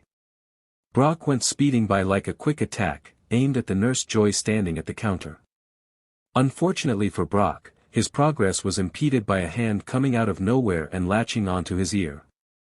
He screamed in pain as his feet flew out from under him and he landed hard on his back.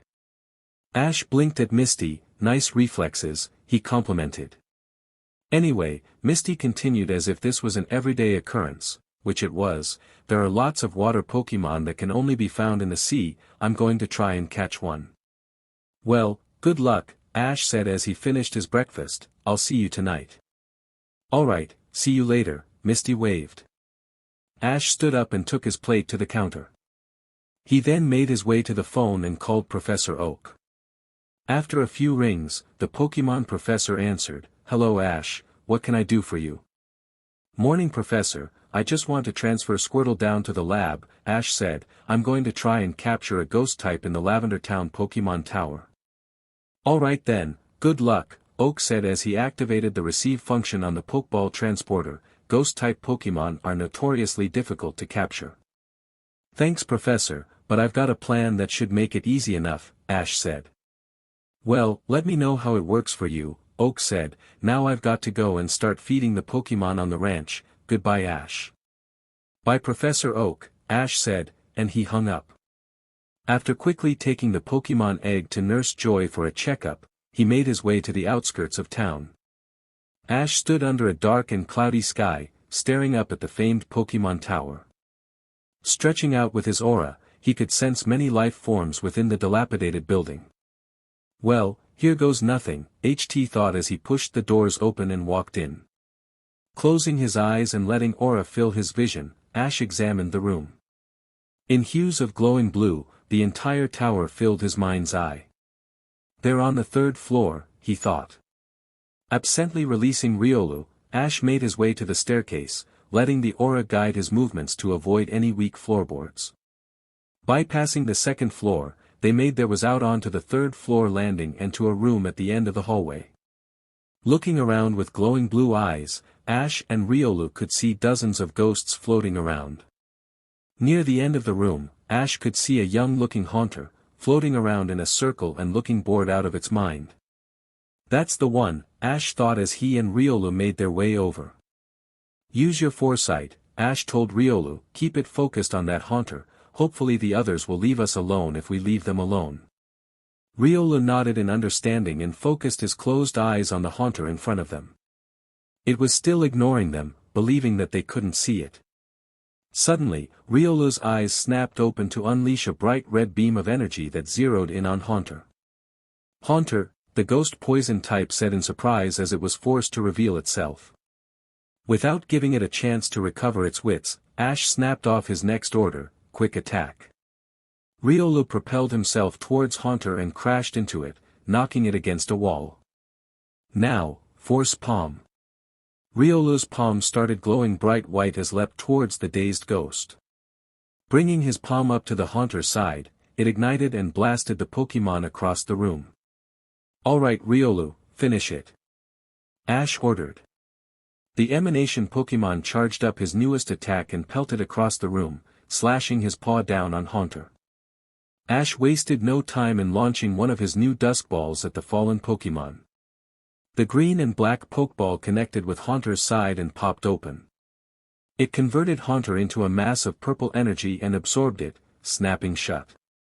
The dusk ball rocked once, twice, 3 times, 4 times, finally dinging a successful capture. Riolu picked up the dusk ball and handed it to Ash. "Thanks Riolu, you did really well in that battle." Riolu smiled at the praise and they started making their way out of the building. As they walked, Ash pulled out his Pokédex and scanned his new Pokémon.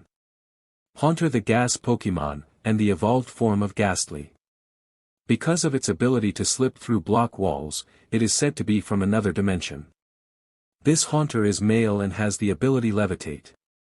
He knows the moves Lick, Hypnosis, Nightshade, and Confuse Ray. "Alright," Ash said to himself, "look out Sabrina, 'cause here I come." Later that night, after a particularly intensive training session, which involved bonding to Haunter and breaking him into Ash's training methods, the young trainer arrived back in the Pokémon Center. After dropping his Pokémon off with Nurse Joy and collecting his egg, Ash looked around for his 2 friends. Spying them over at one of the dining tables having dinner, he grabbed a plate of food and sat down next to Brock. "Hey guys, what's up?" he asked. "Not much," Brock replied. "Did you catch that ghost type you were after?" "Yep, I've got a brand new Haunter on my team," Ash said. "It actually worked out for both of us because he wanted to go on an adventure but his parents wouldn't let him leave the tower till he was older. Now he gets his adventure sooner and I make sure he doesn't kill himself." "Sounds like a win-win to me," Brock said. "Speaking of captures," Misty said, "I caught the most adorable Horsia today while fishing." "Really?" Ash asked. "Nice, I hear Kingdra are powerful Pokémon." "Kingdra?" Misty asked in confusion. "Oh sorry," Ash apologized. "Kingdra is the final evolved form of Horsia. A Seadra will evolve into a Kingdra if you give it a dragon scale. It's a water dragon type and pretty powerful." "Really?" Misty said, "I wonder if I got a dragon scale in my prize pack." She trailed off as she reached for her backpack. Ash turned to Brock. "Are we ready to head out?" "I'd like to leave tomorrow morning if possible." The Pokémon breeder frowned in thought as he reached for his massive backpack. Muttering to himself and rummaging through it, he said, "I don't think I have the proper supplies to make Pokémon food for a ghost poison type. Let's stop by the Pokemart in the morning and I should be all set." "Sounds good," Ash said, turning to finish his diner. After dinner they sat chatting for a while before deciding to hit the hay. As they started making their way towards their rooms, a sudden and familiar beeping coming from Ash's backpack made them all stop short. "Ash, is that what I think it is?" Brock asked. Ash wordlessly nodded his head as he spun around and ran out to Nurse Joy's counter. "Nurse Joy!" Ash said loudly. "Yes." "How can I help you?" she asked, coming out of the back room. "I think my egg is about to hatch," he said quickly, pulling the flashing egg out of his backpack. "Oh my," she said worriedly, "when I examined it this morning, I didn't think it was anywhere near ready to hatch." "Quickly bring it to the back." Chansey. The large and pink egg Pokémon came bounding into the room, pushing a stretcher designed specifically for Pokémon eggs. "Nurse Joy," Brock asked, "is there anything I can do to help? I'm a Pokémon breeder and this could be invaluable experience." "As long as the egg's owner agrees," the Pokémon nurse said after a moment's thought, "I could use an extra hand." "Go for it Brock," Ash said, "will you need me there too?" "Oh yes," Nurse Joy replied, "it's important that you are the first person it sees, especially in a premature hatching like this." Ash nodded and followed them into the DLVRY room. Ash sat silently as he watched Nurse Joy and Brock worked. The moment they came into the room, the Pokémon nurse had taken the egg out of its container and carefully placed it under a scanner. Going over to a nearby monitor, Nurse Joy scanned the data that appeared on the screen and called out readings to Brock, who was scribbling furiously on a clipboard. After a few minutes, the nurse shut down the machine and grabbed a clipboard from Brock to study it. She gasped, "Oh my." Turning to Ash, she asked, "Where and when did you get this egg?" And also, have you ever taken it out of the container? I won it about 4 days ago on board the Saint Anne, Ash replied, and the only time I took it out of the container was this morning to polish it. Alright, the nurse said, according to these reading, your egg received a severe trauma between 1 and 3 weeks ago, causing a minuscule crack on the bottom. From my scans, the Pokemon within is just fine physically. However, events like this almost always leave severe psychological trauma. So, what do I do? Ash asked, greatly worried about his egg. Ash sat in the private room that Nurse Joy had given him, bored out of his mind. He had settled himself on the bunk, and was now staring at the flashing egg that stubbornly refused to hatch. Oh Arceus, how long is this going to take? Ash thought in exasperation. I don't know, but I hope it hatches soon, Bulbasaur said. Melanie never let anyone watch when she helped new parents hatch an egg. I wonder what it could be, Charmeleon asked. We won't know until it hatches, Ash said. I know, but it can't hurt to guess, Charmeleon replied. It had better not be another Squirtle, Gyarados said. I don't think I could take any more of him. What has he done this time? Riolu asked. Showing off my pure awesomeness. Squirtle interjected. He's been running around the lab with a mask on his face and screaming out Cowabunga. Dratini explained. Oh Arceus, why must you punish me so? Ash banged his head against the wall. It's really funny when he tries to sneak up on Charmeleon and gets a face full of dragon rage, Bulbasaur said. He's just jealous of my ninja Squirtle skills, Squirtle said cockily. Everyone laughed, causing Squirtle to sulk. Charmeleon, Ash said, you and Bulbasaur can tag team him if he gets out of hand. Yes. Charmeleon cheered. Squirtle wisely kept his mouth shut. Ash. Pikachu suddenly said, the egg. Ash's eyes snapped open and he focused on the brightly glowing egg in front of him. As he watched, it quickly started growing larger and changing shape, eerily similar to an evolution. As the glow died, it revealed a small dark gray Pokemon that looked similar to an EV. It had a dark black mane around its neck and a tuft of blood-red hair on the top of its head. Ash gasped almost silently, it's a Zorua, he said out loud. The Pokemon shivered and didn't move. Ash carefully crept over and gently picked up the little dark type and brought it close to his chest. It's all right little Zorua, Ash said soothingly. Reaching out with his aura, he gently enveloped the baby Pokemon with a blanket of comfort. Letting his aura interact with the dark types, he could sense the immense mental scarring that the Pokemon had gone through.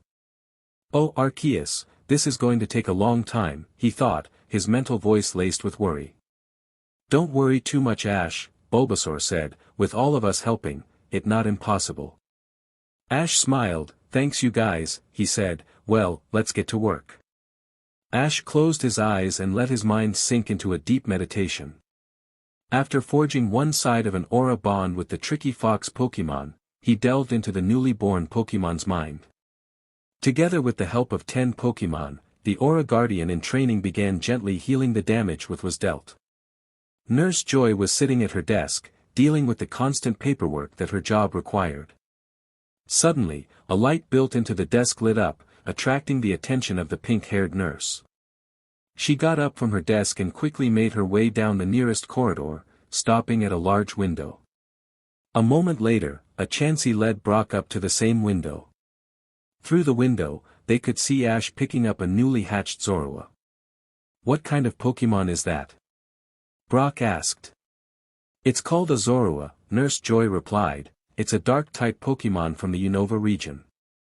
She then walked over to a computer screen and told it to start a scan of the newborn. Alright, the newborn is perfectly healthy, Nurse Joy said, now it's all up to Ash. It's going to be okay, Brock said, if anyone can do it, Ash can.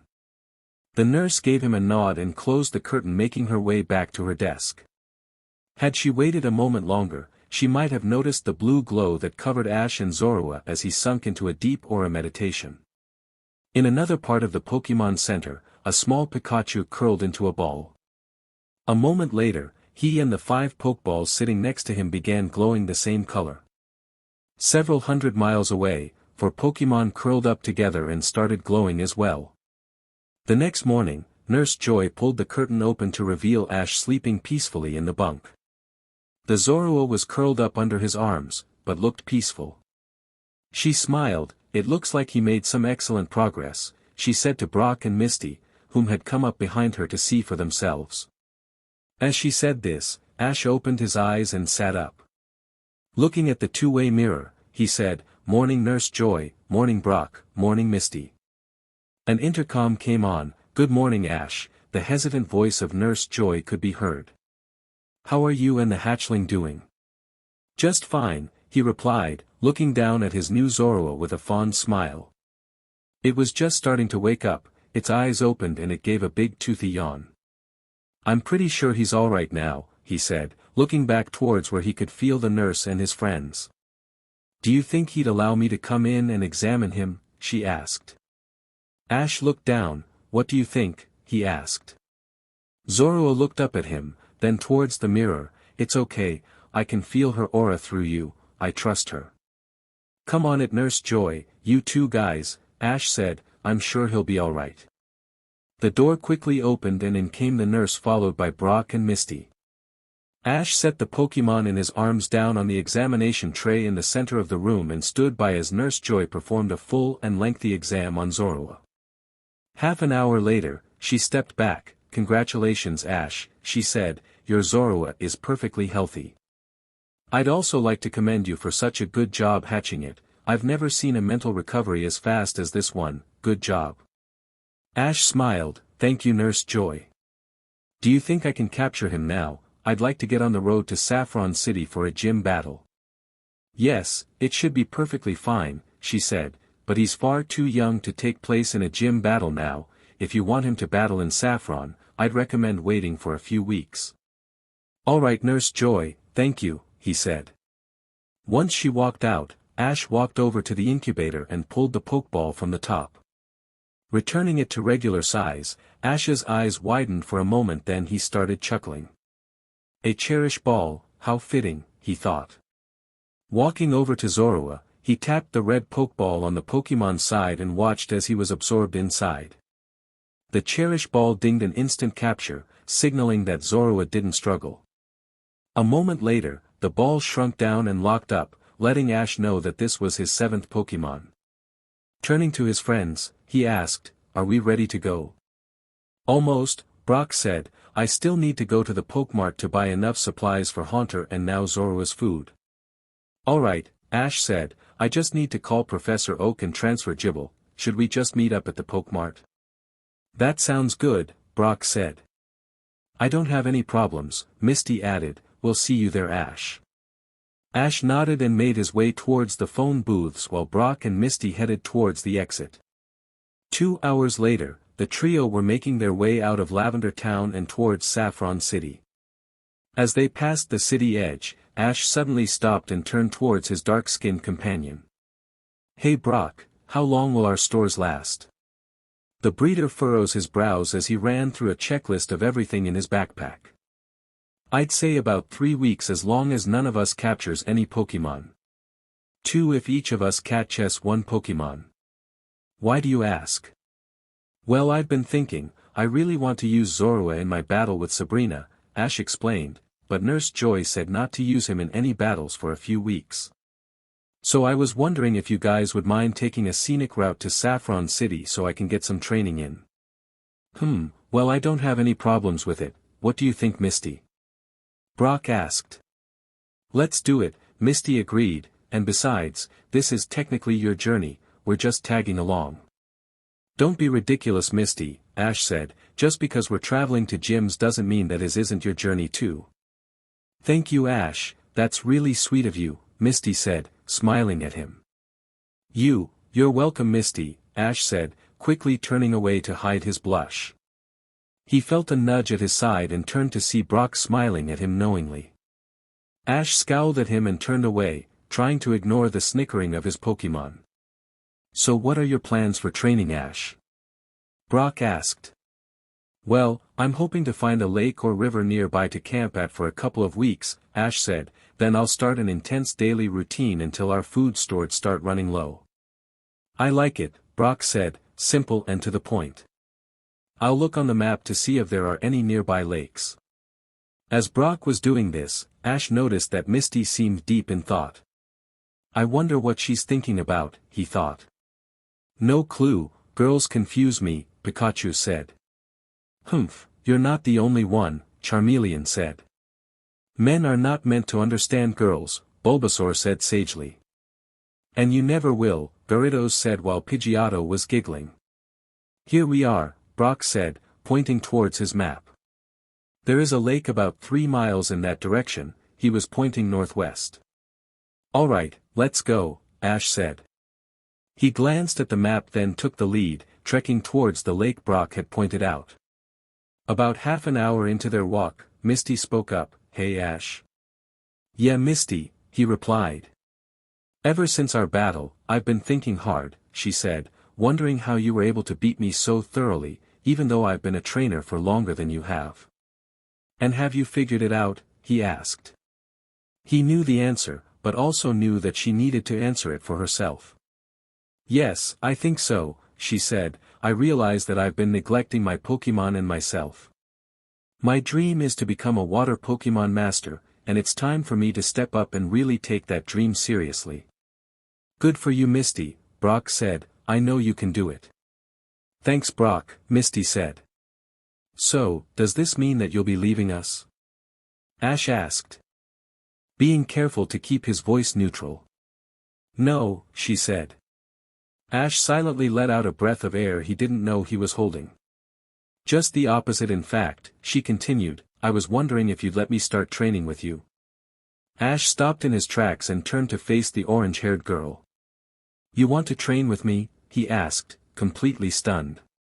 Yes, she replied, I need to learn the best ways to train my Pokémon and I think I can do that best by watching and working with you.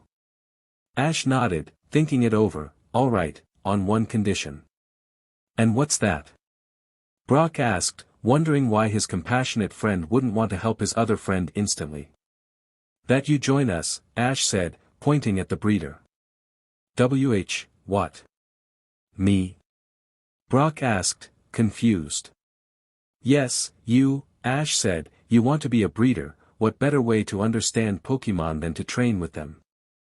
Besides, you're not giving my Pokémon enough nutrients so you're obviously underestimating the amount of training I do. Not enough nutrients?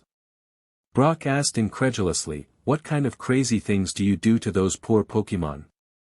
Ash gave him a predatorial grin, you'll see tomorrow. The next day. 5 a.m.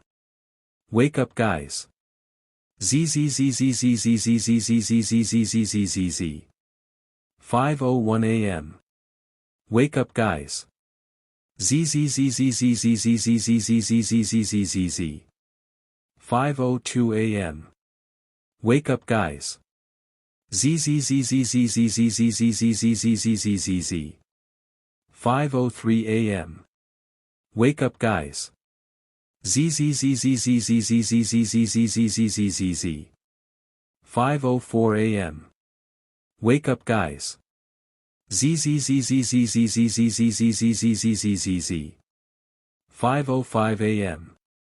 Last chance, wake up guys. ZZZZZZZZZZZZZZZ. Alright, I warned you. Gyarados be a deer and wake them up. Jaya-ah-ah-was. Ahea-ah-ah-ah. Misty and Brock leapt out of their sleeping bags, screaming at the top of their lungs. Suddenly they realized where they were and started glaring at Ash, who was laughing his head off from atop his chuckling Gyarados. Ash Ketchum, who do you think you are waking us up at the crack of dawn? Misty shrieked at the top of her voice. You should feel lucky Misty, Ash returned, I woke up an hour ago and decided to let you guys sleep in on the worst day of your life. He leapt down from the atrocious Pokémon's head, his face adopting a stern look, not unlike when he battled. Now that you guys are awake, it's time to meditate, release your Pokémon, he ordered. They scrambled to grab their Pokeballs, this was not an Ash that they wanted annoyed at them. After an hour-long meditation, and a half an hour-long empathy training session, Brock, Misty, and all of their Pokémon were lined up on front of Ash. Now then, Ash started, over the next couple of weeks, both you and your Pokémon are going to train harder than you have ever trained before. At the end of this, all of you are going to be much stronger than you ever were before, you and your Pokémon are going to be closer than you can ever imagine. The first hour is going to be a warm-up, followed by endurance and evasion training until lunch. After lunch is power training for 4 hours. Afterwards is a 2-hour move tutor session. I expect that every Pokémon here will have learned at least 2 moves by the time we are done in a few weeks. After dinner your time is your own. Ash grinned at them. Let the training begin. Begin training montage with musical accompaniment. Pokémon. Pokémon. Pokémon. Let's do it. Ash, Brock, Pikachu, Riolu, Zorua, Graveler, Geodude, and Onix all running along the lake. Zubat, Pidgeotto and Haunter flying above them. Misty, Staryu, Starmie, Vaporeon, Goldeen, Horsea, and Gyarados swimming next to them. I wanna be the very best. Like no one ever was. Misty and Vaporeon dodging Thunderbolt attacks from Pikachu while Pidgeotto and Zubat have a mock battle above. To catch them is my real test. Ash and Riolu having a mock fistfight. To train them is my cause. Brock wearing a BLNDFLD, dodging rollouts and digs from Onix and Graveler. My whole life has led to this. Horsea and Goldeen racing around the lake. Time to test my skills. Staryu spinning on its axis to charge a Euro Ball attack. I know I just can't miss. Gonna show the world. Zorua and Haunter trading Shadow Ball. Born to be a winner. Pikachu firing a Thunderbolt at a screaming Team Rocket. Born to be a champion. Zubat glowing brightly and evolving into a Golbat. Born to be a winner. Onix and Gyarados stalemating between Dragon Breath attacks. Born to be the very best. Pidgeotto is hit by a Thunderbolt before shaking it off and using Gust. Born to be a winner.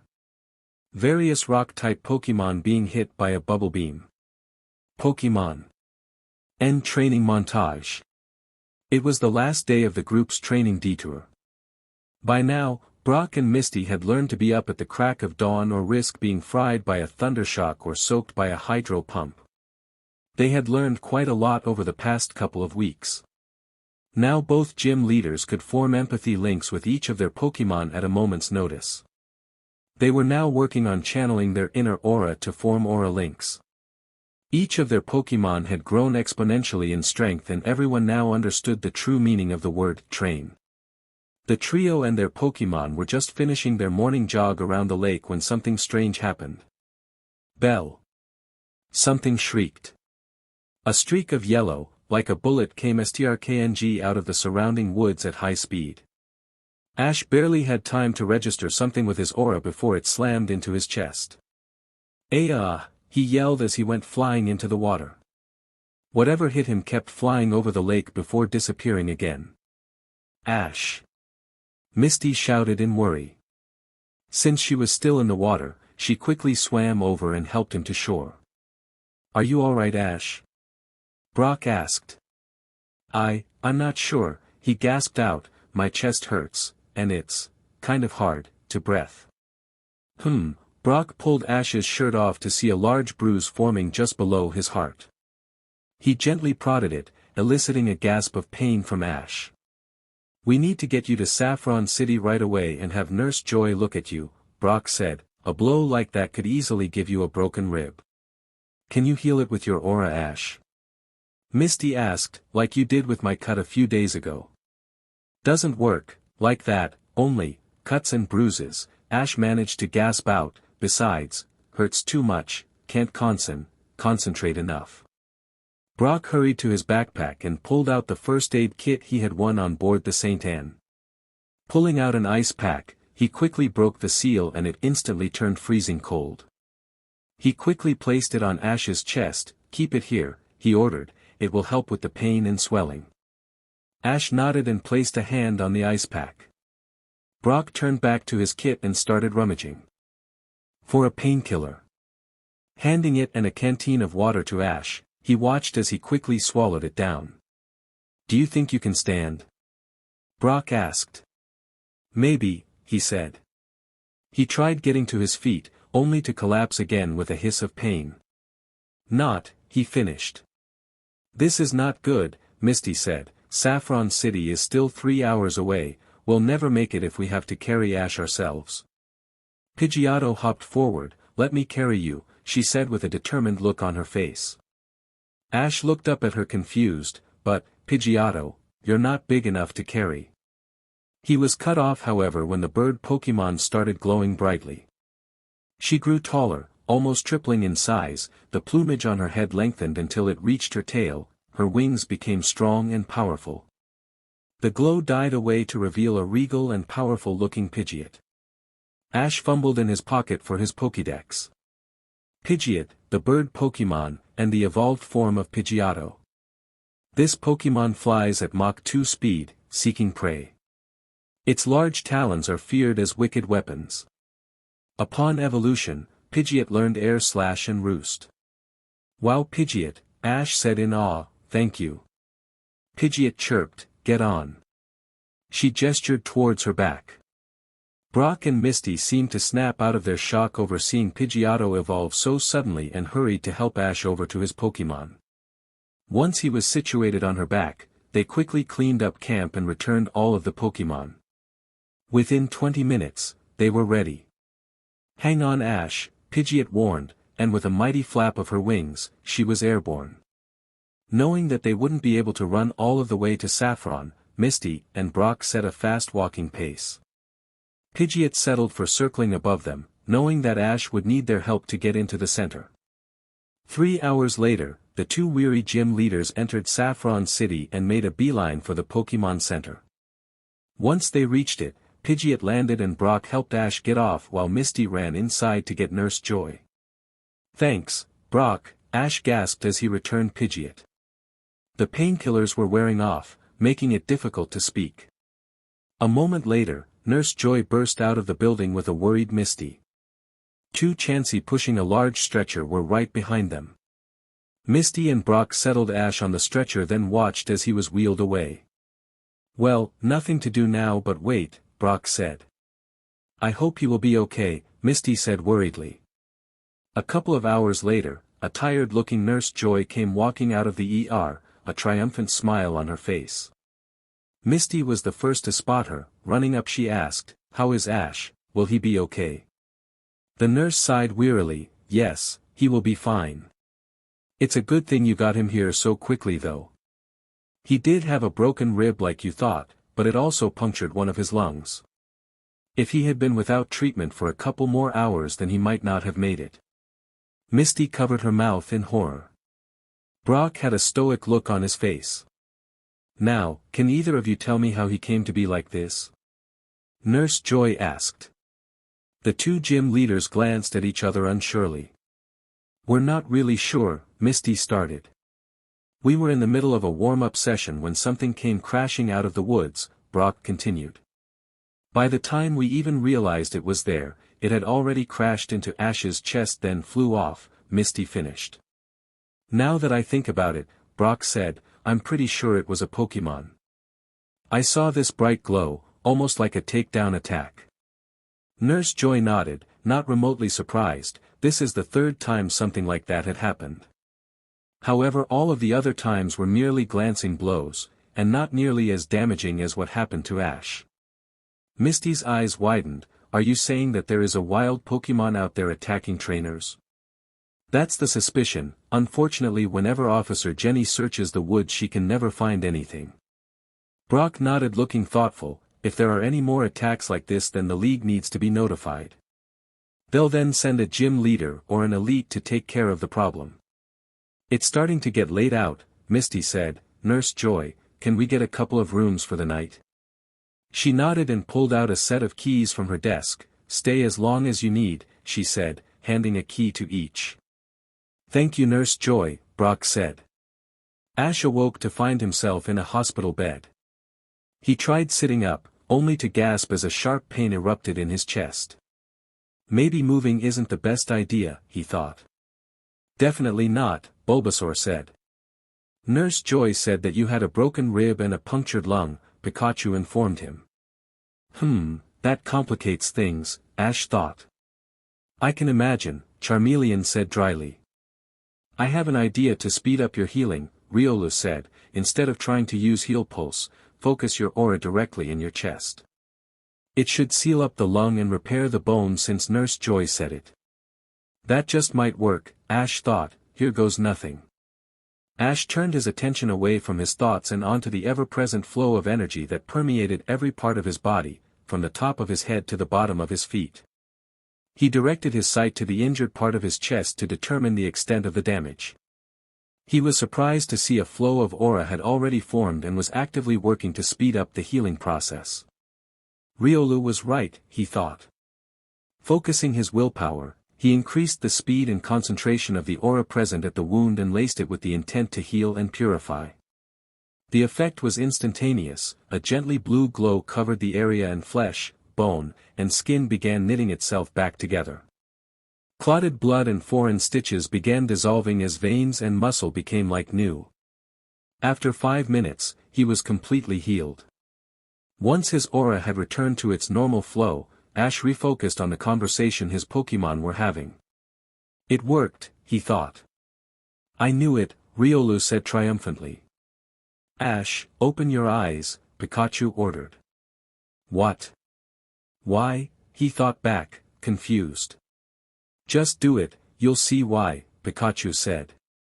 Ash opened his eyes, and groaned in annoyance. Staring at him in shock was the face of Nurse Joy. Behind her, Brock and Misty were looking at Ash in surprise with Pikachu sitting on Misty's shoulder. What, how, she stuttered out. Ash sighed as he sat up in bed. Prodding his chest, he smiled when there was no pain. Looking at Nurse Joy, he decided that the truth was his best option right now. I'm training to be an Aura Guardian, he said. I was able to heal myself with my aura. She blinked at this information, and then nodded. Aura Guardians were rare but not unheard of, especially by League personnel. The limits of their abilities were unknown, apparently this was not one of them. She nodded. Very well, let me just take a look at you to make sure that there are no complications and then you'll be free to go.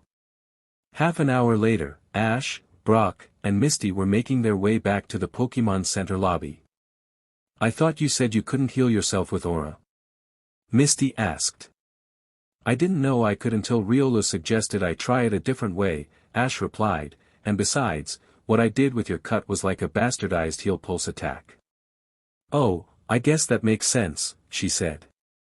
So, do either of you have any idea what attacked me? Ash asked. Maybe, Brock said, and he told him what they had discussed with Nurse Joy. I think I was hurt more because I was turning into whatever it was, Ash said. I could sense something coming, but it was too late to do anything. Could you track it? Misty asked. Ash thought for a moment. Maybe with Riolu's help I could. What could you sense about it? Brock asked. I could barely sense it for a moment, Ash said, but I think it uses magnetism to move. Maybe it was a Magnemite, Brock suggested. Maybe, Ash said, unsure. Excuse me Ash, Nurse Joy said, coming up behind them. Yes Nurse Joy, he replied, turning to see her holding a small white package. Professor Oak sent this to you, she said, handing him the box. Thank you, he said, taking the box. He ripped it open and pulled out a familiar-looking red device. A Pokédex, he said in confusion. Why would Professor Oak send you another Pokédex? Brock asked. I don't know, Ash said, but he told me to call him as soon as I got the package, so I'll go ask. He made his way over to the videophones, leaving Brock and Misty to discuss their ideas. Ash dialed in Professor Oak's number and after a few rings, he answered. Hello Ash, how are you today? He greeted. Just fine Professor, Ash replied. I got the package you sent me. Ah, excellent, I bet you're wondering why I sent you a brand new Pokédex, he said. Yeah, I already have a good Pokédex, Ash said, what's the point in another? Well, this is your replacement Pokédex, Oak said, and I've added a few extra features to make your training easier. I've also decided to increase your Pokémon carry limit from 6 to 8. Wow, really, thank you Professor, Ash said. You're welcome Ash, I've noticed that all of the times you rotated your Pokémon you have never sent your Pikachu or Riolu over. Now I'm sure you have your reasons but I'm not going to ask. You've shown me that you're a responsible trainer so I'm giving you this privilege. If I see that you are abusing it in matches of more than 6 or you can't keep up with 8 Pokémon then I will not hesitate to restore you to 6, understand?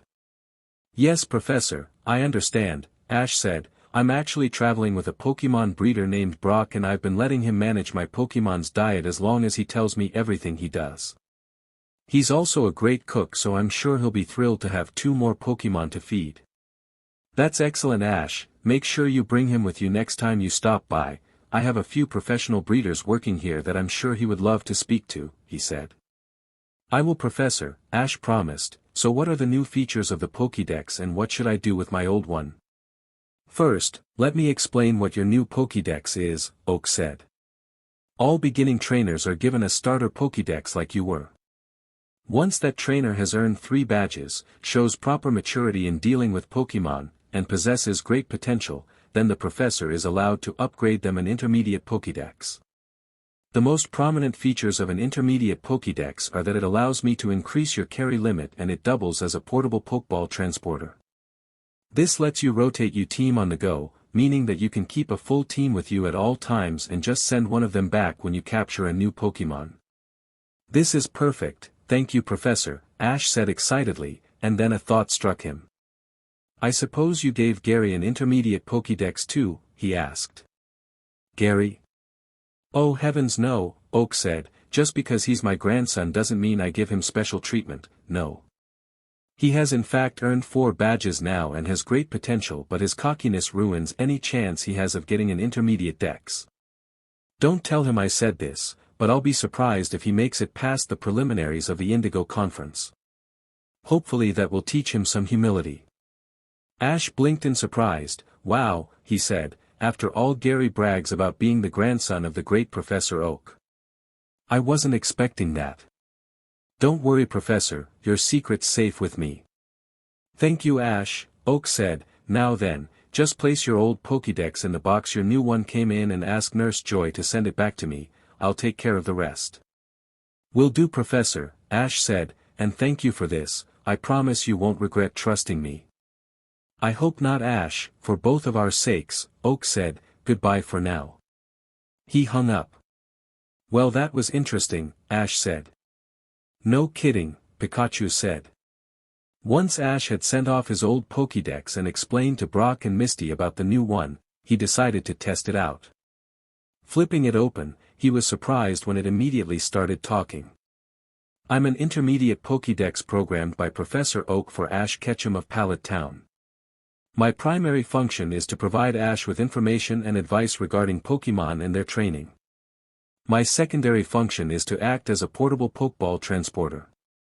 Ash's current Pokémon carry limit is 8 Pokémon at one time. All functions are voice activated.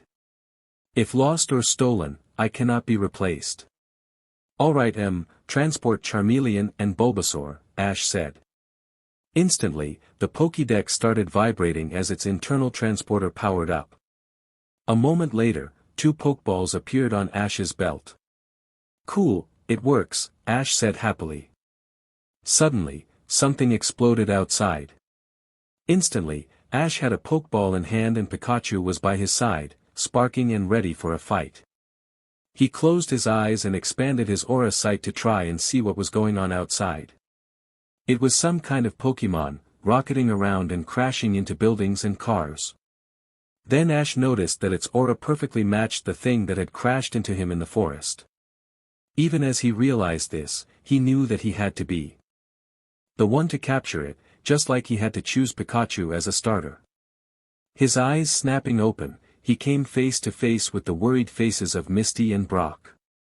They each had a Pokeball in hand. Good, his training had paid off. What is it, Ash? Brock asked. I don't recognize the species, but it's the same Pokemon that attacked me in the forest, Ash responded. Misty gasped. What's it doing here? She asked. I don't know, but I have to catch it. Without waiting for a response, Ash ran outside to confront the Pokemon. The Pokemon was a silver robotic creature about 2 feet long. At the front was a single eye and it had 3 golden claws sticking out of its back end. He quickly pulled out his Pokédex. Scan, he ordered. Beldum, the Iron Ball Pokemon. A steel and psychic type Pokemon, Beldum floats by emitting electromagnetic waves that repel the Earth's magnetic field. They lodge their claws into cliffs where they sleep. Beldum is a genderless species that is only capable of learning takedown naturally. Note, the unusual coloration of this Pokemon suggests it is a shiny Pokemon. Hey! Ash yelled, using his aura to project his voice directly to the Pokemon. I challenge you to a battle. Since it was a steel type, Ash had Charmeleon's Pokeball in hand. The shiny Beldum whipped around when it heard his voice. Apparently it recognized him because its eye narrowed and it rocketed toward him with a takedown attack. Ash, be careful, Misty yelled from the sidewalk. Letting aura fill his body, Ash spun out of the way at the last moment while releasing Charmeleon at the same time. Flamethrower, he snapped. Beldum whirled around again, already charging a new takedown. As it came speeding towards Ash, Charmeleon jumped in front of it and unleashed a torrent of flames in its face. Beldum, the Pokemon yelled as it was blasted back by the flames. It crashed into a nearby lamppost and knocked it over. Now get in close and use Metal Claw followed by Fire Fang, Ash ordered his fire type. Charmeleon ran forwards, his claws taking on a metallic shine. Just as Beldum started floating back up, Charmeleon was on it. He slashed down with his Metal Claw attack, driving Beldum back into the ground. A moment later, the fire type's mouth erupted into flame and he bit down on Beldum's torso. The steel psychic type yelled in pain as the super effective attack hit it. A moment later, it spun around and started charging a takedown. It slammed into Charmeleon and sent Ash's Pokemon flying across the street. Charmeleon, no! Ash yelled as he watched helplessly. Suddenly, a light blue glow enveloped Charmeleon and he stopped flying. Ash looked around to see a woman with dark blue hair, standing at the end of the street. She wore a pink spaghetti-strap tank top that stopped just above her belly button and long white pants. Her eyes were glowing slightly and her hand was outstretched towards Charmeleon. As Charmeleon floated back down to the ground, her eyes met his and he felt a slight pressure on his mental shields, but they held strong. Her eyes widened slightly and she nodded to him. Do what you must, young aura user, I will protect the citizens, a voice echoed in the outskirts of his mind, just on the edge of his shields. A moment later, she released a pair of Mr. Mime from their Pokeballs. They waved their hands and started chanting their name, and a large barrier of psychic energy began to form around the two battling Pokemon and Ash. Ash nodded back to her, turning back to the battle. Charmeleon, use Dragon Rage, he ordered. Charmeleon nodded and fired a burst of blue flames. The flames took the form of a roaring dragon and bore down on Beldum. Beldum charged another takedown attack and raced right into the Dragon Rage, splitting it in two. Ash, whose eyes were now glowing blue with his aura sight, shouted, Charmeleon, dodge to the right and use Metal Claw. Charmeleon leapt to the side and charged up his Metal Claw attack. When Beldum erupted from the Dragon Rage, he flew right past Charmeleon only to be hit by the steel attack. The Iron Ball Pokemon was blasted to the side and crashed into the psychic barrier. Let's finish this, Charmeleon, Flamethrower, Ash ordered, an empty Pokeball ready to be thrown. Charmeleon unleashed a powerful flamethrower that enveloped Beldum. He could hear the Pokemon screaming in pain. The moment Charmeleon cut his attack, Ash launched his Pokeball at Beldum. It hit the Pokemon's side and it was absorbed into the metal sphere. The Pokeball rocked once. Twice. 3 times. It suddenly popped back open and Beldum reappeared looking angrier than ever. It instantly charged up a takedown and rocketed towards Charmeleon. The fire type barely had time to jump out of the way as Beldum flew past. "We have no choice, Charmeleon, time to use your new move," Ash said telepathically. Charmeleon nodded in understanding. He began focusing his energy and the flame on his tail started growing larger. At the same time, Ash reached into his backpack and pulled out one of his special ball, an Ultra Ball. Beldum whirled around and came flying back towards Charmeleon, his takedown just as strong as ever. "Wait for it, wait," Ash thought, his eyes never leaving Beldum. At the last moment, Ash shouted, "Now, Inferno!" Charmeleon opened his mouth and unleashed a maelstrom of flames right in Beldum's face. The steel psychic type shrieked in pain from the super effective attack and was blasted back. When Beldum landed, its body was suddenly engulfed in flames as the secondary burn effect took over. "Now is the time, go Ultra Ball." Ash threw the Pokeball at Beldum for the second time. Again, it hit Beldum's side and the Pokemon was absorbed in a flash of red light. It rocked once.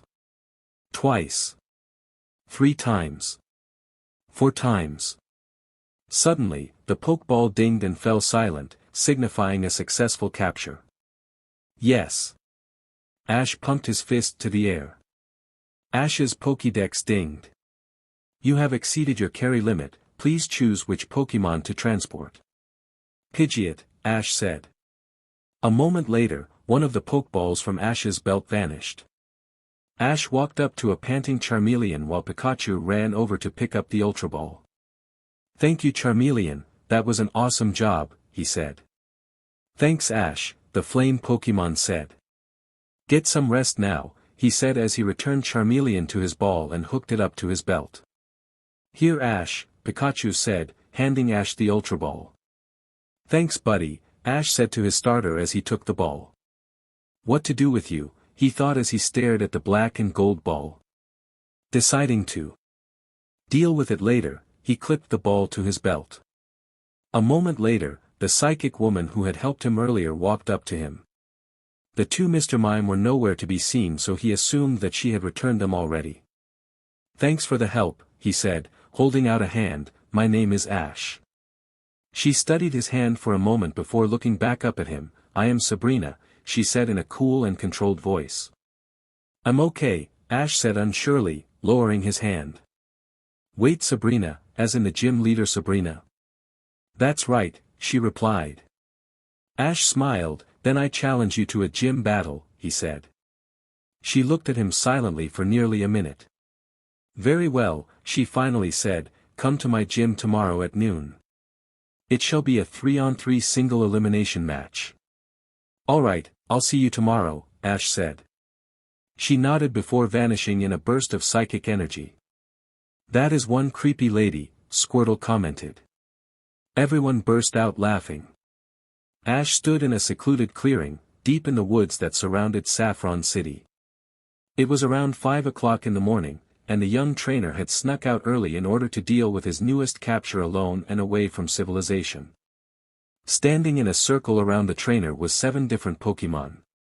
Pikachu, Riolu, Gyarados, Bulbasaur, Charmeleon, Haunter, and Zorua. Each of them were tense and ready for a battle. "Are you guys ready?" Ash asked the Pokemon. Each one of them nodded, ready to defend their trainer.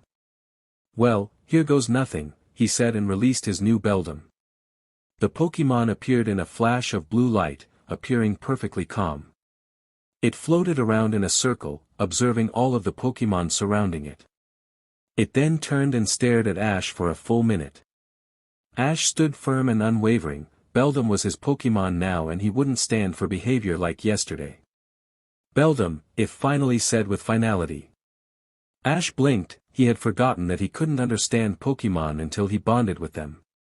Pikachu leapt up to his customary spot on Ash's shoulder. He said, "You'll do," the mouse Pokemon translated. "I'll do?" Ash asked incredulously. "You mean to say that all of those attacks that you performed on traveling trainers then on the city was some sort of test?" "Bell," the Pokémon nodded. Yes, Pikachu said almost unnecessarily. Ash let out a sigh of exasperation. He looked at Beldum carefully. Whenever I capture Pokémon, I bond to them with an aura bond. Do you understand what that means? Beldum's eye seemed to widen slightly. It was difficult to tell, before it nodded. Ash took that as a sign and walked up to the Iron Ball Pokémon. Laying a hand upon the crest above Beldum's head, Ash called upon his aura and initiated an aura bond. Latching onto the Steel Psychic type's aura, he began weaving it and bonding it to his own. Before Beldum had the chance to seal the bond, however, Ash asked a question: why? Beldum was silent for a moment. Ash could feel that it was collecting its thoughts. I wish to be strong, the strongest of my species. I realize that in order to be the strongest, I need a strong trainer. However, most humans are weak and I only want to be captured by the strongest. I believe that you will be the strongest. With that, Beldum sealed the bond, leaving Ash completely stunned. So, how did you end up all the way in Kanto? Riolu asked. Your species is only supposed to be found in Hoenn and sometimes Sinnoh. I'm not sure, Beldum responded. I was originally living on Metagross Mountain in Sinnoh. Then one day I woke up in this forest here. What about you? You're supposed to be a Sinnoh native. I was hatched here, Riolu said, then turned to his trainer. You know, Ash, you never did tell us how you got me and Dratini. It was really strange, Ash said. I got your 2 eggs in the mail about a month or 2 before I left on my journey. I don't know who sent them, there was just a note that was signed, a friend. That's really weird, Haunter commented. Well, enough chit-chat, Ash ordered. Charmeleon, I want you and Bulbasaur to break in our newest recruit. You 3 that will be battling later today, I want you to do the basic workout, no use risking an injury. Everyone else, I want to see some training. All of the Pokémon got to work. An hour later, Brock and Misty came into the clearing, having been able to track Ash down due to his training them the previous week. As it neared 11 o'clock, Ash called everything to a halt and returned everybody. The trio then made their way back to the Pokémon Center. Once Nurse Joy had restored all of Ash's Pokémon, he made his way over to the Saffron Gym with Brock and Misty right behind him. Do you think you're ready for this battle, Ash? Brock asked as they made their way to the gym. Ash let out a sigh. To be honest, I'm kind of nervous. Rock, water, and electric types are one thing, but psychic types are something else. I'm going to need to be careful, 'cause she's going to make me work really hard for this badge. Well, I'm glad you're not letting your undefeated status go to your head, Misty commented lightly. I'm not undefeated, Ash replied. This guy named Steven beat Gibble and I on board the St. Anne. Really? Misty said in surprise, then she grinned. Well, I guess you learn something new every day. Haha, you're hilarious, Ash said. Guys, please don't start now, Brock pleaded. Hey, look, there's the gym. Brock was pointing at a large building up ahead with the International Gym symbol on it, and look up gym on Bulbapedia to see. Entering the building, they were surprised to see it looked completely empty. Ash activated his aura sight and a perfect schematic of the whole building filled his mind. He could see several rooms filled with people, all wearing lab coats. It's a school, Ash said as he led them to a door around the corner, a school for psychics to learn to control their powers. Inside, they could see several people trying to use telekinesis on spoons or attempting remote viewing on cards. Really? Brock asked, interested. What do you know about psychics? Is it anything like aura? It's actually a subcategory of aura, Ash explained. First, at least one of your aura types needs to be psychic. Then you train your mind to focus your aura so it's only psychic. Then you can learn how to use telekinesis or telepathy. The amount of power you are able to exert depends on how many types your aura has and mental strength. If you have a lot of types, then it's harder to focus on just the psychic type. Interesting, Brock said, looking thoughtful. You told me that your aura is all types, Misty said. Does that mean that you can't focus on a single one? Normally that would be right, Ash said, but I also have what's called the Guardian Aura. The same kind of aura that the official Aura Guardians HRNSS. This gives me more control and power than the average person. With enough training, I will be able to use any of my elements just as well as someone with a single element. In fact, he continued, you guys are pretty lucky I did do my guardian training, without it I would be this bipolar, egotistical, rash, lazy, impulsive, childish, amateur trainer. Having so many types can really mess with someone's personality. I guess that is lucky. I don't think I would have been able to stand having to travel with someone like that, Misty said. So, have you done any psychic training? No, Ash replied, I can't focus on any individual types until I reach a certain point in my Guardian Aura training. However, Guardian Aura can do some basic telekinesis, but it's mostly about enhancing strength, reflexes, and senses. Some of the masters can even use aura to create physical constructs. Wow, that's really cool, Ash, Misty said. Come on, Ash said, Sabrina is this way. He led them deeper into the building, eventually coming up to a large set of doors. They each had a Pokeball symbol on them, and the gym symbol was painted on the wall above them. I can sense Sabrina behind these doors, Ash said, speaking of which, I'm pretty sure that her aura is pure psychic type. Ash pushed the doors open and confidently walked into the room beyond. Just as he thought, it was a battlefield. Sabrina stood on the other side of the field, her face an expressionless mask. Floating above her were 3 Pokeballs, they were orbiting her head like a moon orbits a planet. That's really creepy, Pikachu stated. Hey, that's what I said. Squirtle nearly shouted, causing Ash to flinch. Don't shout like that, Gyarados roared, none of us need a headache right before a battle. Sorry, Squirtle said sheepishly. Gyarados, you were louder than Squirtle, Pidgeot said lightly. Oh, oops, the atrocious Pokemon said just as sheepishly. Haha, Squirtle said in an annoying sing-song voice. You're lucky I'm not there, you DMN turtle, Gyarados threatened. Doing his best to ignore his bickering water types, Ash stepped up to the trainer's box and nodded to the referee. Good luck, Ash, Misty said. She and Brock made their way over to the stands to watch. Luck's got nothing to do with it, Ash replied, giving them a cocky grin. It was all an act, however, designed to make Sabrina underestimate him and lower her guard, if even slightly. He couldn't tell if it was working or not. This will be a 3-on-3 single elimination match between challenger Ash of Pallet Town and Saffron Gym leader Sabrina, the judge announced. The match will be declared over when one trainer wins 2 of the 3 battles and declared victor. Substitutions are not allowed. Release your first Pokemon. One of the Pokeballs orbiting Sabrina rocketed out to the field. It bounced onto the dirt and popped open, releasing a Mr. Mime. Mr. Mime. It challenged. Ash pulled out his cherished ball, Zorua, to the battlefront, he shouted, launching the ball out to the field. The tricky fox erupted out of the ball and started giggling evilly. Zorua versus Mr. Mime.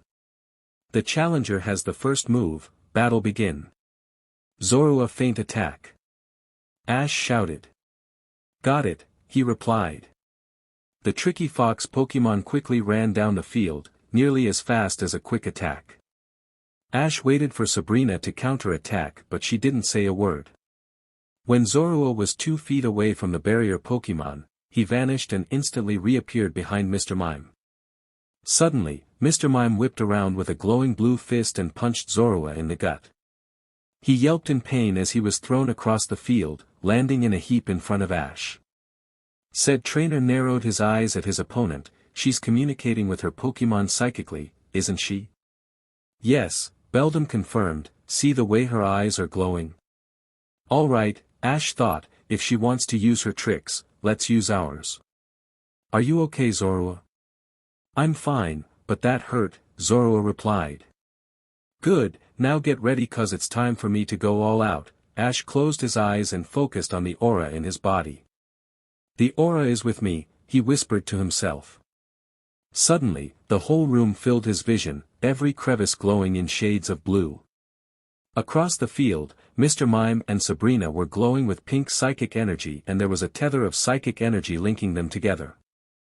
It was very similar to the blue aura tether that Ash could see linking himself to his Pokémon. Dig, Ash commanded mentally. Instantly, Zorua burrowed his way underground and started digging his way towards the barrier Pokémon. Sabrina and Mr. Mime reached out with their psychic senses, trying to detect the dark type, but it was impossible for them. Come up from behind and launch a shadow ball, Ash ordered. Behind Mr. Mime, the tricky fox Pokémon erupted out of the ground, a shadow ball charged and hovering in front of his open mouth. Take this. Zorua launched the ghost attack at Mr. Mime from behind. Mr. Mime, who turned around in surprise, took the ball of ghost energy right in the gut. Mayim, it shouted in pain as it was blown back. Quickly follow up with Incinerate. Ash ordered. Zorua breathed a small stream of fire at Mr. Mime. Suddenly a clear barrier appeared in front of Mr. Mime and the Incinerate merely bounced off. A moment later, Mr. Mime formed a shadow ball between his hands and launched it at Zorua. Dodge! Ash telepathed. Zorua made to leap aside, but was too slow and the shadow ball struck his leg. Zorua collapsed to the ground with a yelp of pain. Mr. Mime's fist started glowing with ice energy and he ran down the field towards the downed dark type. Ash grinned as a plan formed in his head. Fake tears, he said. Zorua stayed down on the ground and looked up at Mr. Mime with big watery eyes, tears leaking down his face. The barrier Pokémon slowed down and hesitated slightly about 2 feet away from Zorua, but that was all Ash needed to enact the rest of his plan. Feint attack. Instantly, the tears vaporized from Zorua's face and were replaced by an evil grin. The tricky fox Pokémon leapt to his feet and vanished, reappearing a second later and crashing into Mr. Mime's unguarded back. Finish it with Shadow Ball. Ash ordered. Zorua whipped around and fired a Shadow Ball at Mr. Mime. The attack struck and caused an explosion that blanketed the field with smoke. Ash however could instantly see that Mr. Mime was knocked out. Once the smoke had cleared away, the judge raised his flag. Mr. Mime is unable to battle. Zorua wins. Sabrina stayed silent as Mr. Mime was returned to his floating Pokeball. Another Pokeball rocketed out to the field and released a green bird-like Pokémon with white wings. Ash blinked at the sight of an unfamiliar Pokémon. Zorua returned. He returned the dark type to his Cherish Ball and clipped it back to his belt. Pulling out his Pokédex, he ordered it to scan the bird. Xatu, the mystic Pokémon and the evolved form of Natu. Xatu is said to be able to foretell the future with a high degree of accuracy, but it is unknown if its prophecies are correct. Ash nodded to himself as he put the Pokédex away. Pulling out his next Pokeball, he threw it shouting, "Haunter to the battlefront." The gas Pokémon erupted out of the Pokeball with a flash of dark energy. Time to kick some psychic butt. Haunter cackled. Haunter vs. Xatu, begin, the judge shouted. Haunter, start off with Confuse Ray, Ash ordered. Haunter created 6 glowing orbs of golden energy and they started floating around his body. He then brandished his hands and launched them at Xatu and they started orbiting the mystic Pokémon.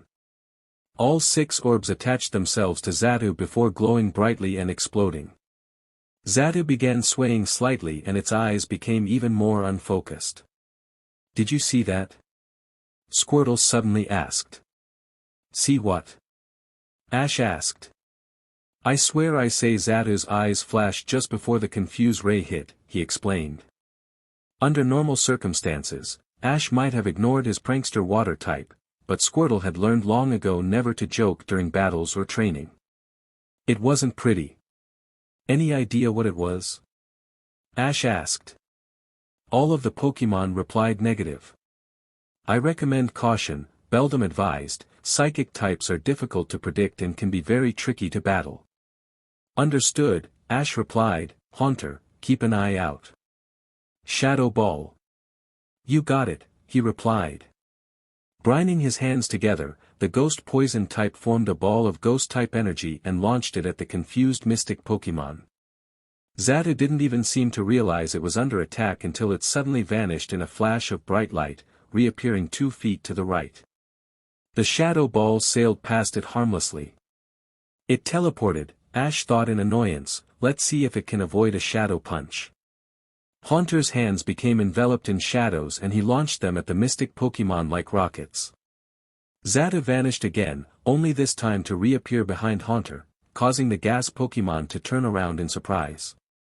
It teleported again, Ash thought incredulously, how could it teleport twice in a row while confused? Look out! Pikachu suddenly shouted. Ash looked on in horror as Haunter's shadow punch, which had reversed course to follow Zatu, nailed Haunter right in the back. Haunter crashed down to the floor while his shadow punch continued on and hit Zatu in the chest. The mystic Pokemon skidded back from the super effective attack, but otherwise seemed unaffected. Suddenly, Haunter started screaming in pain as his body glowed brightly. Ash instantly knew what was going on. Sheet, he swore, Zatu used Future Sight just before it was hit with the Confuse Ray. Zatu suddenly started moving. It brought its wings together and a mass of blue and purple energy formed between them before launching itself at Haunter. It was a Psyshock attack. Haunter, look out! Ash shouted. But Haunter was still recovering from the Future Sight and wasn't able to move in time. The Psyshock attack crashed into the gas Pokemon and exploded, sending Haunter flying into the gym wall. He crashed to the ground with swirls in his eyes. Haunter is unable to battle, Zatu wins, the judge announced. Return Haunter, the gas Pokemon vanished back into his dusk ball. Ash stared at Sabrina as she silently returned her Zatu. A moment later, her third Pokeball rocketed out to the field and released a Kadabra. Ash gasped when he saw the Pokemon. Still using his aura sight, he could tell that it was really strong. It had an exceptionally strong bond with Sabrina, it might have even been her starter Pokemon. Are you ready to do this, buddy? He asked, pulling out his final Pokeball. Always, he replied. Here goes nothing, Riolu, to the battlefront, he threw the Pokeball out to the field. In a flash of blue light, the emanation Pokemon appeared, ready for battle. Riolu? Misty asked incredulously, has he lost his mind? He's using a fighting type in a psychic gym. Brock looked thoughtful as he studied the field. That Kadabra looks really powerful. I suspect that Ash is going for power in this battle and Riolu has been with Ash since day one. Well, if he's going for power, why not use Gyarados? Misty asked. Gyarados isn't nearly as fast and maneuverable as Riolu is, Brock explained, besides, Ash prefers not to use powerhouses like Gyarados unless it against another large Pokemon. Oh, I guess, Misty said, but he could still choose something other than a Pokemon with a glaring weakness. We'll see what happens, Brock said, Ash probably has a plan for Riolu. Misty sighed and nodded. Riolu versus Kadabra, begin, the judge shouted. This time it was Kadabra who was the first to move. Its eyes flashed red and it fired a multicolored beam of energy, a Psybeam, at Riolu. Dodge, then use quick attack. Ash ordered. Riolu leapt out of the way of the Psybeam attack and ran down the field at full speed with a trail of white energy. It crashed into Kadabra, sending the Psy Pokemon skidding. Kadabra reacted almost instantly, whipping around and punching Riolu in the gut with a fire punch. Trap it, then use Circle Throw. Riolu grabbed the fist, and then fell on his back, throwing Kadabra over his head. 2 feet from hitting the ground, Kadabra vanished, teleporting a safe distance away from Riolu. The Psy Pokemon brought its spoon to bear and its eyes started glowing. Riolu was covered in a blue light and he screamed in pain. Pulse your aura to disrupt the psychic, Ash ordered. Riolu's eyes flashed as he pulsed his aura through his body, causing the attack's hold on him to waver. Taking advantage, Riolu vanished in a blur as he used agility to escape. Now use Dig. Ash ordered. Riolu dove into the ground, digging his way towards Kadabra. A moment later, he burst out of the ground right behind the Psy Pokemon. Time for our secret weapon, Shadow Claw. Ash told his Pokemon. Riolu's arm became covered in a black aura with a purple outline that took the form of a large claw. He slashed his paw down on Kadabra's back, and the Psy Pokemon cried out with pain. Again. Riolu slashed at Kadabra again, knocking it down. Again. Riolu brought his arm down again on the down psychic type. Kadabra cried out in pain as the attack hit. Suddenly, his eyes flashed in anger and Riolu started glowing. The emanation Pokemon was flung into the air. Before he could break free of the psychic attack, he was flung down and slammed into the ground. Both Pokemon were panting now, glaring at each other, refusing to back down. Ash, Sabrina suddenly said. Ash looked up in surprise, she was smiling at him. You have fought well, I don't think I've had such an enjoyable gym battle in a long time. You have proven yourself to be a worthy trainer, and I shall be sorry when our battle is over. But for now, I think it's time to take this battle to a new level, can you feel it as I can? Ash frowned at her words, unsure what she meant. He extended his aura senses to encompass the entire field, searching for meaning. Suddenly he gasped, in both Pokemon he could sense a familiar buildup of energy. Riolu glanced back at him and smirked, confirming his theory. Ash looked back at Sabrina and smiled, I can sense it, and I quite agree, he told her. She nodded approvingly, then let it begin. As soon as she said it, both Riolu and Kadabra burst into a bright blue and white light. Riolu started growing taller. His ears lengthened and the two appendages on his head doubled into 4.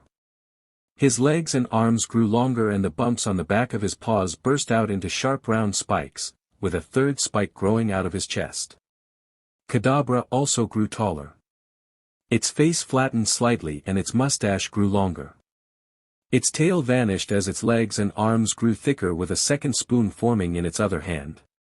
The glowing energies burst away to reveal an Alakazam and a Lucario standing where Kadabra and Riolu once were. Ash pulled out his Pokédex to scan his newly evolved Pokémon. Lucario, the Aura Pokémon, and the evolved form of Riolu. Lucario has the power to detect their opponent's thoughts and actions by reading their aura. Upon evolution, Lucario learned the moves Dark Pulse, Metal Claw, and Aura Sphere. He has also unlocked the egg move Blaze Kick. Ash looked up at Sabrina to see her watching him. Shall we continue? He called out. She nodded her acceptance. Instantly, Alakazam fired a Psybeam from his crossed spoons. Dodge with agility. Ash ordered. The Aura Pokemon vanished in a blur of movement and the Psybeam missed its mark. Now use Dark Pulse. Ash said. Lucario formed a small purple orb between his paws and fired a wave of dark purple circles at Alakazam. The Psy Pokemon vanished, teleporting out of the way of the attack. Track its aura and fire again when it reappears, Ash told his Pokemon. Lucario closed his eyes as the appendages on his head began levitating. A moment later, he whipped around and fired another attack to his left. Alakazam appeared right where he was aiming and received a face full of Dark Pulse. The Pokemon screeched in pain as the attack hit and he was blasted back. Quickly recovering, he formed a Psyshock between his spoons and fired it at Lucario. Counter with Aura Sphere, he said. Lucario brought his paws together and created a blue ball of aura and quickly fired it at the incoming Psyshock. The two attacks met in midair and exploded on impact. When the smoke cleared, Alakazam was nowhere to be found. Lucario was about to close his eyes and search for Alakazam, when it reappeared right next to the Aura Pokemon with a hand on fire. He hit Lucario in the gut with a super effective fire punch before teleporting again. He reappeared again behind Lucario, but this time Ash was ready. Combine, endure with counter, he reused his strategy against the Zangoose on board the Saint Anne. Lucario closed his eyes as he endured the fire punch in the back. At the same time, his body started glowing red and Alakazam's fist swung around and it punched itself in the face. Chasm, it said in surprise and pain. Acting on his own, Lucario swung around and slashed at Alakazam with a Shadow Claw, sending the Psy Pokemon across the field. Good job Lucario, now finish it with Dark Pulse, Ash said. Lucario fired a wave of purple circles at Alakazam. 2 days to react, the psychic type took the full attack. Once it was over, he slumped back with swirls in his eyes. Alakazam is unable to battle, Lucario is the winner, the referee announced, with 2 wins, Ash of Pallet Town is the victor. We did it! Ash said in excitement.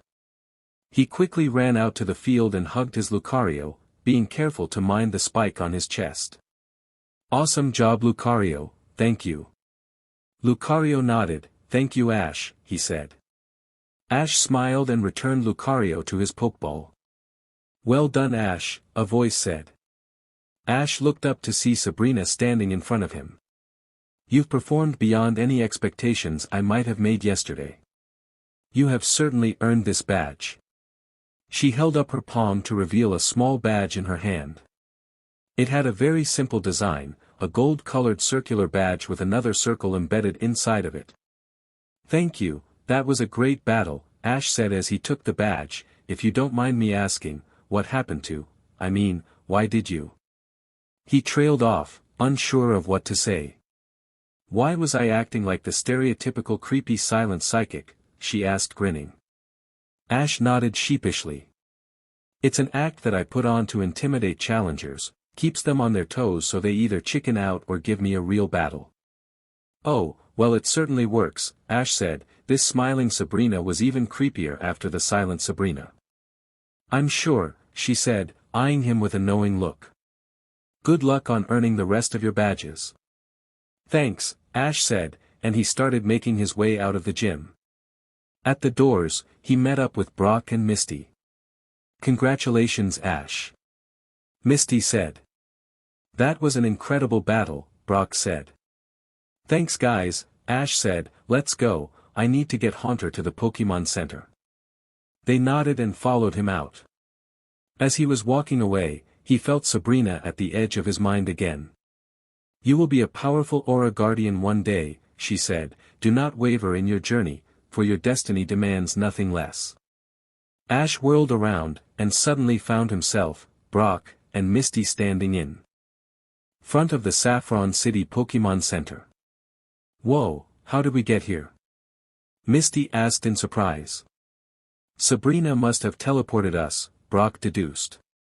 You got it Brock, Ash said. He was thinking hard, wondering what Sabrina meant about his destiny. He doubted she would let him go back and ask her. He wasn't nearly powerful enough personally to defeat a psychic of her caliber. Ash, Misty said, where did you get that egg? Ash blinked at Misty's sudden question. He looked down in his arms in surprise. He was holding an incubator with an egg inside of it. I don't know, Ash said. He cautiously felt the egg with his aura, but I think Sabrina did it. I can sense residual psychic energy on it. Wow, I wonder why she gave you an egg. Misty said. You should take that to Nurse Joy for a thorough checkup, Brock said. Ash nodded, right, he said. He hurried into the Pokemon Center to hand the egg and his 3 Pokemon over to Nurse Joy. It was nearing midday as Ash, Brock, and Misty finished an intense training session. They'd been on the road for 2 days now, training all morning long and traveling in the afternoon. Spotting a telephone box nearby, Ash decided to call Professor Oak while Brock made lunch. Good morning Ash, Oak greeted, how are you doing today? Just fine Professor, I just thought I'd call and let you know that I earned my 4th badge, Ash said. Excellent work, Oak said, however, you're behind the rest of this year's pallet trainers. I found out this morning that they all have 5 badges and have passed through Celadone City. Ash just shrugged at this information. I probably take more time to train every day than they do, so I don't travel as fast. Also Gary is in that car, kind of difficult to compete with that. Oak nodded conspiratorially, speaking of Gary, he's already captured 30 Pokemon as opposed to your 12. Ash shrugged again, good for him, I'm a bit more selective in what Pokemon I capture. I assume he's the type to capture everything he sees. That's about right, Oak confirmed, not that there's anything wrong with that, it's just a different way to train, he has a much larger variety of Pokémon to choose from when he battles. Ash nodded in agreement. I never said there was, it's just not my style. Oak nodded. Where are you calling me from by the way? A phone booth on Route 7, I'm about 2 days away from Celadone City, Ash said. Well, good luck in the Celadone gym, Oak said. A word to the wise, the Celadone gym leader, Erica, is famous for her perfumes. However, her gym trainers are also notorious for refusing battles to anyone who insults her perfumes. On the other hand, a gym leader risks losing their gym by refusing battles without good reason.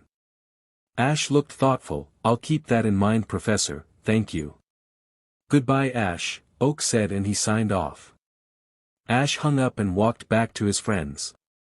As Brock handed him a sandwich, Misty asked what Professor Oak had to say. Well, he gave me a warning about the Celadone gym leader and told me that all of this year's other palette trainers have earned 5 badges, Ash explained. You don't seem very upset about it, Brock commented. I'm not, Ash said. We're not exactly on a tight schedule and I probably take more time training than all of them. Brock just nodded in agreement. Half an hour later, the trio was packing up to start traveling again when a nearby explosion caught their attention. What was that? Misty asked. Sounds like a battle, Brock said. Let's go check it out, Ash suggested. The other two nodded, swinging their bags onto their shoulders. They ran through the route's rocky canyons towards the explosions. When they arrived at the source, all three stopped in shock. This is the last thing I expected to see, Ash commented. Before them was a large field, with boulders littering the area. Squaring off in the middle were two very different Pokémon, a Nidorino and a Rhyhorn. These two Pokémon battling in a rocky terrain like this is perfectly normal. The unusual part was that the Nidorino was a light blue-purple color instead of the normal deep purple color, and the Rhyhorn was brown instead of the usual gray. Two shiny Pokémon in the same place. Misty asked incredulously, what are the odds of this ever happening? I call the Rhyhorn. Brock said, pulling out a Pokeball. Then I'll take the Nidorino, Ash said, smirking at Brock. Do you want to borrow one of my water types, Brock? Misty asked. Thanks, Misty, Brock said, but I'd rather use my own Pokémon. Misty nodded, I understand, good luck you two. Thanks, Misty, Ash said. Together he and Brock crept out into the canyon and made their way behind the two Pokémon they were challenging. As Ash walked, he pulled out his Pokédex. Transport Haunter, he told it. A moment later, a dusk ball vanished from Ash's belt. Grabbing a different Pokeball from his belt, Ash thought, Bulbasaur, I'm sending you out since you'll be immune to any poisoning. Got it, Ash, Bulbasaur said. Ash sat waiting while Brock got into position. When he saw the breeders signal him, he quickly stood up and shouted, Nidorino, I challenge you. The poison pin Pokémon spun around and narrowed his eyes at him. Bulbasaur, to the battlefront. Ash threw his Pokeball, releasing the seed Pokémon. Use takedown. Ash ordered. Bulbasaur ran forward with a glowing golden aura. He crashed into Nidorino, knocking the Pokémon over. Nidorino however used this to its advantage, flipping his body around, he kicked Bulbasaur with both of his back feet. Bulbasaur, use Razor Leaf then wrap it up with Vine Whip. Ash commanded. Bulbasaur nodded and fired a barrage of razor-sharp leaves at the poison type. While the leaves distracted Nidorino, Bulbasaur extended its vines and proceeded to tie it up. Ash could see a wave of purple energy travel down the vines, then dissolve when it reached Bulbasaur. I was right, its ability is Poison Point. Now use Mega Drain. Ash said. Bulbasaur's vines started glowing brightly as he started absorbing energy from Nidorino. Ash could see Nidorino starting to weaken, so he decided to end it, put him to sleep with sleep powder, he said. The Mega Drain stopped and Bulbasaur released a cloud of light blue powder from his bulb at Nidorino. As soon as it touched the poison pin Pokémon, he fell asleep. Bulbasaur released his vines as Ash pulled a moon ball from his bag. Alright Nidorino, you're mine, go Pokeball, he launched the moon ball at the sleeping Pokémon. It connected and Nidorino was pulled inside. The Pokeball rocked once, twice, 3 times, before it suddenly dinged a successful capture. Yes. Great job Bulbasaur, Ash congratulated, as he went to pick up the moon ball. Bulbasaur smiled up at him, thanks Ash, I think I'm ready now. Ash looked at him in confusion, ready for what, he asked. In answer, Bulbasaur started glowing with bright white and blue energy. He grew larger and little fangs poked out of his mouth. His bulb opened to reveal a large pink flower bud and large green leaves grew out of the base. The glow burst away to reveal a newly evolved Ivysaur. You evolved, Ash breathed in excitement. He pulled out his Pokédex and ordered it to scan Ivysaur. Ivysaur, the seed Pokémon and the evolved form of Bulbasaur. The bud on its back absorbs nutrients from the sun and grows larger. If the bud on its back starts to smell sweet, it is evidence that the large flower will soon bloom. Upon evolution, Ivysaur learned Seed Bomb and Sludge Bomb. Ash knelt down and hugged his new Ivysaur. That's awesome Ivysaur, I'm so proud of you. Take a good rest now, return. Ivysaur beamed at him happily as he was absorbed back into the Pokeball. Ash started making his way back towards Misty. He noticed that Brock had already captured the Rhyhorn. As he walked, he scanned his new Pokémon with the Pokédex. Nidorino, the poison pin Pokémon and the evolved form of Nidoran. Nidorino has a horn that is harder than a diamond. If it senses a hostile presence, all the barbs on its back bristle up at once, and it challenges the foe with all its might. Nidorino are an all-male species. This Nidorino has the ability Poison Point. He knows the moves Peck, Poison Sting, Double Kick, and Horn Attack. Note, the unusual coloration of this Pokémon suggests it is a shiny Pokémon.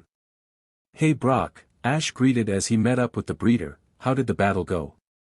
Pretty good, Brock said, Rhyhorn was down after 2 Iron Tails from Onix. They met up with Misty, those were both good battles, Misty said, congratulations on Bulbasaur evolving. Thanks Misty, Ash said, are you guys ready to go? I want to get to Celadone City soon. They nodded and set off. What's that smell? Misty asked, sniffing the air. It's heavenly, Brock added. Ash used his aura to increase his sense of smell, it smells like perfume, he said. Didn't the professor say that the gym leader makes perfume? Ivysaur asked. That's right, Ash said, maybe if we can track it, we'll find the gym. Heads up Ash, Pikachu said, Brock's on the trail. Ash whipped around to see Brock running off, trailing the perfume smell. Ash and Misty followed him to a little perfume shop where they found him with his face planted against the window. Misty sighed in exasperation while Ash looked at him in amusement. He's never getting a girlfriend if he keeps acting like that, Ash thought. As Ash followed Misty into the store, he was immediately assaulted by a cacophony of scents. His mind started going into sensory overload and he grasped his head as it started pounding with a migraine. Are you alright Ash? Misty asked in concern. Give me a sec, he gasped as he sunk to the floor. Even as he said it, 13 Pokémon entered his mind and started helping him sort through all of the different scents. The process took less than a minute and by the time it was done he was gasping on the floor, his headache dissipating. Are you alright kid? A new voice asked. He looked up to see a dark-haired woman kneeling next to him and looking down at him in concern. Yeah, I'm alright now, he said, making his way back to his feet. What happened? She asked. Oh, I'm sorry about that, Ash said, my nose can be a bit hypersensitive at times. All of the scents in this room, which are lovely by the way, hitting me all at once was a bit too much to handle. But now that I've absorbed it all, I should be alright. Alright, but you should be more careful next time, she said. I will, and thank you, Ash said, my name is Ash, I'm a Pokemon trainer from Pallet Town. And I'm Misty, from Cerulean, Misty said, that's Brock, she pointed toward the breeder whose face was still pressed against the window with a dazed expression. The woman giggled at Brock's expression. "My name is Erica," she said. "I'm the Celadone gym leader and this is my perfume shop." She looked to Ash. "Are you here to challenge me to a battle?" Ash nodded. "Yes ma'am, I am." "Then follow me." She walked out and headed down the street with Ash following. Misty stopped just long enough to grab Brock by the ear and drag him along, hopping and miming. Erica led them to a large building shaped very similar to a gloom. "I take it you like gloom," Ash commented, staring at the gym. "Yes, my gloom is very precious to me," she confirmed. She led them inside and to a large battlefield surrounded by trees and shrubs. Erica walked over and stood in her trainer's box while Ash took the other. One of the women he'd seen working in the perfume shop stepped up to the judge's box. "This shall be a 3-on-3 Pokemon battle between Challenger Ash of Pallet Town and Gym Leader Erica. Only the Challenger may exchange Pokemon at any time. It's time to shine, Tangela." Erica threw out a Pokeball to reveal a blue tangle of vines with red feet. "Alright Dratini, to the battlefront," Ash shouted, releasing his dragon Pokemon. "The Challenger has the first move, battle begin. Dratini, start off with agility to get close then use Thunder Wave," Ash ordered. Dratini vanished in a blur of movement and reappeared right next to Tangela. He unleashed a wave of low-level electricity on Tangela and paralyzed the vine Pokemon. "Oh no Tangela!" Erica cried, "Quick, use Vine Whip while it's close." Tangela extended one of the many vines on its body and started whipping Dratini. "Ouch, ouch! Stop that!" the dragon Pokemon cried. "Use Twister," Ash ordered. Dratini twisted its body around and formed a cyclone of wind that blasted Tangela back. "Now, finish it with Flamethrower," Ash ordered. Dratini took a deep breath and fired a blast of flame directly at the vine Pokemon. "Tangela, get out of the way!" Erica yelled. Tangela tried to move, but at that moment the paralysis activated and froze it. It watched helplessly as the flamethrower enveloped it and knocked it out. "Tangela is unable to battle, Dratini wins," the judge announced. Tangela returned. Erica recalled her fallen Pokemon. She grabbed another Pokeball. "Weepinbell, go!" The Flycatcher Pokemon appeared on the field with a flash of blue and white light. "Beal," it said determinedly. "This should be easy." Erica said, "Weepinbell, use Razor Leaf." Weepinbell started spinning and fired multiple razor-sharp leaves at Dratini. "Protect," Ash snapped. Instantly a green shield of energy appeared around Dratini and all of the razor leaves bounces off. "Now use Dragon Rage," Ash ordered. Dratini fired a dark blue wave of energy that took the shape of a dragon. It rushed down the field and crashed into Weepinbell, knocking it out. "Weepinbell is unable to battle, Dratini wins," the judge announced. "Oh dear," Weepinbell returned. Erica returned her fallen Pokemon. She looked up at her opponent. "Your battle skills are impressive, Ash, but there's one thing you don't have and without it you'll never become a great Pokemon trainer like me."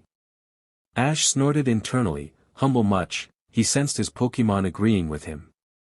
"Empathy with your Pokemon," Erica exclaimed. Ash stiffened. "Is she really saying that I don't have empathy with my Pokemon? That is just below the belt.